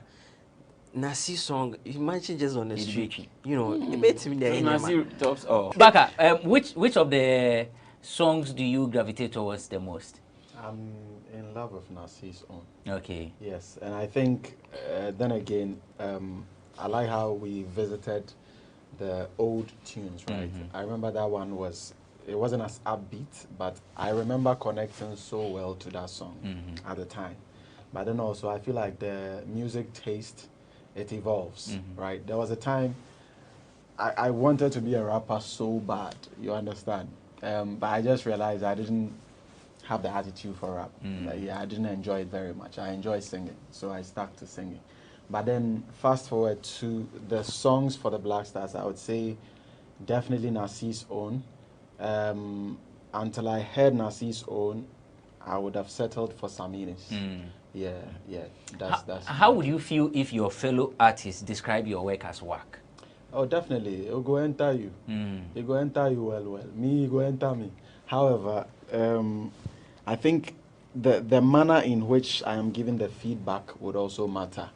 If you heard my work out there and you're a colleague artist and you felt like it was horrible and you just hit me up and you gave me your honest feedback as a colleague in the industry, I would appreciate that. I'll feel like you are on my side. You are with me. So I would return the favor, when, that time comes. However, if it's put out there like that, I think then it just becomes like a pulling down kind of culture, right? And as for someone as legendary as Samini, whom I learned so much from, I would say that this one is probably you get agenda. You understand? If you get agenda where you do that one there, fine. You put out there say you get agenda. But if you know be say agenda where you get, and from where I stand, I see it as some agenda thing. You understand? Because eventually you release something where the thing, people are going to check it out and stuff like that. So I feel like it's very intentional the way he went about it. I am sure that someone as rational as Samini would have known better that, okay, maybe I'll go fee here to this guy or privately, then tell him. But it be their business. It's show business. After this whole thing, I've seen a tweet from King Promise saying idols become rivals. Even though he doesn't add any. He doesn't tag anyone. Yeah. He doesn't mention anyone. But we know, But some yes, say that yeah. that tweet is actually a reaction to what Samini said. Do you think it is? Of course it is. Come on, you throw It's a well tailored or measured dress thrown to suit Samini, and we all know it's Samini because he happens to be Samini's boy. Sort of, he looks up to him, and then if you put him within that bracket of wackism, then he would also obviously come at you and But push it. Samini's tweet, I stand to be corrected. Samini's tweet was not directed at King Promise. I think he made a general statement. And then within that space, some few guys, he King Promise, what's his name? Koku Flake. Koku Flake. Yes, Akwabwa. There is one that comes from a band. I've forgotten the name of the band. The title of the song is Ose. Is it Kento's band? Yeah. The title of the song is Ose. So if Samini makes a generic statement, why should you... He could have also made exceptions if clearly he didn't want to include Asimesi. Yeah, but I be like some tweets they were mentioned Koku Flake. Yeah, he said Koku Flake do. Stamp him. Yeah, but I just say the song will be official. You know the like. So which one is official? Actually, I don't know. Exactly. Kim Promise's title has the official song. Right. So we will be wrapping up soon. But do we expect any new song? I think Nasi draws curtains on all these. And if he gets to the worst, I would expect sort of a remix from Nasi and Grace Ashi to just top it all. Because Nasi is sort of a virtuoso, prima donna of real music. He fits in everywhere. Like, so if we're looking for that jama, even the gospel jama, come on, you feel Nasi. So if Grace Ashi is one of those few women who within this space have really come to the party, I don't expect her to be pushed aside. So I'm expecting sort of a refix from Grace Ashi and Nasi, and then that will be a blast. Even when she has, on a number of occasions, said the FA has not, what she expected from the FA. Yes. Exactly, that's where I'm coming from. If you're having a refix, it means that there are discussions. There are discussions underway to appease her or to make it up to her, because it's sort of a nationalistic approach and something to support a cause of a national interest. So I think it would be so unfair. Within this big space, we have a lot of male dominating this space, and a single woman who has anchored this space so nice for over years, and you can't just let her go like that. Any new GFA president will want to drag her closer and appease her.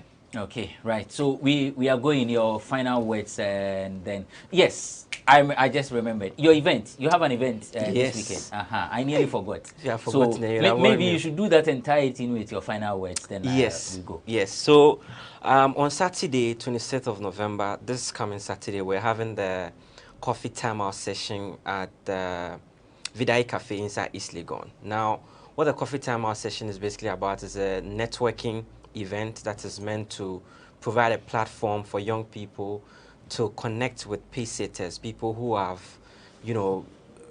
done so well in the society. They have a story to tell. They've reached a certain pedestal that can be of great influence and help in building the next generation of young people. So we're bringing these people together to come and interact and connect with young people at Vidai Cafe inside East Legon. Now, what we have identified is that a lot of young people, when it comes to networking, people have not really understood what the purpose of networking is. And in fact, the kind of networking that we do, it is quite problematic, because you go for an event and you see, for instance, one of the big guns that you want to connect with. But these people are so busy that they will give you their card. After the event, you call and you never get them. So we have identified that that is a problem. So what we want to do is bring these people together in a semi-official manner on a round table where you get to face-to-face interact with them. So we do a roundtable discussion. After you interact with this person, you get the opportunity to interact with the next person. We just keep shuffling the people who are on the bill so that you get to hear their story and also connect with them and connect with fellow young people who are achieving great stuff in their respective field. So this year, we are lucky to have on board Ochiame Kwame. He's one of the biggest guns when it comes to the music industry in Ghana. He will be joining us at Vidai Cafe on Saturday. We also have Akusia Menu, who is the deputy CEO of the National Youth Authority. And we also have Kobi Mensa, who is a blogger and a philanthropist, one of the biggest names when it comes to blogging in Ghana. So that's going to be happening on Saturday. If you need any information on registration, you can contact me on 024 166 4181. 024 166 4181. Okay, so that's David Quay. David Quay is with Mercury Republic. Romeo, let me get your final words before we go for vote. I think this World Cup, we're looking so much forward to some success story from the African perspective, and that the weather should be an advantage to the African countries. So far, 2 African countries have drawn. Just the real beacon of hope of Africa, being Senegal, actually lost. But Black Stars, honestly speaking, despite the hula baloo surrounding the team, when people least expect the team to perform, that's where they come to the party. So I expect them to defy all odds and make the grade. Bakadabri. Hello. You know, football no be my area plenty. Yeah. So my closing words there. I'm glad to be here. I'm glad to have shared, this platform with great people such as yourself. My name again remains Bakadabri. Kindly check me out everywhere, and hopefully you enjoy my music. I hope to win everyone as a fan. Eventually. Okay, right. Thanks for coming. Quickly before we go, like I've been saying, a lot of things happen in this small country of ours. Yes, Accra. Things they go on.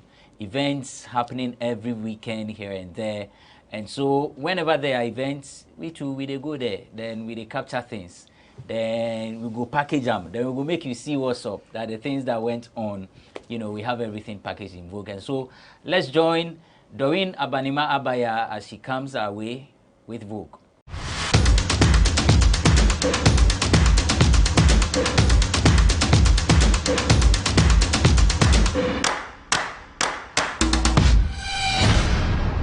After months of publicity to build anticipation, Pacey's Esther's 20th anniversary concert came off at the Accra International Conference Center on November 6th, 2022.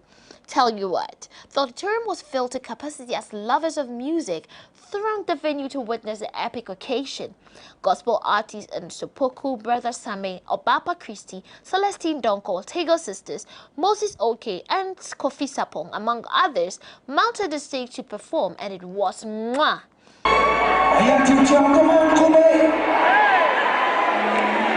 You Jesus Christ.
all have been waiting for.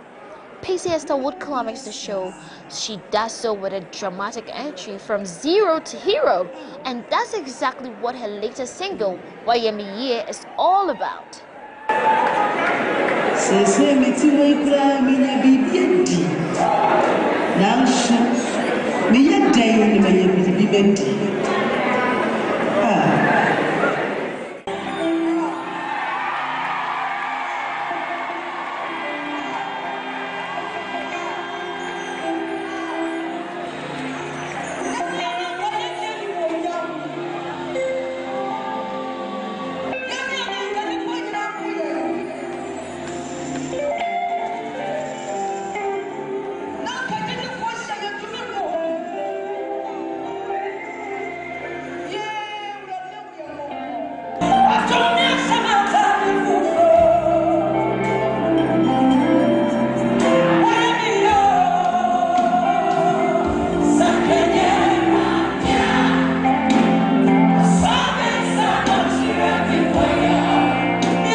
What an amazing show it was. Congratulations to Pacey Esther and her team.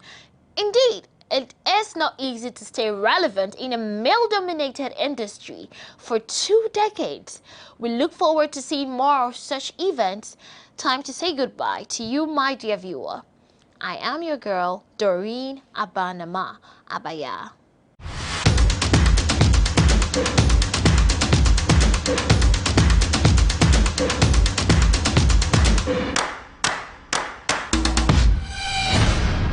Thanks, Doreen, for the segment Vogue, and congratulations to PSA Esther. 20 years in the industry, it's not easy. And your new song is also doing so well. That was a good show. Yeah, I hope you enjoyed it.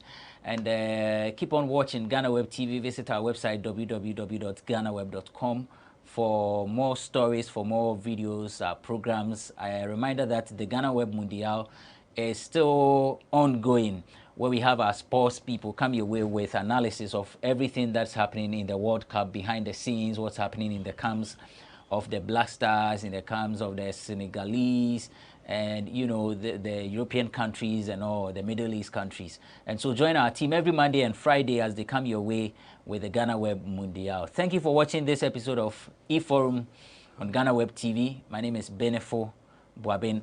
But before I go, let me remind you that this is our last but one show, for the year.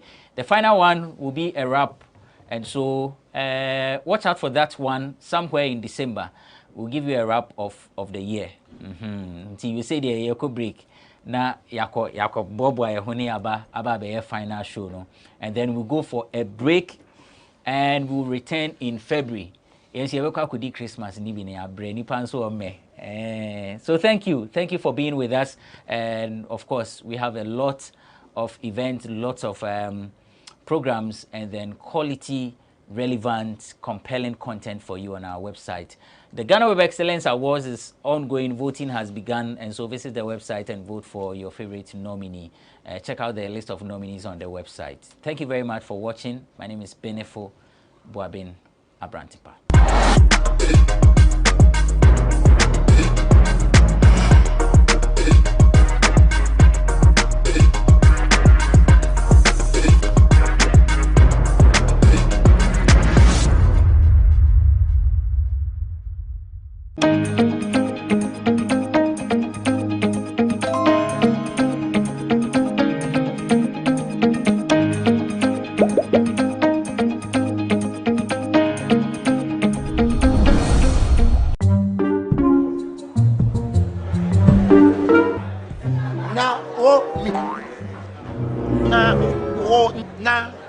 Boso nya say Obek kano kre.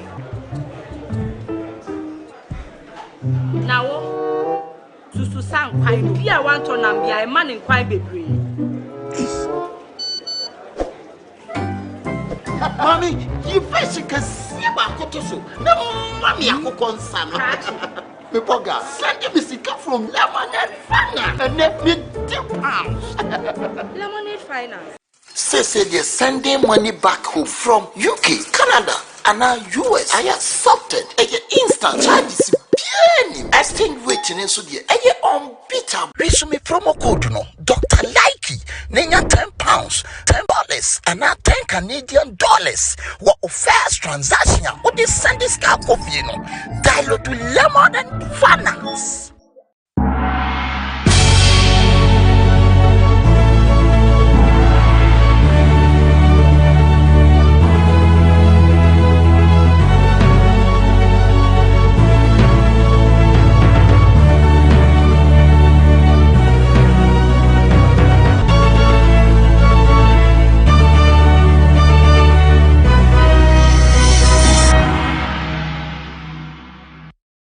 Hello there and welcome to BizTech on GhanaWeb TV with me, Na Oyokoti. Stay tuned for more business stories that made headlines during the week and an exclusive interview you wouldn't want to miss.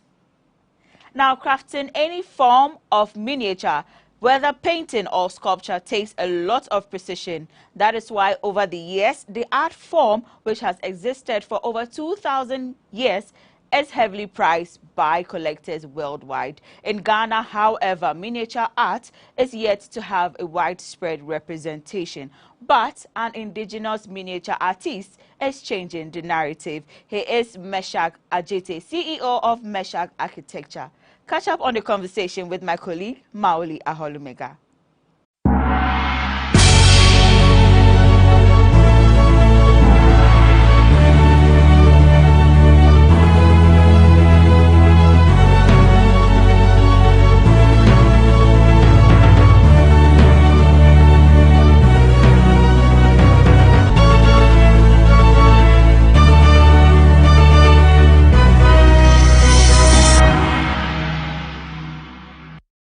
His idea first began when he went on an excursion and saw a number of miniature arts during that excursion. This born his idea of creating his very own miniature arts, and he's doing amazingly well in them. Before I introduce my guest on this week's edition of BizTech, I'll take a quick break and we'll be right back.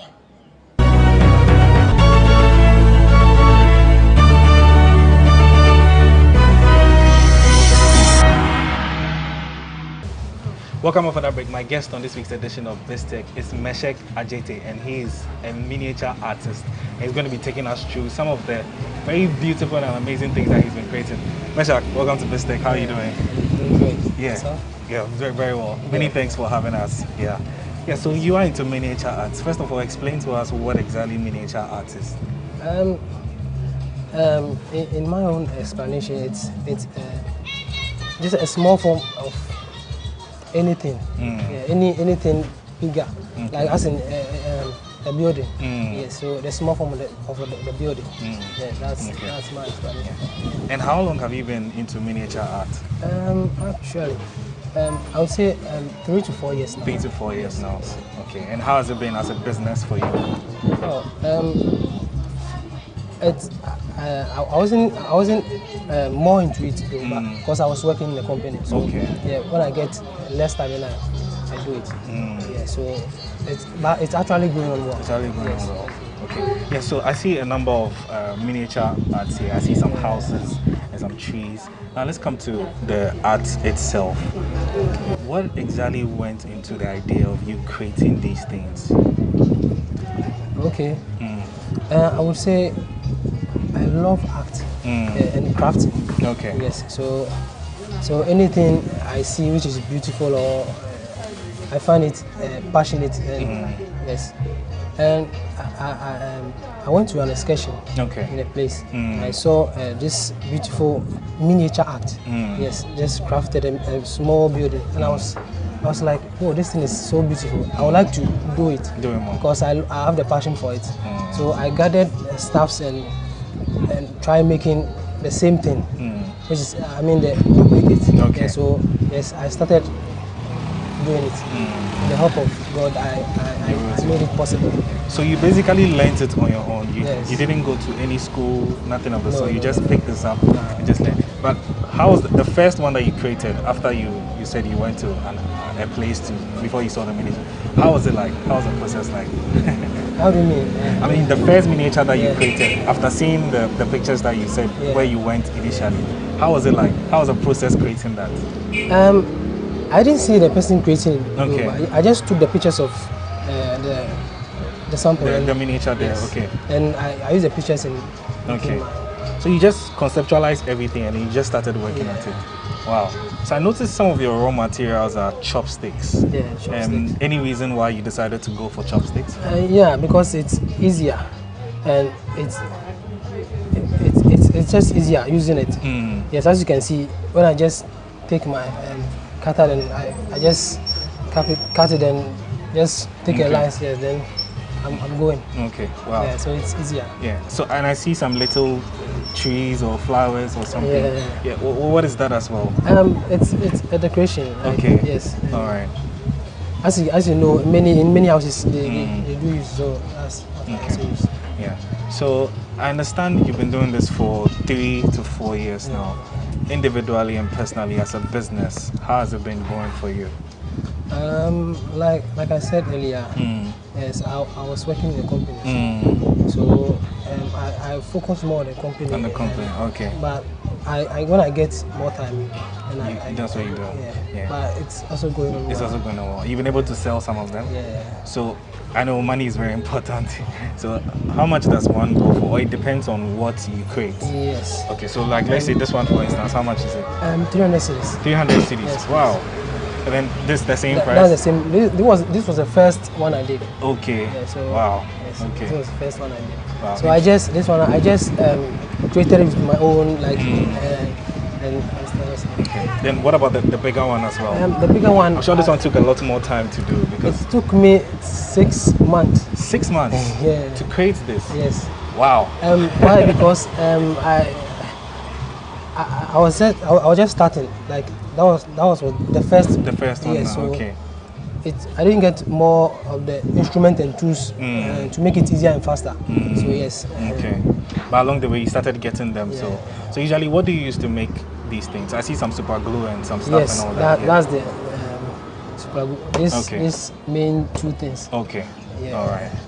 And a dye.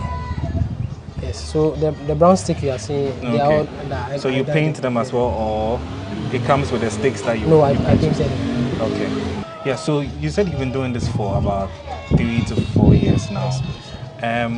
Where do you want to take this in terms of? Because virtually you are like an architect in your own way. Do you have any plans of venturing into architecture? Yeah, actually I have. Okay. I have plans. Yeah. Now, what I can do is just build with something, but I don't have the knowledge or I would say the knowledge to maybe draw a plan or something. So I was thinking of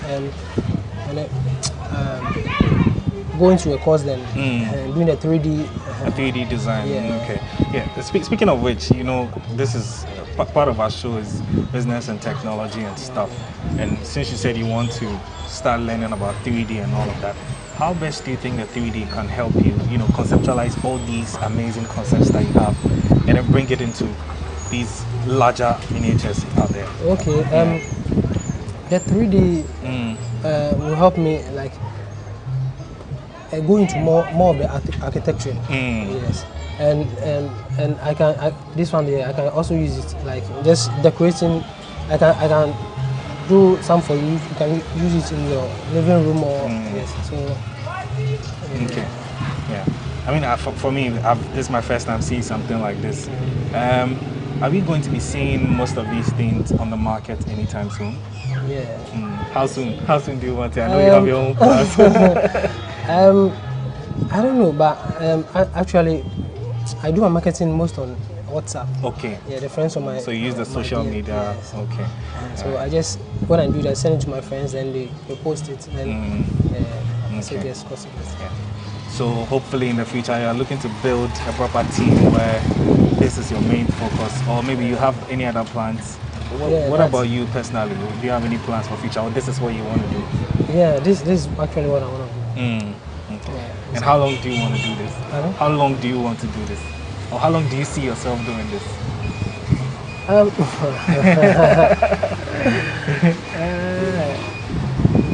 mean, I don't have the strength anymore. You don't have the strength. And the ability to do it anymore. So I think I'll do it. So briefly, I know you made mention behind the scenes about your twin brother. Yeah. Does he also do the same thing that you do? No. Okay, but he helps you out? Yeah. Okay. And I saw some of your family members here as well.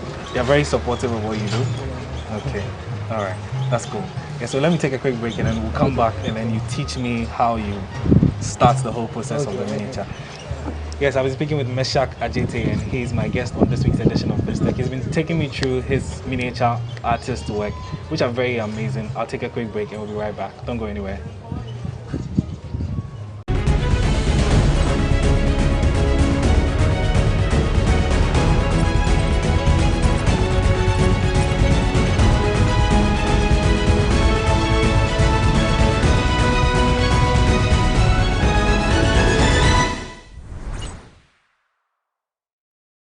Welcome off on a break on BizTech. Meshach Ajete is my guest on this week's edition, and he's a miniature artist, and he's been creating some really, really amazing miniature art. And he's going to take us through exactly how he creates these miniature art.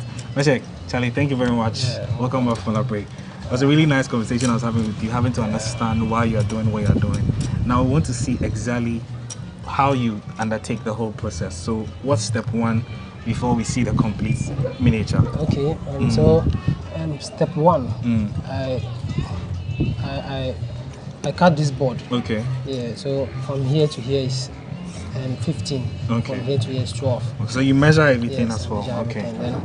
Then I just simplify it for a smooth surface. Okay. Yes. Then I just lay down the this distance. So like I could get a straight. So that's like the foundation of the entire thing. Okay. So then I go on with this. So I usually cut everything. Okay. So immediately I start, then I just be joining everything. So I join this and this, and the gates and you see, then the windows. Okay. It becomes one piece. And I just place it here. Okay. Then the same goes to here. Okay. Yes. Then I just join them. Then it becomes one piece. Okay. And I just place it there. The same goes to here and the other side. Okay. Yeah. So then it comes to the things inside. Okay. So basically, you work from just this one board. Yeah. Okay. So you draw the lines, you do all the measurements and everything. So once you lay the foundation, that's when then the design inside. Because I see, like you have a sink and some TV. And some all kinds of things. So, first of all, where do you get these raw materials from? It's actually funny because I sometimes take some of the things from my mom's jewelry. Oh, okay. So you've been stealing your mom's. You've been stealing some of the mom's jewelry to do it. Okay, that's amazing. Yeah. So once you get these resources, that's when your artistic expression comes in. Yes, then you begin to fix them. Because you virtually built this like an entire home somebody walks in. The only thing that's missing here is probably a car. Are you looking to build some cars along the way? Actually, this whole flat has a car. Really? Yes, that's a car. Wow. That's a car. Interesting. So it makes the entire thing complete. Yes. Okay. All right. Yeah. This is really amazing. So in a day, how many of these are you able to make in a day? I can't exactly tell whether it's a day because it's very stressful and you need a lot of concentration. Thinking. Okay. Concentration. Right. So when I feel like if I'm doing something and I feel like I'm feeling dizzy or something, I just relax and maybe go outside and go and then I come back and continue. But usually, when you're like you from the beginning to the end, how many hours does it take for you to complete? or days? I would say 3 days. 3 days to finish one completely. Okay. All right. 3 days. Amazing. Normal when I started first, I used 1 week. 1 week. Yeah, because I was beginning to get the idea of everything. Okay. All right.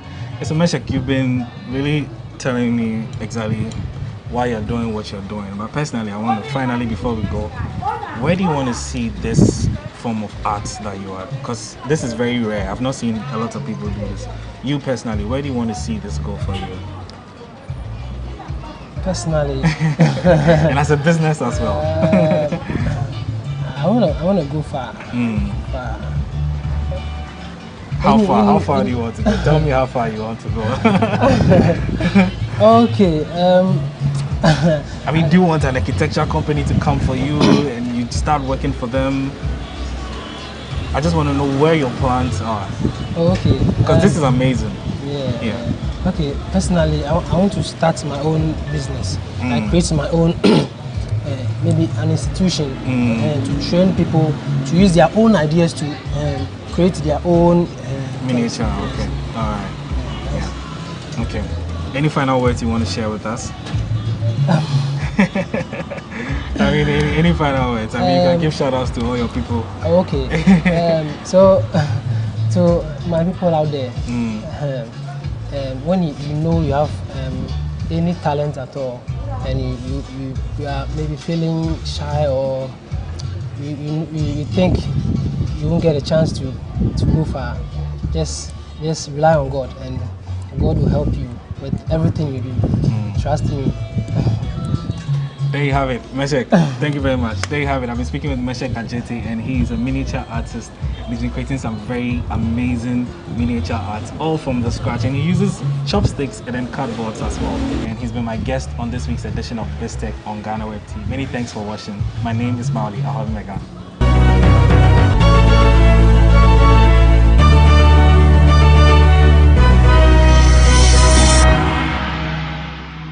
That was an insightful interview. Thank you, Maoli.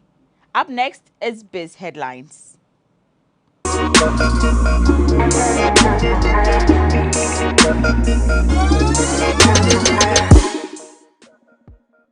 To our very first story, which is on the cedi depreciation, the local currency has again suffered a worrying state of depreciation in just a week into March. According to the portal, the rate of the cedi's depreciation against the US dollar doubled to 14.21% in the first week of March since the start of 2022.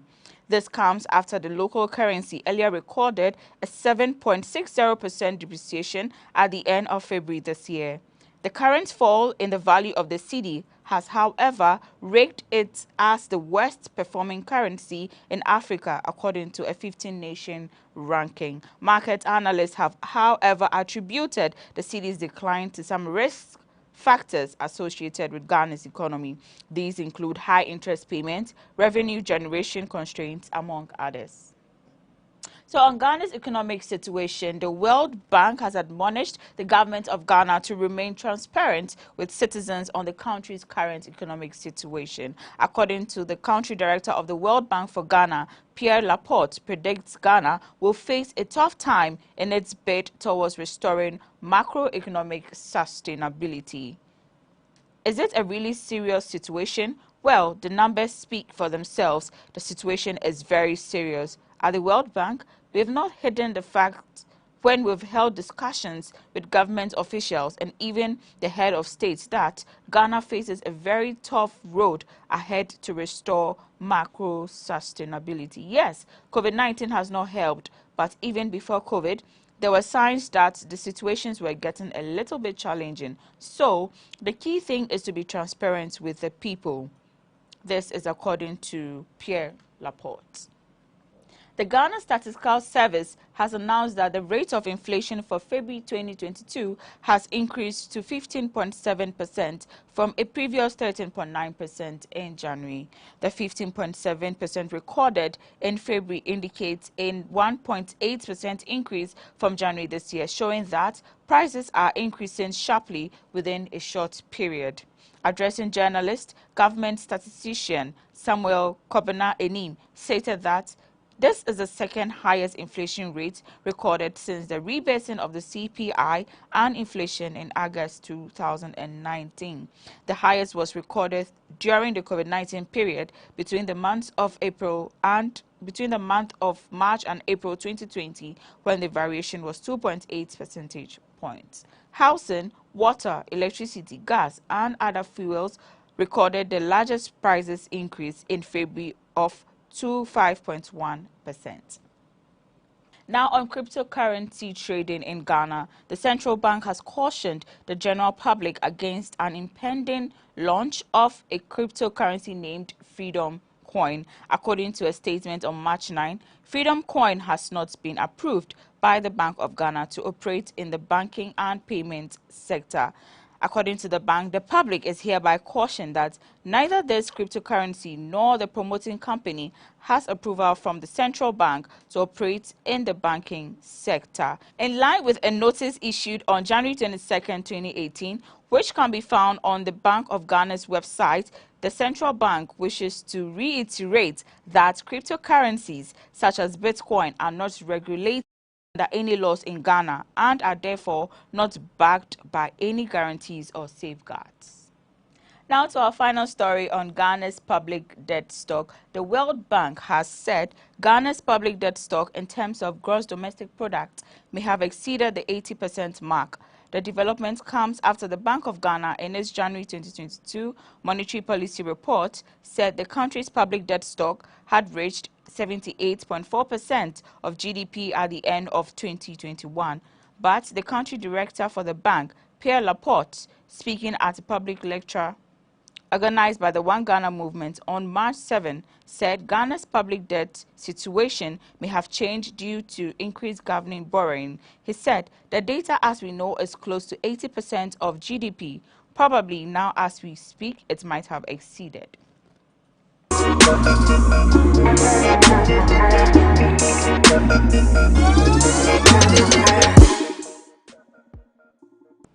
That's all we have for you for this week's edition of Best Tech on GhanaWeb TV. But log on to www.ghanaweb.com for more stories. Get interactive with us on all our social media handles. On Facebook, Instagram, and Twitter, we are at the GhanaWeb.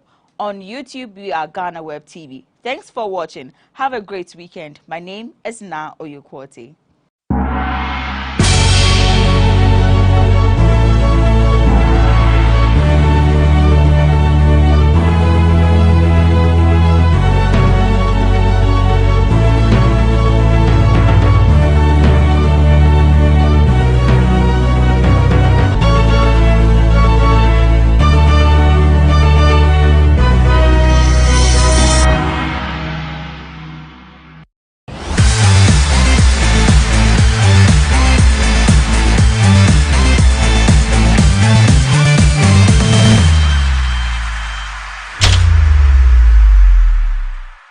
Yes, I saw baby come on GhanaWeb TV. Just a drip ne dey very tight. Just say yes, I share that. So we can minya bling bianca me just say metro diamonds na de but wa better say so who me say na me say come on GhanaWeb TV.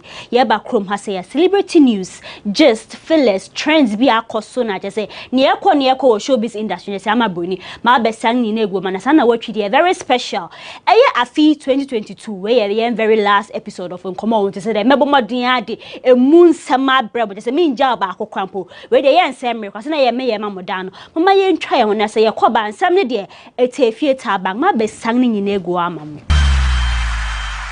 Besanso ma wakwa baba enkomo ho on GhanaWeb TV. So nimse say ye share dia na ye ni eje cause nsam de he ye ba be chirem na watwe de ye started dia na eno baroni chese unimse ye ba kroma se ne bars oba hardcore ye no be chire won chire fake hardest MC be mano na on the Nicholas Duncan Williams ba ofeni say D Wills ni stage name abonum na Nicholas Duncan Williams be de munim na nkasa ye very popular na ko social media to be say bia na oye video bi o sawasa bi ebinim chemu o so for ba ma mo judge na aha omo de nyom bia ba out my friend don't judge me ai ma mo bu je say mutumi hwe nipa mutumi je say me gina he mutumi abeska na me from miti betumi down I say ma bo bibia ma je say ni ho kwa na maka se bi na ya akwa yesi me de akokodi eyi osofo ibe na eye enobara no no so nim say ono so ni fi asofo wo honom wa bom e na wodi nyom bia ba beto abonti na nyom ni de otie mu nsema we de ye ja mama ya mudi kokonsa keka se we fi nyame na we de osofo ba na wo yesa na e fa ni kosi we de omo direct mama nkasa nti nyom no mpa bi ntie ya omo the video sanso aba out uko YouTuber betime ye bi ahwe na video no po we release in less than 24 hours over 27,000 views ni ade kofo so ehwe e my recommendation just say it's been positive e bi no mu kirema eye the wills esanko or rap anaso otu nyom no che cause I say some few seconds and kwampo end na me say is a style want to mean kire eno na de ye nyoma na ono asa ati aseso e bia the wills me say o the voice ba ho kakra bi nti esi ho no mama amaka so esankanka o ka nyenye obi ani nyom so obi hwe na say o pa na akokope the wills na no so da ko ye nyom ba nyom ne it's been very good kata ma for say one mo share no mo ka ho asem video no so it was on point and him say no de obeja abi de sem polo ato e ya pa we so nti sem ne de do so na ba ko bi catch me attention no say baby anem pass so ho obo mpa e ho na obo eyi mean to me ke bia na me ma me champagne fushenti onya anyom ni bia akona kotie nti na e kan ne say eye eno baroni ene eye Duncan Williams ba nyom no te atija ankasa Gento aso eye Black Stars unim say ya qualified as a Qatar World Cup 2022 ye bobi je say mafu kire menye ba me dem pese mi gina ha say sanso kabiem say World Cup no e be kwa kogenti anya nie tumi bia monti ase mo ne ye nya adwen mo ntwe na we wait and see na eye nyom yi na che say GFA e de eye official song ababeto memfu kire ma nyom no ente say first nyom na etija na mi say mo no ba nyom wo ye bi etie de wan kasa ye say rate abe rate ni say na event yasi omo eye launches eye official song for the Black Stars no na eye Moisha Budon ekopie hobi ayen sister Moisha moi na to say she was looking so radiant wash ne eye shed dress bi na say eye shorts ka kraban fuche ma bona again na me say mo no na be say be ye bia mo be kasa but she was looking nice or she ne black braids na she was looking good na eye blogger GH have a treben no bisa no so mo ye hu wa che ne I don't know so but then who akwakwote kakra but she's coming back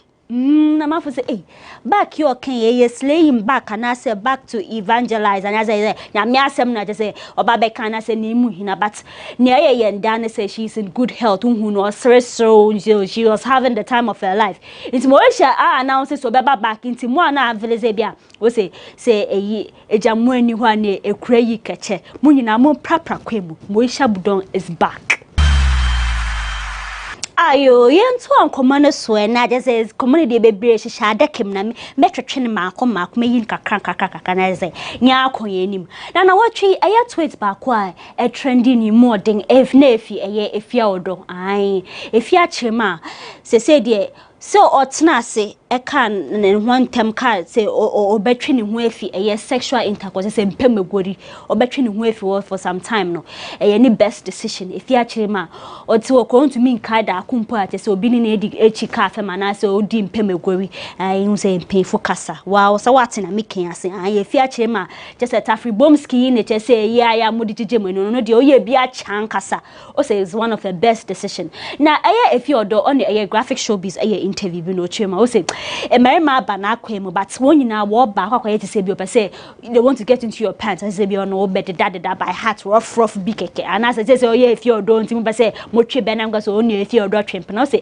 enya sa no paint remember the bana kwemu but as agenda no road dross ne sa nyama no se ni nje hunte ama je say zimu hu na make say be if you not in a relationship but chema won bani na wonya adwen papa but if you do trim so say it imene wo kase ya ye kase o so no de anke ko no kwanka wa ware she's living her life as a a family woman, but but she's saying say no the member na wan ba na akwema say won sheda anye they are not looking for love, simple and short. They are not looking for love, but my yen kwada yen fa we chi cafe na mo pe but no also cheda eno nya ne like she's looking for a very serious man, meaning say God fearing, hard working, sex person I say. But sister Fio Dochema being celibate say what twin we fi mpemegborun is one of her best decision. Nti if ya ka say ya we show all the best cause closet now right person and so ebeba. And check when I just say Ghana Law School, just say pass out fresh lawyers. And I just say that November 13, the ocean of state or social media, and just say Obia post you be me say, hey, just a money lawyers who criminal just say friend as some call them to say just a munyam hokra. Now a year Ghana Law School one will pass out fresh lawyers, and not a year doctor say Kwame Despite and back in the say no can say do all your lawyer. Now you know more private a year dinner be to celebrating a graduation. I just say why a lawyer. I just say ne tracing on to Jina hobby adofo ebusia for Father Dexter just say teach you for na dey invited few what do any coach honum. And then I Kennedy Chemo also no the very first lawyer I want family no say he feels very proud because I tell Kofo Kaso and an papa scan at say bibia just what boni din debi and say what papa kosho but also Chema say dey ska wo na say busuani ska wo honina say dey obetumi de ne say sini bo akase ono no ye ebusuan first lawyer na Kennedy nso so ekasa no de ehyenkofo nkwan no so Chemo so no kwa sometimes ye ne papa si bi o feli bi but ni na o diane na so etro ni say dey wa ye lawyer no Chema ne papa say brana wa bono ya dey very big and I ha say obi enim ne despite and you just say ni di aheta baby about no so no Kennedy also ne de pa say watumi akonanim abone homode ne say bia ne papa skenti no so etumi asua de say dey wo boni di obefe ne say lawyer Kennedy or say say yet was the and na ye mami evangelist Dinah Asamoah afi or the Abba Father concert ne shares of a fair UPSC and I just say it's true for celebrities ne just say fans a pool question just what organize ya di fair now him say Dinah Asamoah de na saying day hey slay or be share that so no ankasa any program won crown chrome ha say and na ankasa obeti ase na dressing na just say Dinah de to so ne de oh mama Dinah 4 more for mama Dinah just say to do more I make na foka me nka ho asem ko ba ye show yanto ngomano so na evangelist dress no de copy e ni show yase na wa hu say red dress yi or shey che say it was well put together Kofi Akotua na che say style no na ba ko bin so as silver one bi che say it was on point, makeup on point, hair on point che say me nka de na me yi there che say mami she was not even looking like a ajo na even ahead of a year Abba Father me ne koye interview bi na che say o den say me bre to jo Chema che say my na mbuka say mo aye di mu say MPP aye den na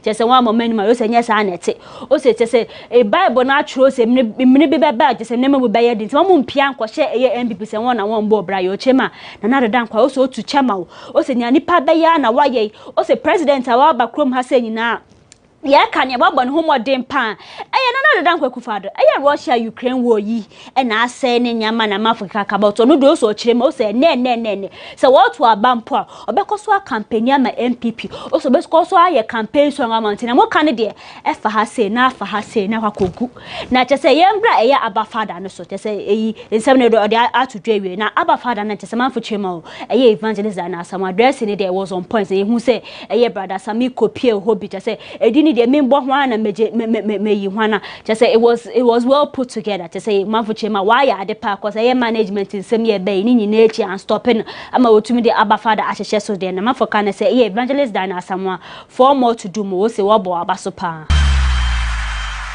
Mona foro asema gusu eda pronso na chese na watchi ni chese wa trendy ankasa nchirima betu dwa se authorities action ewo UK for some alleged fraud bi esi wo US some time back no na chese wo picking it up ebro ko Ghana was UK na chese ni team so aba betu dwa se enye no kware wo chirima won chire ne ye na efa hin kosi hi na eba asa na mafuji ase na so won chire na Mona foro o wife fan girl from Ghana wanyifa na asem de akokɔ ye bebre but if your social media trends at say the same kofo esoma say omode ye serew say Hajia was showing things, she was flaunting wealth ni ade na be say ma beto pon say she's being wanted for a year fraud na mafo chema na say scanner na no flaunt ni nyina na say ase wa frame nya sika eye kroje na mafo chema oh asem ba munya botare say de say court impo embuan phone say one sentence ni say bia say 8 million fraud na mo ka say $8 million fraud na say ye no kware say ye no kware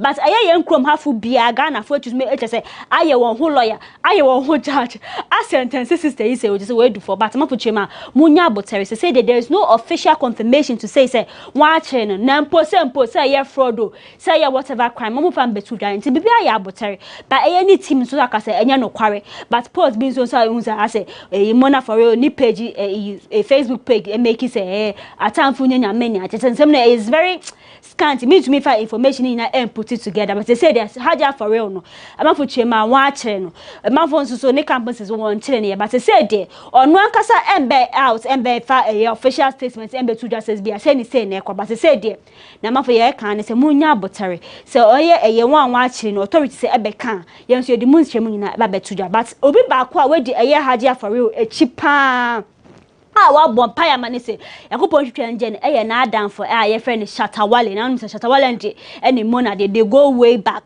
any music video kwa mona feature mu ni ade na asem ikoba ya mafoto edibi serew ade say what serew Hajia for real Shatawale nkwa de also bompire man mona for real say yakopon unifim there's a couple of celebrities and so they've just sympathized with and work say mona for real whatever you are going to hope say yakopon ebedi wa for fi na say what to me film but say there mo amoye mona for real fans any adofo mo de anama mo pa ba munye de cause say dey asem ne dey ase ye hye dey hu ni tin ne femba say dey so we have him po na say be a court case or whatever you are hoping say obetumi efimu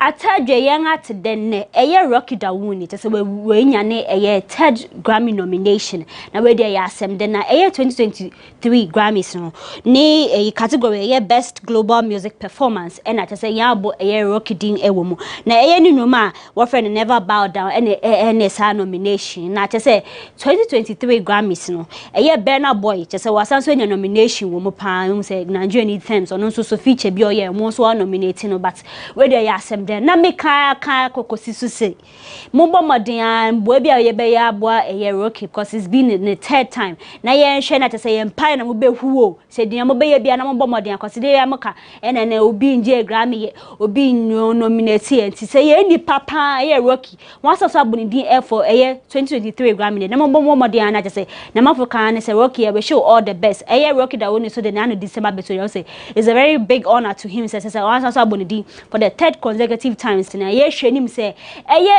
the next Grammy CD everybody Ghana just say fan chenga fa bebia you are bringing it home live and colored and mama ye ngina say Grammy nkomo yi so na ye ntwa ye ho kakra na ye koba nkomo ne de ama boni ma besane nyina egu ama ye nchekwa ye ntwa ye ho bra sisia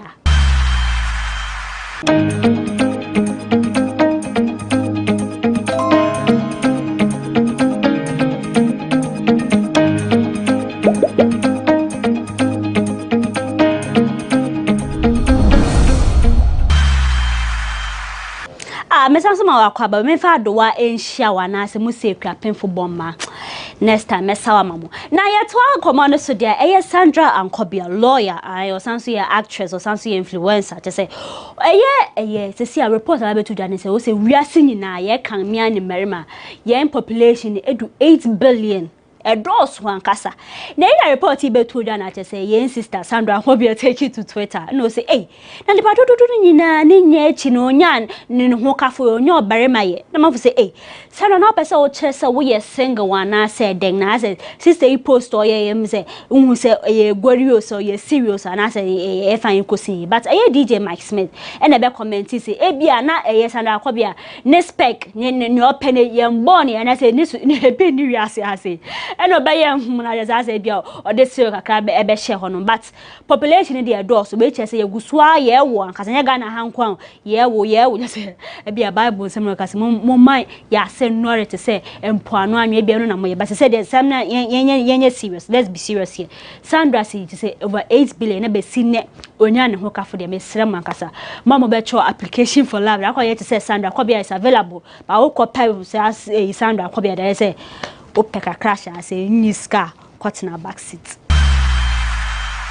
So when each Ghana has said, wow, nim the doubt. I said, that was celebrities and key personalities want to me and your adverts and man, son is our bet and fine a cuisine. But in Kana one fast, a tabono to once and now what your adverts here and some adverts in your dinner. I say, who says a company to be on more sponsor on your discount. Who's I need to back? I just say, baby, now send me by and I just say FDA Food and Drugs Authority chairman want to me endorse and I just say Eddie or how a brand what was I need to do? They had to even cancel and I just say they had to terminate the contract. Eddie say be buy or how be buy when they share them other people almost voice say out. But I say the development ban say a year artist manager, a friend a year Magdalene or say on one manager Reggie and Bully screw face. We still a year Attorney General, I Godfred ye boy dami and a year Food and Drug Authority. HMA Sansa na mose mo de ban out to a year celebrities who want to mean your advertisement a year in some company near they also on the money so that some court move them or them pie at tiny pass a court and cast oh celebrities massam ye days move to me across so I was searching all other countries what your advertisement a year in some one namoka say 1 yes I was most say business because never my deal times are hard that's a big deal kakebe kwada do hakudu say what ban they say the mafu chema a year mark a Darlington as some other court today what more they say what pen or bogu so say court in ruling no one can see the celebrity say okromas me to my advert ama in safu art as a war companies and I say most money kaka e dia akomano ana meboa what do you walk chrome had a night as my year can say chrome higher shoe a comma bay we scratches all to me a year 500 500 was a door so my realistic. Oh, 100 cities. Oh, but how will scan us? Sky fine if I am from man, but when him say can pay the entire Casabebri, I say I am paying kind. That I saw what you be the pombe rapper, Eddie to just say, I dear Chinese to move crowd chrome higher to say 4 prizes. Also, he has to spend over 2,000 Ghana cedis just to for his car for 3 days spill. Automatic say why ding to us authorities right authorities more than money be being found and some kind of chema oh anka NDC time anka wa consider economy so mo so ye day so our voice it out there's been couple of times he say kwadiaka so by mo fix the country not to say or how ya community na mo fair solution brother I say a man fu be per se yes say kwadi recording no na want say and no dey twa once we say dey bia na worry fan it takes 2,000 Ghana cedis to fill his car. Maybe say, "Who 4 way, who tank neja and as also the 200 and I say 300 cedis to bet me." But they be on and say they say there were 4 prices that cost run. Confirm be a packet. Who say who do any check chroma? Say bedroom say traffic be any crime. You say be a man for a later. That say be a chroma. Yes, show be a parking case in chain. We are in for the violence. When say come had they will say a peace a be bidin just say peace there is just a one a man from pinpoint violence na they be no work kajegunya na aye Dolores friend Paul man so I delay and now be kaya in chair kwai no kokuma say na just a pastor be na invite na just a youth experience summit be no coin or dey say or dey futu koma a youth pay on na just say onu dey say bebre tuja I could be a kakan kwa so chairman there or was cash is okay nti be ma be turn so be so worry na just say bia be so your gawa be ono a woni bibia dada ono aka kan wo si so opie finifi kwampa ne dadwen kese pan ye ka be no ntu cause cars ni gu ho bebre hu nu on fa kwampa so chema she's living a very comfortable life, she's okay na the lady to phone catch youth no say ma won give am na sem ko sign ko si so ne dey bebre no da betudwa ne nim sem post asem ne akwakoto akoda but aye kwesi aboache of Peace FM entertainment review host and no ka say na ye pe obi ama na advise youth ye pade tintin dia so ade ketwa so dia ya ade kesia na wo akwa fredi de o so na wo so fe we nyo bia wo krom ha se no futi na wo se Kwesi Abuaje asa asem nya wukin wo kwa frefre ntokwa bi via ba na nim say sister efia odade je say na no na obaba respond na Kwesi Abuaje chemo say sam what will be some questions na lady back so or person o say don't just a theater at say response at the lady man na enye encouraging into I don't know am so no chire ma ye problem na ba betu for na say you know they are grateful in the country I don't know more friendly na man for say na a job and I say we don't know about it. More be shada kemana. Now some delay no response say who Kwesi Abuaje. I say some now can send phone. Just no to be man akasa. Cause unim say waba be kuna nim tiade no so one fan ho nchew. O say who Kwesi Abuaje. Tama now o page master te be hu o chirema o say on continue be. Just now we feel so no need that so bia. Enne nyame adom na baba be public speaker say o kasa edu achi a.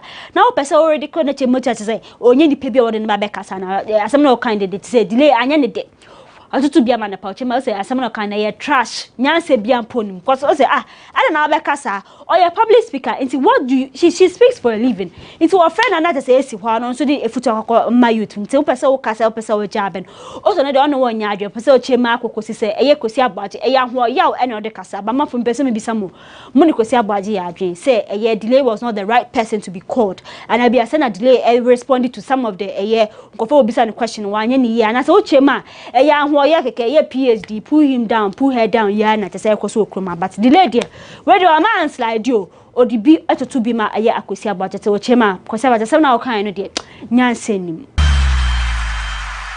Ora for me ba be mama menfa nkomo yimfi efia Schwarzenegger oba shwa menfa fini camp ye ho na ye hu say efia chema we fi krom ha se de nani a chama no do akopie Turkey na te so chema akoye hair transplant hu say sister efia hwe na ha say nwi na akwachi kakra eno na te say we say de update say when you tin kwakwa te say when you kwabo te say we transplant te say de be hu na te say nwi ni te say aye even te say egu fine na chema unye scanner just wabo brana on your scar sometimes be ya hwe na bia say enkoya utumi correcting eno na efia chema kwakoye hair transplant so sanso chema say ni kotodwen so to be na say o de black be atche na say ni no ye surgery say nyema bia enche da enkoye ni no be say correcting I no do chema so o Turkey so ndo nsuro no oka or the out to judge or kwaye also in some they doors but mumbi anka se meka wo se mumbi ya be which is a wizard into so but tiny the betuja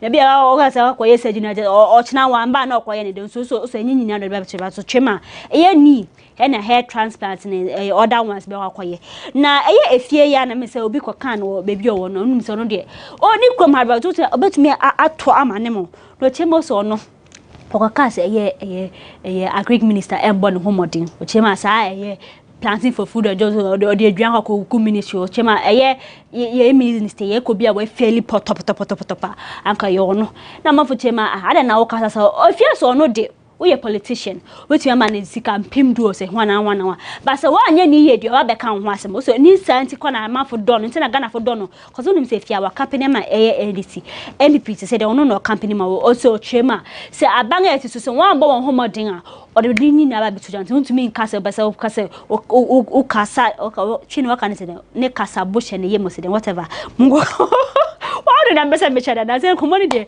e mu odin kasa enu na fia chema no de wa kan but see the one moye fans of efia Schwarzenegger mombo modern bomb payment cause say na be surgeries ni na akeka kwakoye ni na ebe ye successful ama boni say me ni kan we very last episode for the year 2022 now ni say afi mu yi na minimum na say ya tala na common ade ni na ya ba bedi say manage ni ahwa pass ma supporting na say views na akosro ni ade say trends ni bibia na haya na mo pepe just ko tum say ade A1 ye bi film ye fe bi nkan ye exaggerate say na etina na ye ba kan say me kan say mo hwe nyina say na ye bo abeka say me fans fo nyina yeah, damase.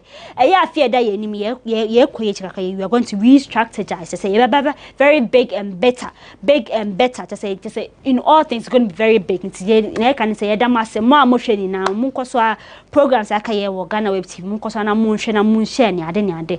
Na fear that you share the only say you just ye kono back to back in community. No of this. Ye damase pass and mushe amaboni makram ye besan so edi share enche kra. Mamunko baby ao. Stay tuned.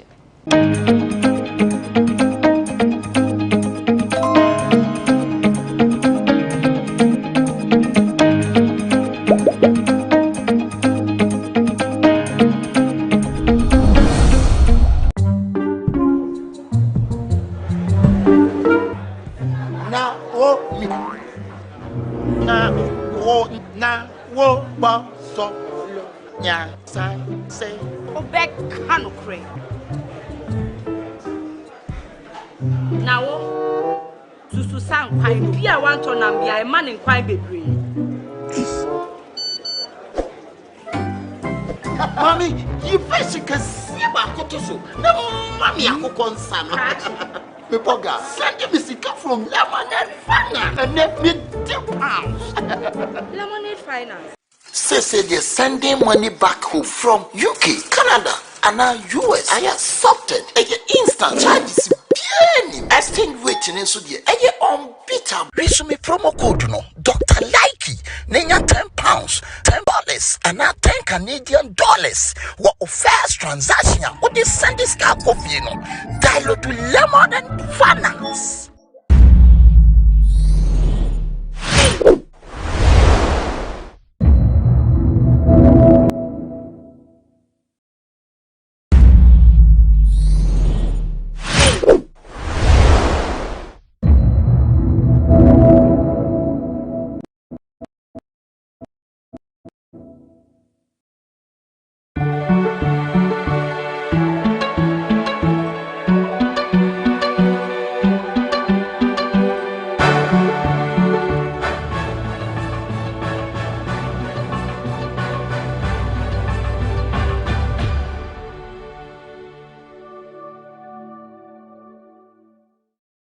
Good day, ladies and gentlemen, and welcome to the nominees unveiling of the second edition of the GhanaWeb Excellence Awards, coming to you here from our studios in Accra. I am Paula Amabruni, and I'll be doing this with the gorgeous Elsie Lamar. Great. Elsie, what better way to celebrate the youth than to highlight their works and projects on Ghana's biggest website? Of course, this is Ghana's biggest website, and I see it as a very great opportunity for us to highlight the works of the youth more louder than we have always done. Great. So I feel this will go a long way to impact their lives and to help them do more and to encourage those that feel that they have not been recognized enough to come out of their shells to also do more than they have already been doing. Great. Well, so after weeks of perusing the various nominations you sent for this year's awards, the time has finally come to announce the names of the people you nominated in the various categories, and it's an honor for us to be here today to get the job done. This year's event is the Youth Edition, and 16 young Ghanaians between the ages of 15 and 35 will be honored for excelling in their various fields, and this will be held under the theme, "The Future is Now."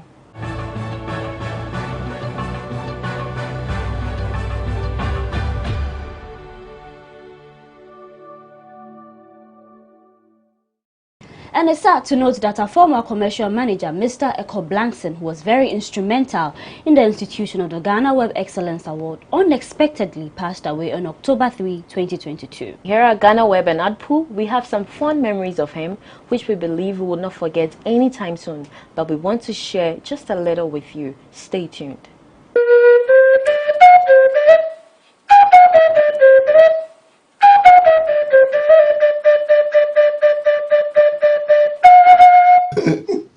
She ain't had that I'm in the hospital. Am I not in the hospital?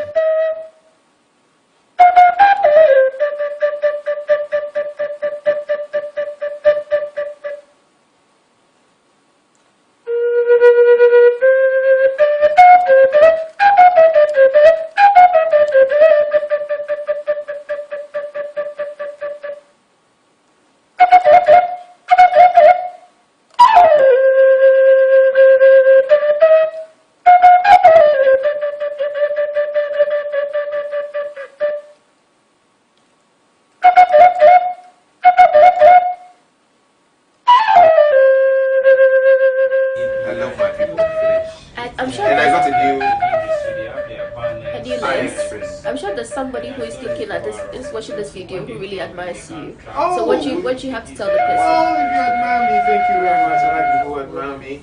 But please reach out to me and tell me that you really admire me. So you want them to come here? Yes. Come here. Come and look for me. And to show that you admire me. It's very important to me. They will. So do you want to put your number out there? No.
honor Mr. Echo Blankson's memory, GhanaWeb has decided to hold a solemn award ceremony. Hence, this year's GhanaWeb Excellence Awards Youth Edition will be held virtually on December 21, 2022.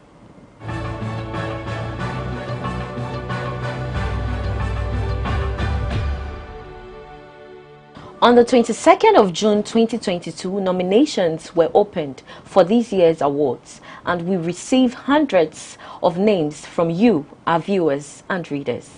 The board for this year's award have spent weeks reviewing and shortlisting a maximum of 5 persons each for all 16 categories, and it's now time to let you know those who made it to the various categories.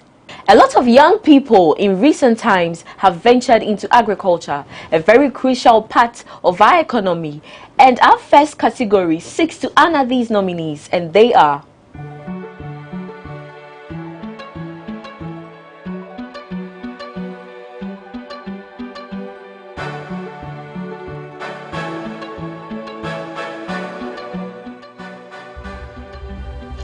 Morris Adai, Isaac Kofi Inketia, Aloysius Atta, Hakim Shakor, Nana Adjoa Sifa.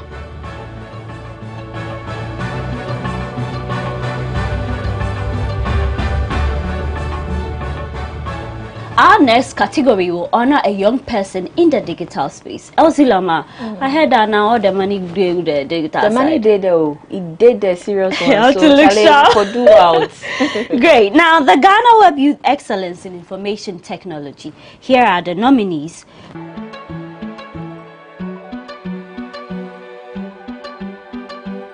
Prince Owusu, Padmore Ano, Dixon Omari, Henry Edu, and Mashwood Hilia.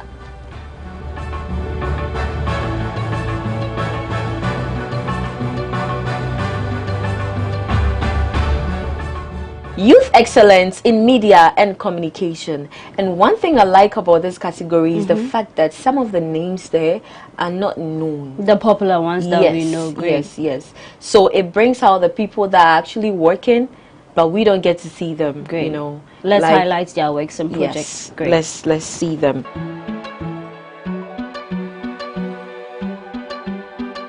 And the nominees are Angela Bamford, Kojo Sheldon, Anita Ekufu, Tracy Mensah, Michael Ejapa.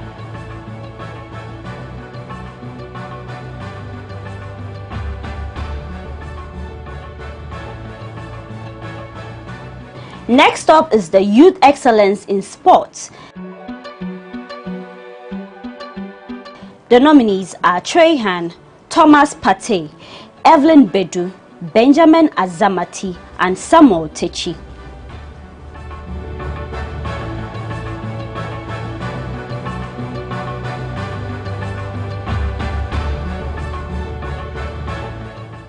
GhanaWeb Youth Excellence in Women Advocacy. Now, these women are known to be activists when it comes to matters relating to women.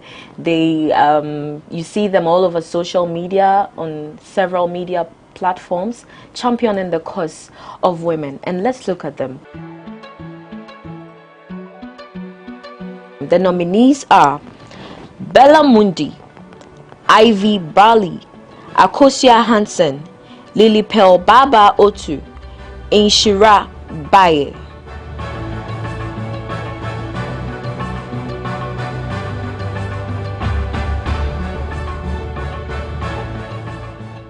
The next category is the GhanaWeb Youth Excellence in Fashion. Here are the nominees.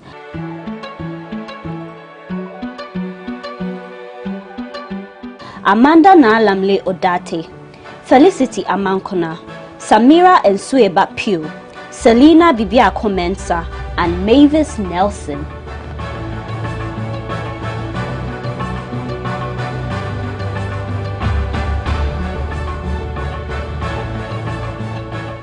Youth Excellence in Music, Drama, and Dance. And here are the nominees.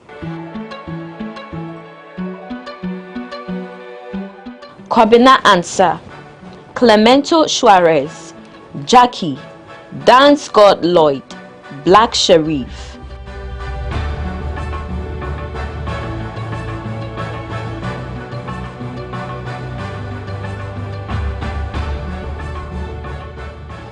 So when you look at this particular category, it's packed. We have a playwright in there, we have a dancer, we have a singer. Yes, comedian.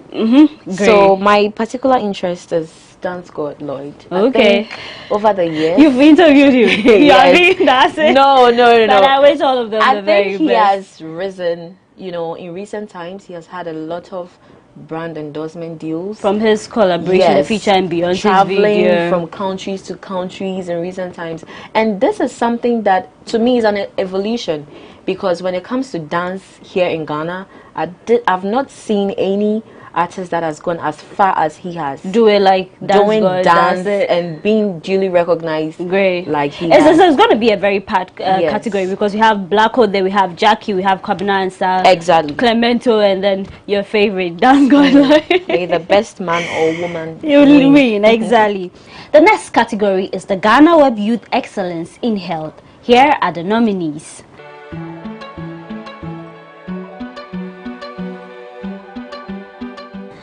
Erajua Nunu, Hannalisa Tete, Benson Owusu, Dr. Grace Bachman, and David Tete.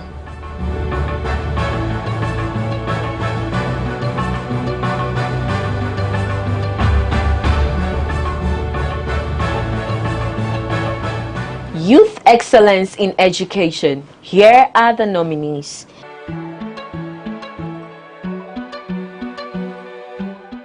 Josephine Marie Godwill, Daniel Doche, Divine Kwe, Dr. Ama Opoku Ajaman.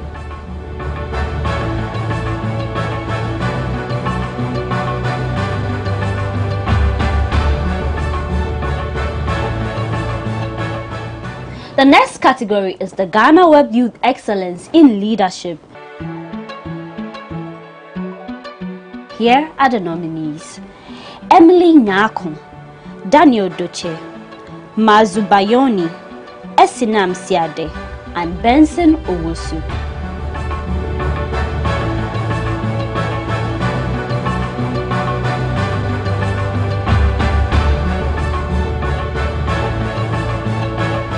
And we have here the GhanaWeb Youth Excellence in Entrepreneurship, and the nominees are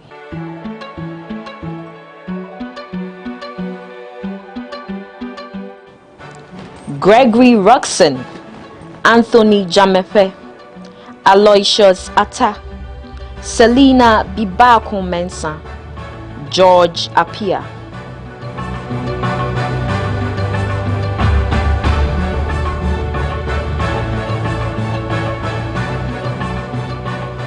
Next, we move to the GhanaWeb Youth Excellence in Science and Engineering. Here are the nominees: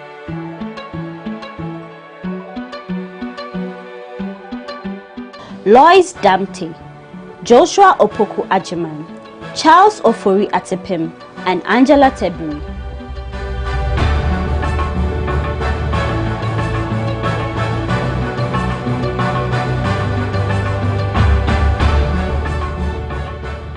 We have the Youth Excellence in Visual Arts, and here are the nominees.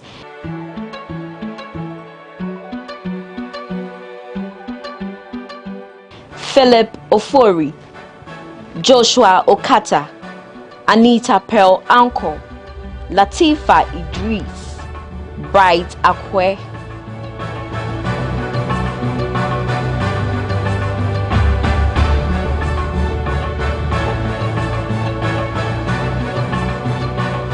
The next category is the GhanaWeb Excellence in the Diaspora. It's good to know that we are not just celebrating those who are here with us in Ghana, but their attention is also on our youth who are outside the country and they're still winning big, excelling in whatever they are doing out there.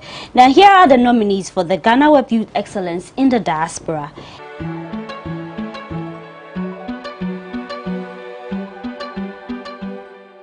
Einstein Bar in Team, Hitha Ekia Efriye Beiswa, Mami Dihi, Ivy Bali, and Arnold Safo Kantanka.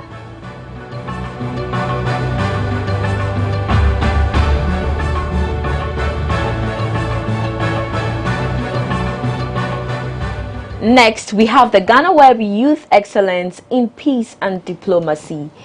Now, here are the nominees.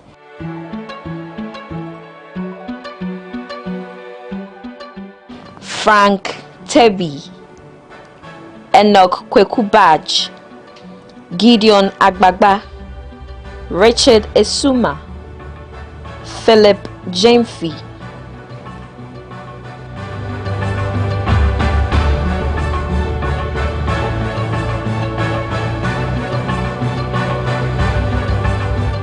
Our final voting category for this year's GhanaWeb Excellence Awards is the Youth Excellence in Innovation. Here are the nominees.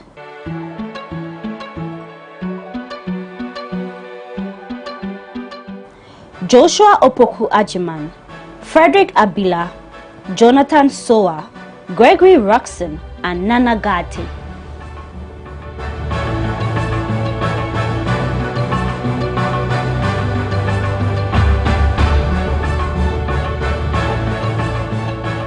There is a 17th category. This is the GhanaWeb Youth Excellence Award. Now, this special award will be given to a youth organization by the board. The GhanaWeb Excellence Awards is an annual People's Choice Award scheme launched to offer GhanaWeb audience and the general public an opportunity to recognize Ghanaians who have helped in the development of our beloved country. We don't only have the power to nominate people for the awards, but we also have the power to determine who wins by voting. And you know the best part? The voting is simple and free. Stress-free. To vote for your nominee of choice, go to www.GhanaWebExcellenceAwards.com and you would find a list of categories and nominees to choose from. You can also visit www.GhanaWeb.com and click on the GhanaWeb Excellence Awards banner. It will direct you to the voting platform to cast your vote. Now remember that voting is free and it's also strictly one man, one vote. Voting for this year's awards ends on December 14, so start voting for your favorites now. And remember that this year's event will be held virtually on the 21st of December 2022. So do make a date with us. Elsie, we wish our people the very best, and I just can't wait to see the winners for the Youth Edition GhanaWeb Excellence Awards. Too bad that we're not nominated. They'll say conflict of interest. Better luck next time to us. Okay. Great. Thanks for watching. I am Paula Amabroni. I did today's nominee announcement with the gorgeous Elsie Lamar. And don't forget to keep an eye on our beautiful and wonderful programs on GhanaWeb TV. GhanaWeb Excellence Awards Youth Edition. The future is now.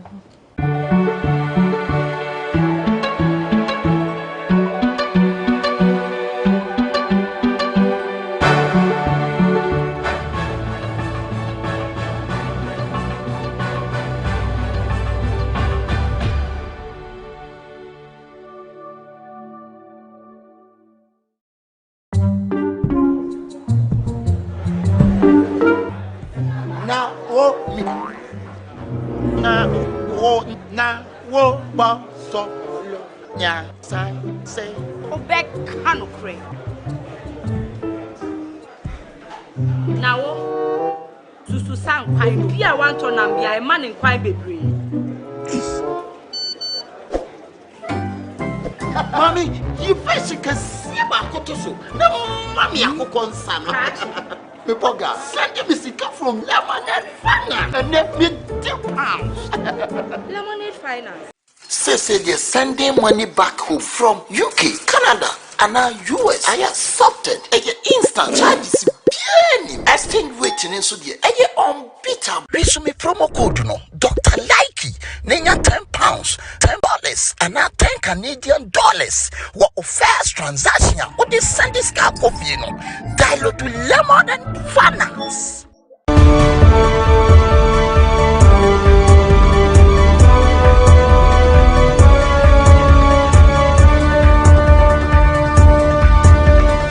We have just 3 months to go to the elections in Nigeria, and February 25th is not going to come easy because we have 3 main contenders to the presidential seat. They are Tinubu, which you all know. We also know Atiku Abubakar and Peter Obi. Well, this is our show. Nigeria Election Desk. It's going to bring you all the updates from Nigeria and also prepare you towards the issues that are being discussed in the country. This is Africa Web. This is My Nigeria. My name is Ismail Akwe, and we'll be right back after this break.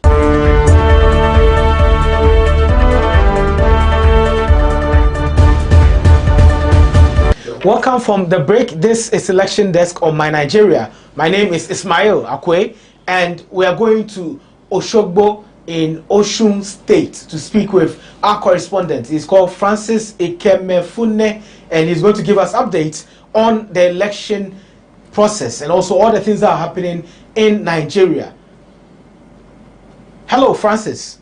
How is the country going? How is the temperature like? Is it 16 degrees or is above 30 degrees?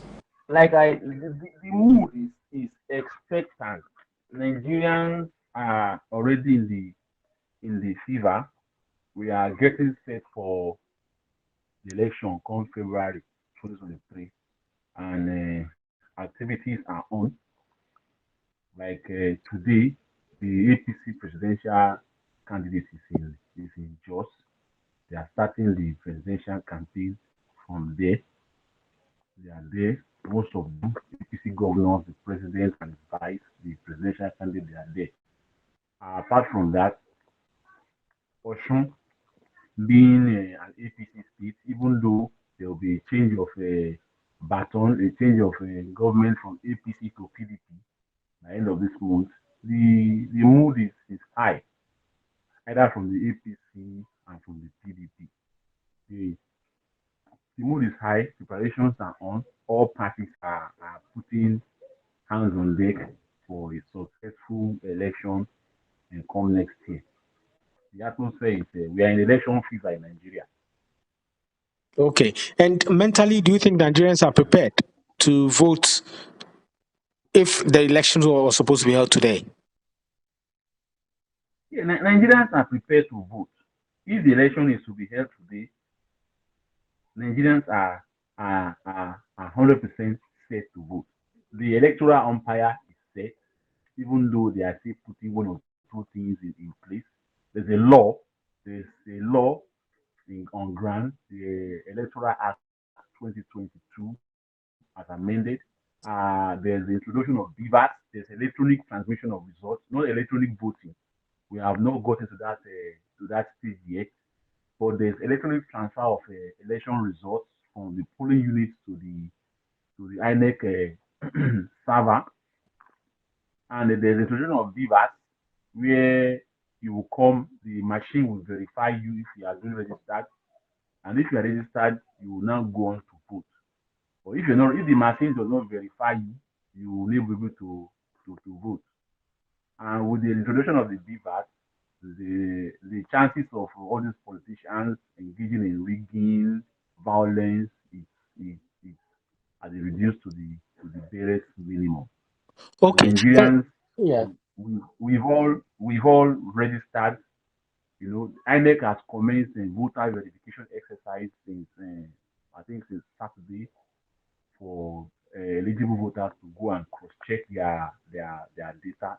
If there's any error, now is the time to correct it before the election next year. Okay. So there's the talk of the documentary which was released by David Onde on Ahmed Bola Tinubu concerning his allegations of drug trafficking and also being the bagman for some heroin traffickers in the early 90s. Has this affected the electoral process, and what is the reaction of the people right now concerning that piece of information that's out there? Right now, let me answer the question from this angle. The electorate in Nigeria, we are polarized into, I would say, the older generation and the young generation, the younger intellect savvy netizen generation. The older generation, they are more concerned with which party does this person belong to, or the individual. Once if they say which party, APC, okay, it's APC I want to vote for. I want to vote for Bola Tinubu. They will say, okay, Bola Tinubu. They don't want to know whatever crime he has, alleged crime, whatever he has been allegedly involved in his past. All they know is this person is who we want to vote for. But the younger electorate, the tech savvy ones, they have the information. They can look up the information on the internet. They have means of getting the information via the traditional media and the social media or the new media, as we call it. So there's a polarization and there's an anger. There's an anger. Anger is in the air. A carryover from the NSAS protest of October 2020. There's anger because the national grid has collapsed severally this year. There's anger because the price of foodstuff has gone up exponentially. There's anger because the naira is not doing well with the dollar and other currencies. So there is anger. They are the ones that will receive out this information and they will make up their mind. Okay, I'm not going to vote for so person. This person I want to vote for. But the APC information machinery, they've gone to town. Despite the fact that before now we've been hearing such information that Susu presidential candidates had been involved in this volatile president had been involved, was a drug baron, was a this, was a that. The information was in the public space. And because he decided to contest, to vie for the position, it's now that the information is even getting stronger. The information has been there.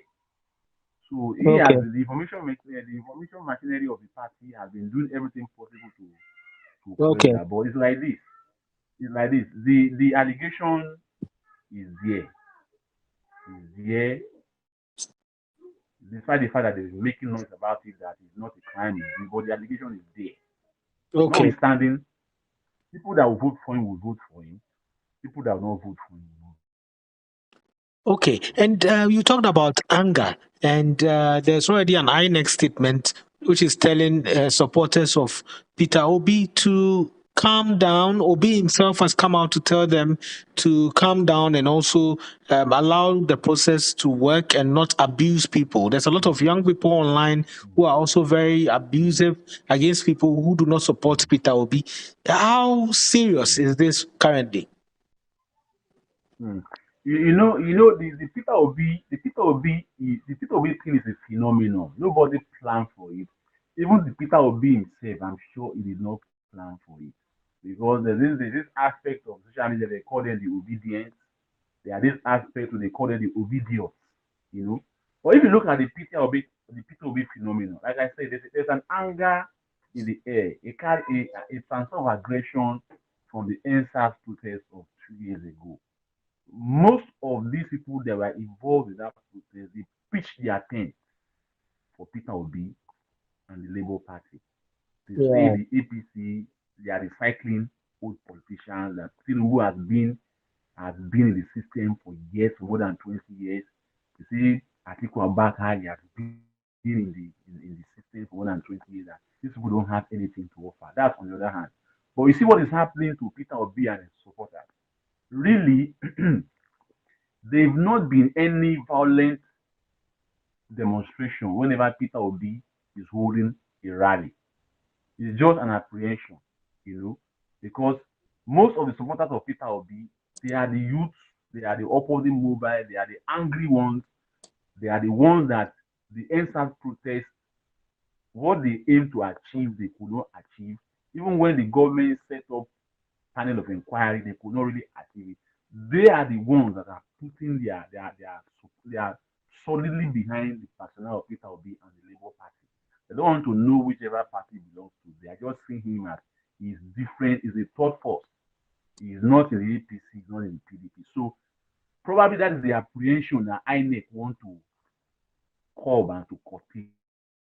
But really, there has not been any protest, any violence whenever Peter Obi is holding his rally. No. Okay.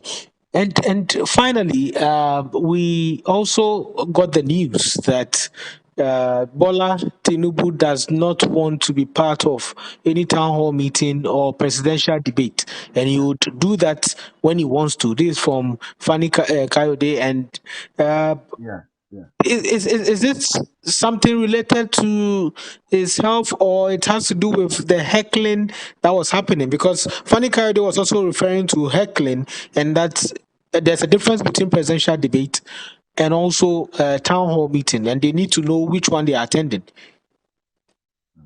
You know, in Nigeria, there are some people that when they speak, Nigerians tend to ignore them. When they talk, Nigerians tend to ignore them. Yeah. Femi Faneka already falls into the category of Yes. Nigerians that when they talk, the populace will just ignore them. They don't take them serious because it's a Syria they can pick.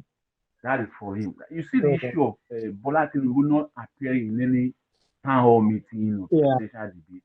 I think he's taking Nigerians for granted. Though no law makes it compulsory for him to appear before a town hall meeting or a presidential debate to talk to the people. But for the sake of we want to meet these people one-on-one, what do you have for us? What do you have for us? This is what we want for you. Can you give us this? It's not the issue of manifesto. Nigerians are tired of listening and reading and hearing from politicians telling us about their manifesto. When they get to office, none of them will not bring any of them to pass. We want to hear you speak. Tell us what you want to do, and we'll hold you accountable through what you say. Okay. So I see it's not appearing before any presidential candidate, presidential debate or town hall meeting as being arrogant.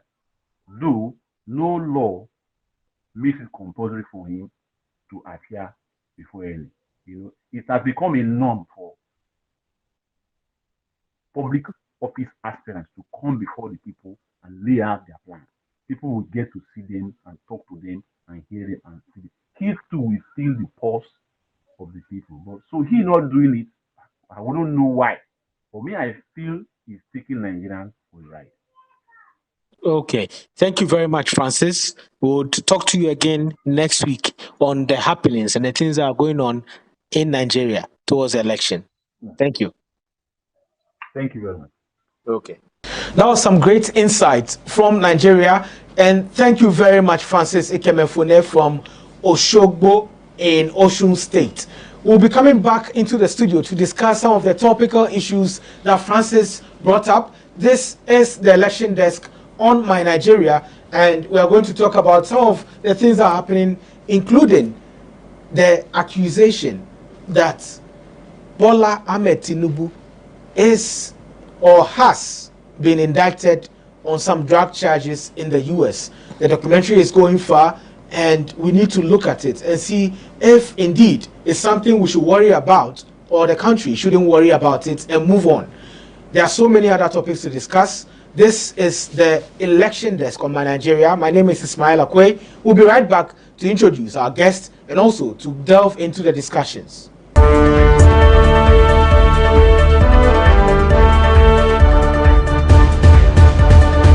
Welcome back from the break. This is the election desk on My Nigeria. My name is Ismail Akwe, and our guests are seated and ready to dissect the issues that we have on board today. On my right is Alpha Shaban. He is a political analyst and somebody who knows a lot about Nigeria. He works with the Ofori-Atta group. And on my left, we have Adeola Babatunde, and he is also an editor with My Nigeria. Welcome, gentlemen. Thank you. Thank you. Well, let me start with Adeola. How did you feel when you heard about the Tinubu incident concerning the whole drug trafficking allegations and then the heroin issues and him being the bag man for a cartel in US in Chicago? How did you feel about it? Well, I think that stuff like this are normal, seeing that we are in an election period. Your opponent, that's the PDP and the Labour Party and every other, who would more or less try to discredit a candidate of the ruling party, not just any candidate. And this is somebody who has actually done well for Nigeria, actually done well for the state, contributed a lot for the state. So I'm not surprised. And these are one of those things that we should expect from the political season?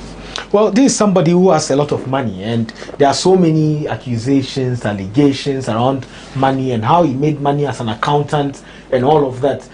Isn't this something that might affect his chances in the elections? No, for Nigeria, I don't think Nigerians pay attention to stuff like this. Within the Nigerian political space, we have different blocks, and the blocks consist of APC and PDP, who, irrespective of what happens to their candidates or what people say about their candidates, they are not moved. So whether this will affect his chances, I don't think so. The Nigerian democracy, if I should say, has not really grown past partisanship, if I should say. So the moment somebody is brought up into this particular political ideology, it's quite difficult to tilt them away from there. So I expect that nothing is going to change, irrespective of what's happening. Well, let me go to Alpha Shaban. We need to delve deep into this issue, and the way the documents came out, the way the court documents came out, the way responses have been coming back and forth, and also the way the party, that's the All Progressives Congress, came out to discredit the video even before it was put out. So many people were told to write to YouTube to stop David Hunduin from airing the video. With all these activities around it, did you feel there was some bit of truth in there? Do you think it's something that was really a stain on the candidature of Tinubu? Okay, so thank you. I would just like us to go back a little bit. This is the dirty season in Nigeria because it's election time. There are votes at stake. People are fighting tooth and nail to ensure that they get their blocks in shape so that the elections can be secured. And for a country that in 2015, for instance, had a Buhari who was contesting an incumbent, and the biggest scandal against Buhari at the time was that he didn't have a WAEC certificate. But Buhari's contested and won. Do you know when his WAEC certificate came out? In 2019, when he was going to seek re-election. That is when that certificate that was missing in 2015 popped up. So it's typical Nigerian political season. There is debt being thrown at anybody. If it sticks, it's fine. If it doesn't stick, we still move on. So these drug charges or indictment issues have come strong and hard at the Tinubu character. And if you look at Tinubu, he has never addressed it himself. He has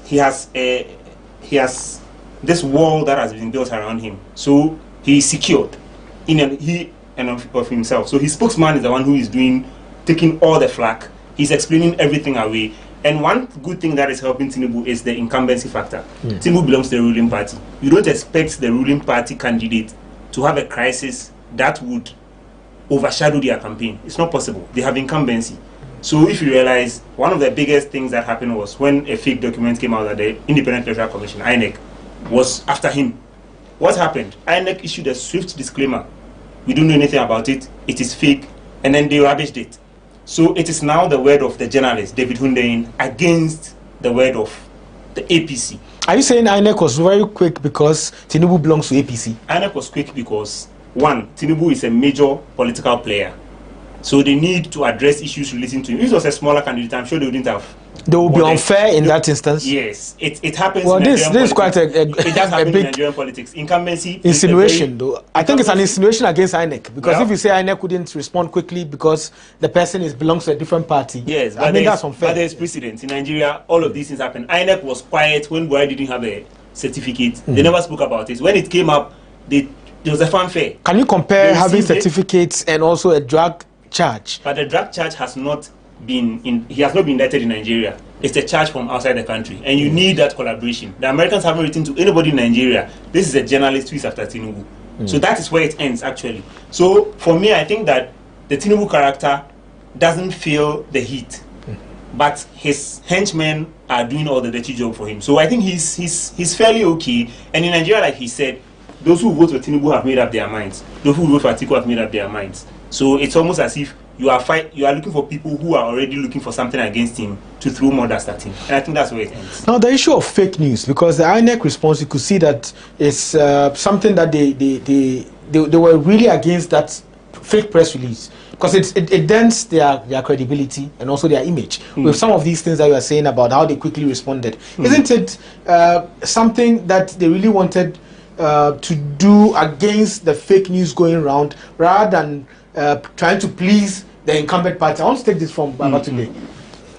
I think that like Shaban said, Bola Tinubu is part of the ruling government, which means that most of the government agencies are under him. I remember in 2019 or so, the EFCC were actually attempting to investigate Bola Ahmed Tinubu. Unfortunately, because of this same government in power, the case had to be dropped. And for stuff like this, obviously, if INEC decides to investigate him, or if EFCC decides to investigate him on a matter like this, it will definitely affect him, and it's more or less like you're painting his campaign with a black brush, which will definitely affect him. So the best thing they had to do was just to ensure that they more or less sweep the so-called allegation under the carpet and make sure that, okay, I mean, Tinubu is clean. Tinubu is not a drug lord. We are not investigating him. The EFCC also issued a statement that they were not going to investigate him. Even if they were going to investigate Tinubu, it will most definitely affect the 2023 election, seeing that it's too close. And if they start to investigate him, there's the tendency of there being a court case will come into the picture. And the moment a court case comes into the picture, most likely elections will not hold in February, and probably that is what they are trying to avoid in terms of they issuing a disclaimer that the statement is untrue, or EFCC saying that they were not going to investigate the matter. They're trying to avoid a situation where Nigeria goes into that uncertainty, and now in the Nigerian system, there's too much uncertainty to add this, So probably is for the greater good that indeed they just came out to do what they did. And if I may add, EFCC, INEC, most of them take orders from the villa. True. It must be clear that go ahead with this investigation. True. That is why Buhari orders that drop this investigation against this person, and they do.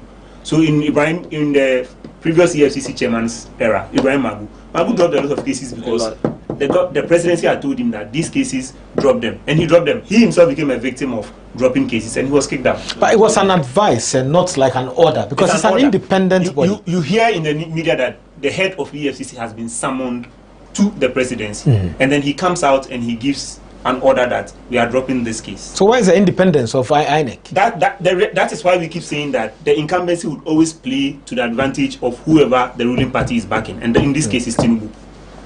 Well, that's quite interesting, because putting an independent body in the light of like a stooge of the ruling party, it makes it quite a bit incomprehensible, and definitely Nigerians will not be happy about having an election body that takes orders from the presidency, which is also part of the election. And I want to dissociate ourselves from the statements of our guests, because this isn't something that we align with. The harsh reality of Nigerian politics. Very harsh, and we don't know if it's true or not. However, David, now the person who brought up all this documentary, a lot of people think he has some personal scores against the ruling party.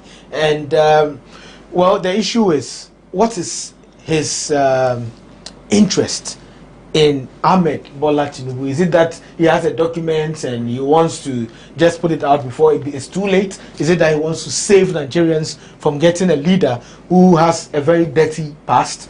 What could be the issue? I think that firstly, David is just doing his job as a journalist, if I should say, and an investigative one. And anybody who rules Nigeria has a very, very big say in what happens to Nigerians in the diaspora and what happens to Africa as a continent, And David feels like having a so-called drug lord or somebody who has been indicted in drug trafficking ruling your country, it creates a certain perception for Nigerians, not in Nigeria, but Nigerians in the diaspora.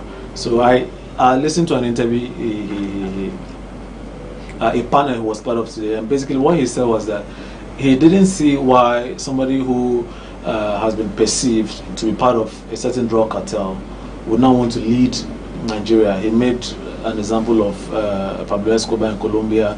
They made an example of the president from Panama, who was alleged to be a drug trafficker. You know, so that perception from Nigerians in diaspora, he wants to change that. Now, secondly, he has said it several times that he doesn't want an Atiku presidency. He doesn't want a Tinubu presidency. Why? Because these two stalwarts, like they like to describe themselves, have been in Nigeria's politics since 1990. So he has a case. It means that clearly he doesn't like somebody. Clearly he doesn't, no, not that he doesn't like somebody, but he feels like these two, Atiku and Tinubu, haven't contributed enough to change the fortunes of Nigerians. Mind you, Atiku has contested the presidency for almost 7 times since 1990. Buhari currently, before he won in 2015, he has contested for about 3 or 4 times. Now, Tinubu has also been in this political space, being a very, very key player. He has he has been in positions where he needed to make certain key decisions that suit the Nigerian people. Unfortunately, they failed, according to him. So he wants to see somebody different. He wants to see a new Nigeria led by a candidate who doesn't have any political string, who is not attached to any political party, who doesn't have any political foundation that is dirty. And that candidate is Peter Obi. He said today again, when he was pushed to the wall, that Peter Obi is his candidate. Peter Obi is his person. Peter Obi might not be the cleanest of politicians, but according to him, Peter Obi is better than Atiku. Well, how is this objective? And looking at someone who's a journalist who needs to be objective, does this help Nigerians and Nigeria in any way? Let me ask Shaban this. Okay, so I'll summarize what Baba said. Yeah. He being against Atiku and Tinubu simply is because he believes Nigeria deserves better. These people are hawks in Nigeria's politics since the last 3 decades, and they haven't changed much, so they deserve better. How ethical or how fair it is for him to take a stand is basically this. Nigerians believe they're at a juncture where they must move past the 2 main political parties. So even journalists have taken stands openly. Musicians have taken stands. They've declared we are voting Peter Obi. Journalists, actresses, actors, like people generally in society have taken a stand. And I think David Hundeyin is doing exactly that by saying that I have a responsibility to my people to tell them that this is where I stand. If you believe in what I am saying, come, let's go along. So as a journalist yourself, is that the way to go? So that's why I said Nigeria has gotten to a juncture where he believes that the journalists must speak out and up. They must not be, these are the facts, decide for yourself. The journalists must say, I've taken a stand. If you want to come along, let's do this. If you don't want to, it's fine. But in any case, I think that he's also seeing the bottle as half empty instead of seeing it as half full. Tinubu's drug past is not in the last 20-30 years. It's way back. Tinubu's most recent political past has been the revolution he brought in Lagos. It has never been his drag past. His drag past is like going 40 years back, like when he was young, when he was a young person working in the early 90s. Yes, exactly. So you see, if you want to talk about Tinubu now, the stain you can stain Tinubu with is corruption. That when he was in Lagos, he held Lagos by the scruff of Lagos's neck, and all the major businesses there, he has a percentage in it. So you can use corruption against him. But this drag thing is like way back. A lot of people will not even remember who Tinubu was back then. They'll remember when he became Lagos governor, how he fought Obasanjo and the federal government, how he made Lagos what Lagos is today, how he made Lagos an investment hub, how today Lagos's economy is bigger than Gabon, Gambia combined. It's bigger than Togo, Benin combined. Because Lagos has become a mega city. So it is Tinubu's revolution that brought all this about. So whilst he's talking drugs, the APC is talking what? Who Tinubu has been in the last 30 years. How many people has he brought up? The last 3 Lagos state governors pay allegiance to him. Governors along the southeast pay allegiance to the southwest, pay allegiance to him. And in the north, because he supported Buhari, he has a core base in the north because Buhari campaigned for him. So David is doing something, he's pursuing a cause he believes in, and I like that. But I think that he's chasing shadows, really. And populism, I'll call it. Because gathering people and getting people who are supporters of Peter Obi, the obedience, you know, putting all these populist ideas out in there, their heads, and also and a then lot getting of them journalists to and vent. people, you know, being part of this whole allegations and assumptions of populism is what we'll discuss after this break. This is Election Desk on My Nigeria. My name is Ismail Okwe. We'll be right back after this.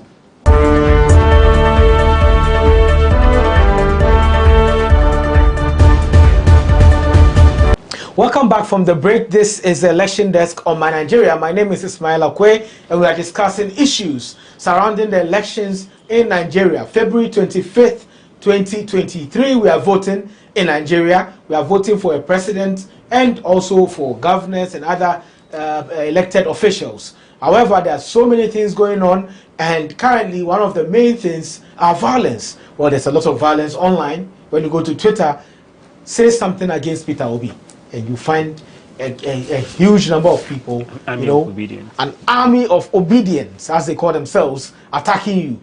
And a lot of people have called for some restraint. Obi himself has been called and asked to relax and tell his people to calm down, and that it's an election, it's not a fight, and it's making the environment, the atmosphere, very tense.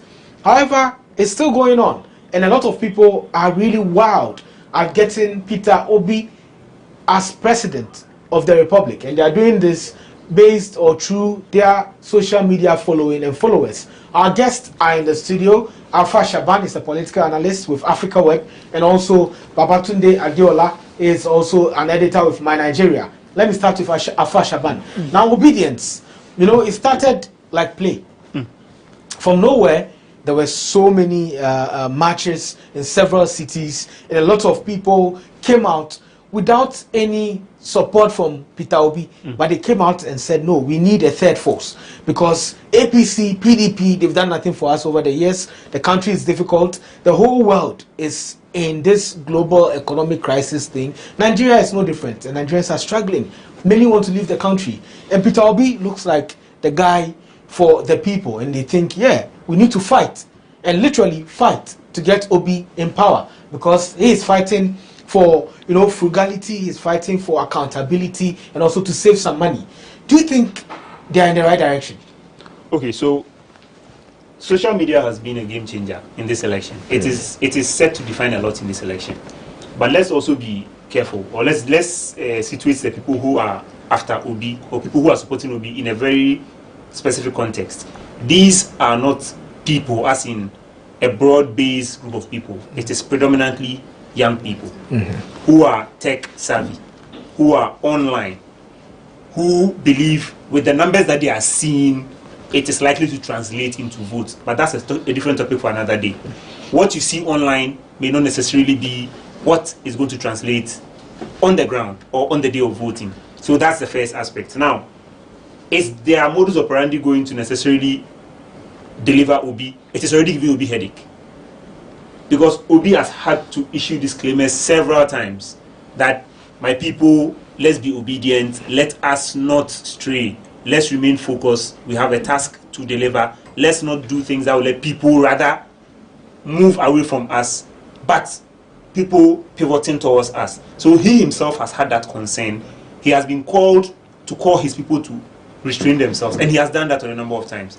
So clearly you can realize that Peter Obi is in a dilemma, because he is not actually in charge of the people who he is even leading, because those people are online, people who maybe have never met him before, but just believe in his cause. What is Peter Obi's cause? Peter Obi's cause is his track record. He was the governor of Anambra State for 8 years, and according to the records, he governed the state well.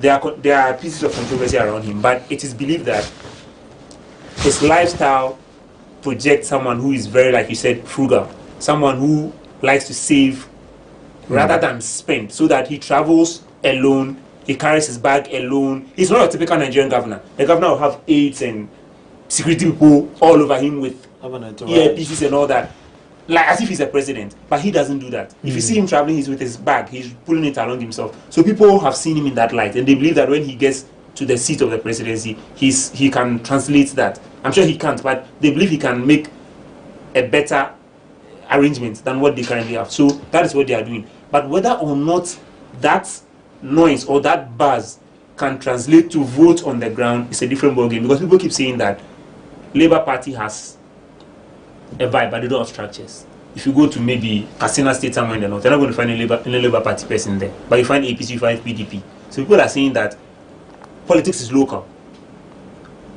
What happens on the ground is what we're talking about. Social media is not a constituency.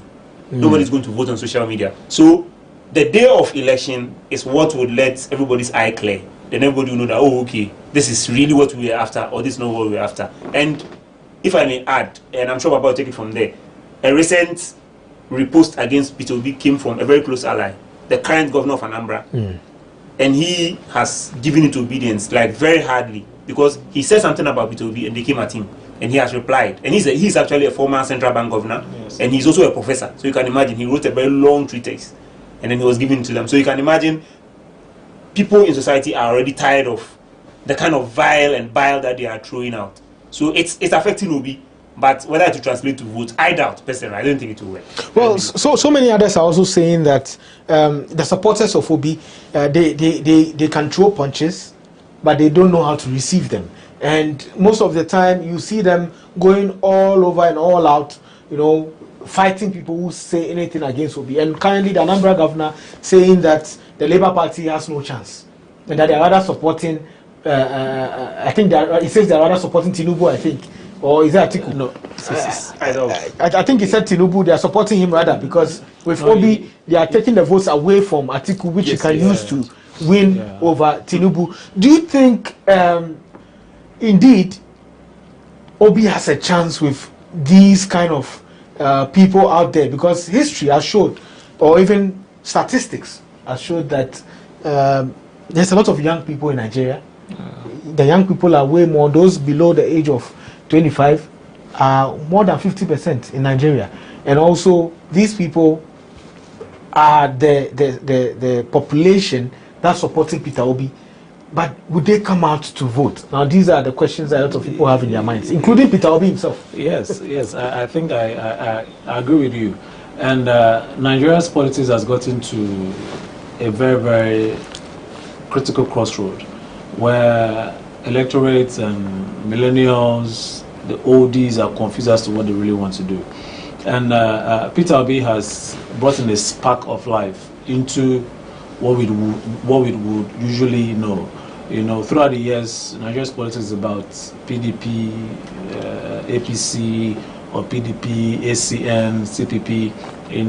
Two parties who are gunning for the main prize. However, Peter Obi's emergence from the PDP, where he defected to the Labour Party, has brought a different bite to what we typically know. Now, what makes it more interesting is the fact that he has an army of supporters behind him, mostly on social media. Now, these are people between the ages of 35 and 18. And mind you, like I said, Nigeria's major population is within this age range. Now, the fear is that these guys are on social media. Fine, they can say all they want to say. They can be aggressive all they want. They can do all they can. They can be your propagandists all they want to. But again, on the day of election, will they come out? Another fear about Peter Obi and his chances is about his structure. Now, this is somebody who was in the PDP up until, days before the presidential primaries of the PDP. He was there. The PDP has a structure. Like Shaban said, if you go to Katsina, PDP is there. If you go to a village in Oshogbo or Ogumosho or Oka, or if you go to Nasarawa, we have PDP structures there. What is the structure? They have constituents, they have governors, they have House of Representatives, they have ministers, senators. They have senators. APC has that, PDP has that.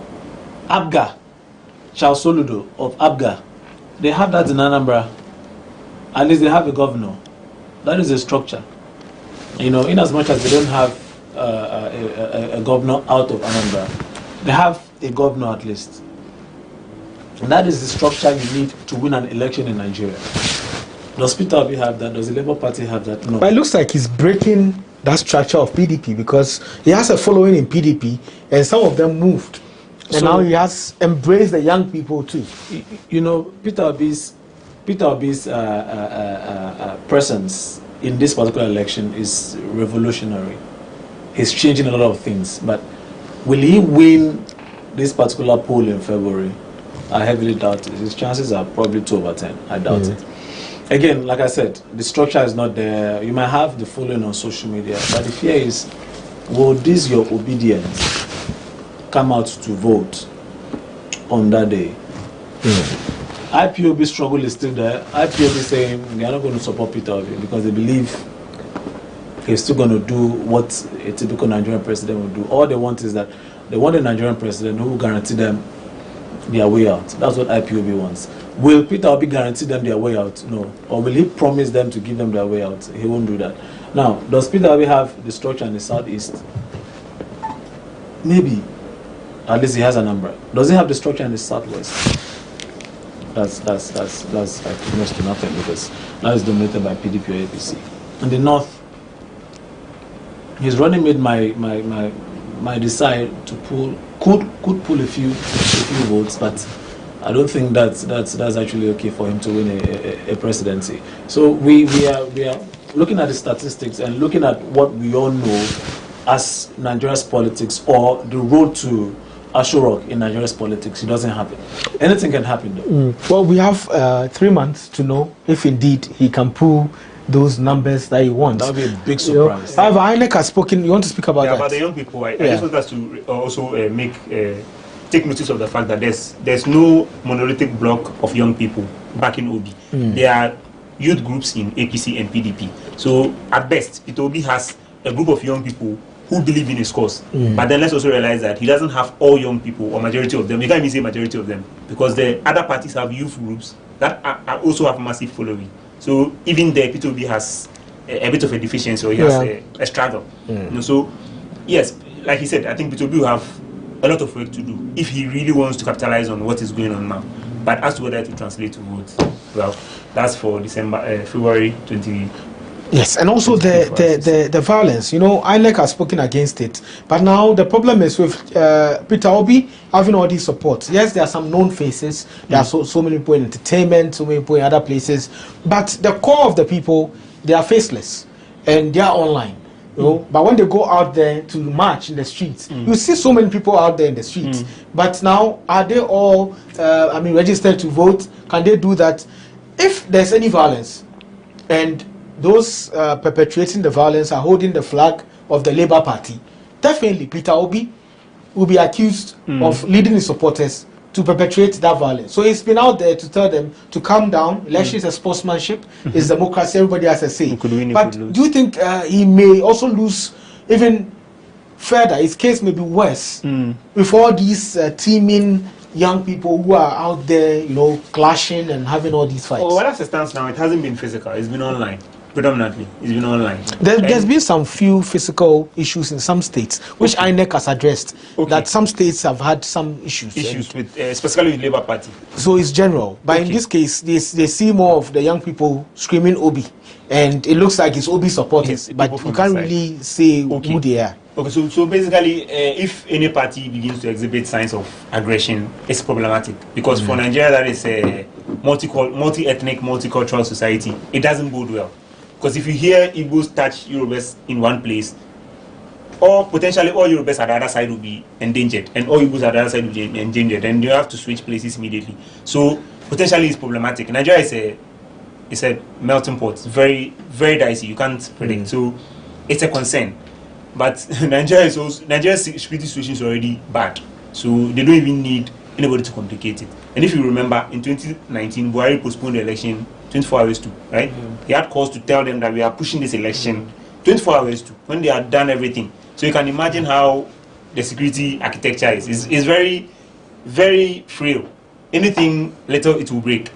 So as it stands now, Peter Obi, the only thing he can do, again, is to appeal to his people, because he doesn't know most of them. Most of them are faceless.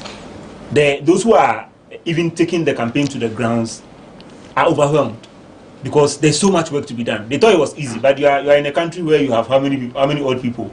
Buhari won with how many? 15 million? Atiku had the same thing. So you can imagine, you are gunning for 30, 40 million votes. That's a lot. And this is not the main, it's not the total population. This is just those who voted, valid vote cast. So you can imagine how many people you have to deal with. So it's overwhelming. So P2B himself might suffer a burnout if all of these things continue happening. He burst out at a presidential organized presidential rally. How do you call it? Presidential debate. He burst out one of these days. I'm sure it's part of all this thing about going up and up. P2B has traveled than any other person. He's been around the world, literally. He's been in country. So P2B has a responsibility to convince people, but also convince more than anything his core base. Could this burnout be what Bola Ahmed Tinubu is facing? Reason why he withdrew from taking part in presidential debate. We'll discuss that after this break. This is Election Desk on My Nigeria. We'll be right back.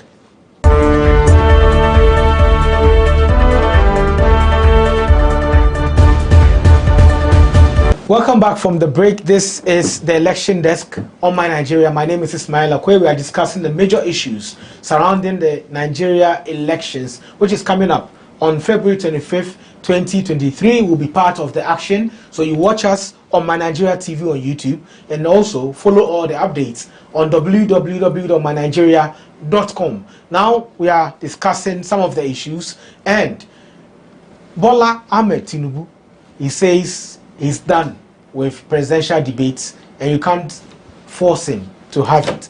Now, Femi Kayode, who is his spokesperson, spoke about it and gave some reasons. He wrote, I think on Twitter, that you know very well that Tinubu is has been engaging in debates and town hall meetings. He did one in Minna, one in Nasarawa, and one in Lagos. These are discussions that had television cameras and crews. He's very good at that and would like to do that.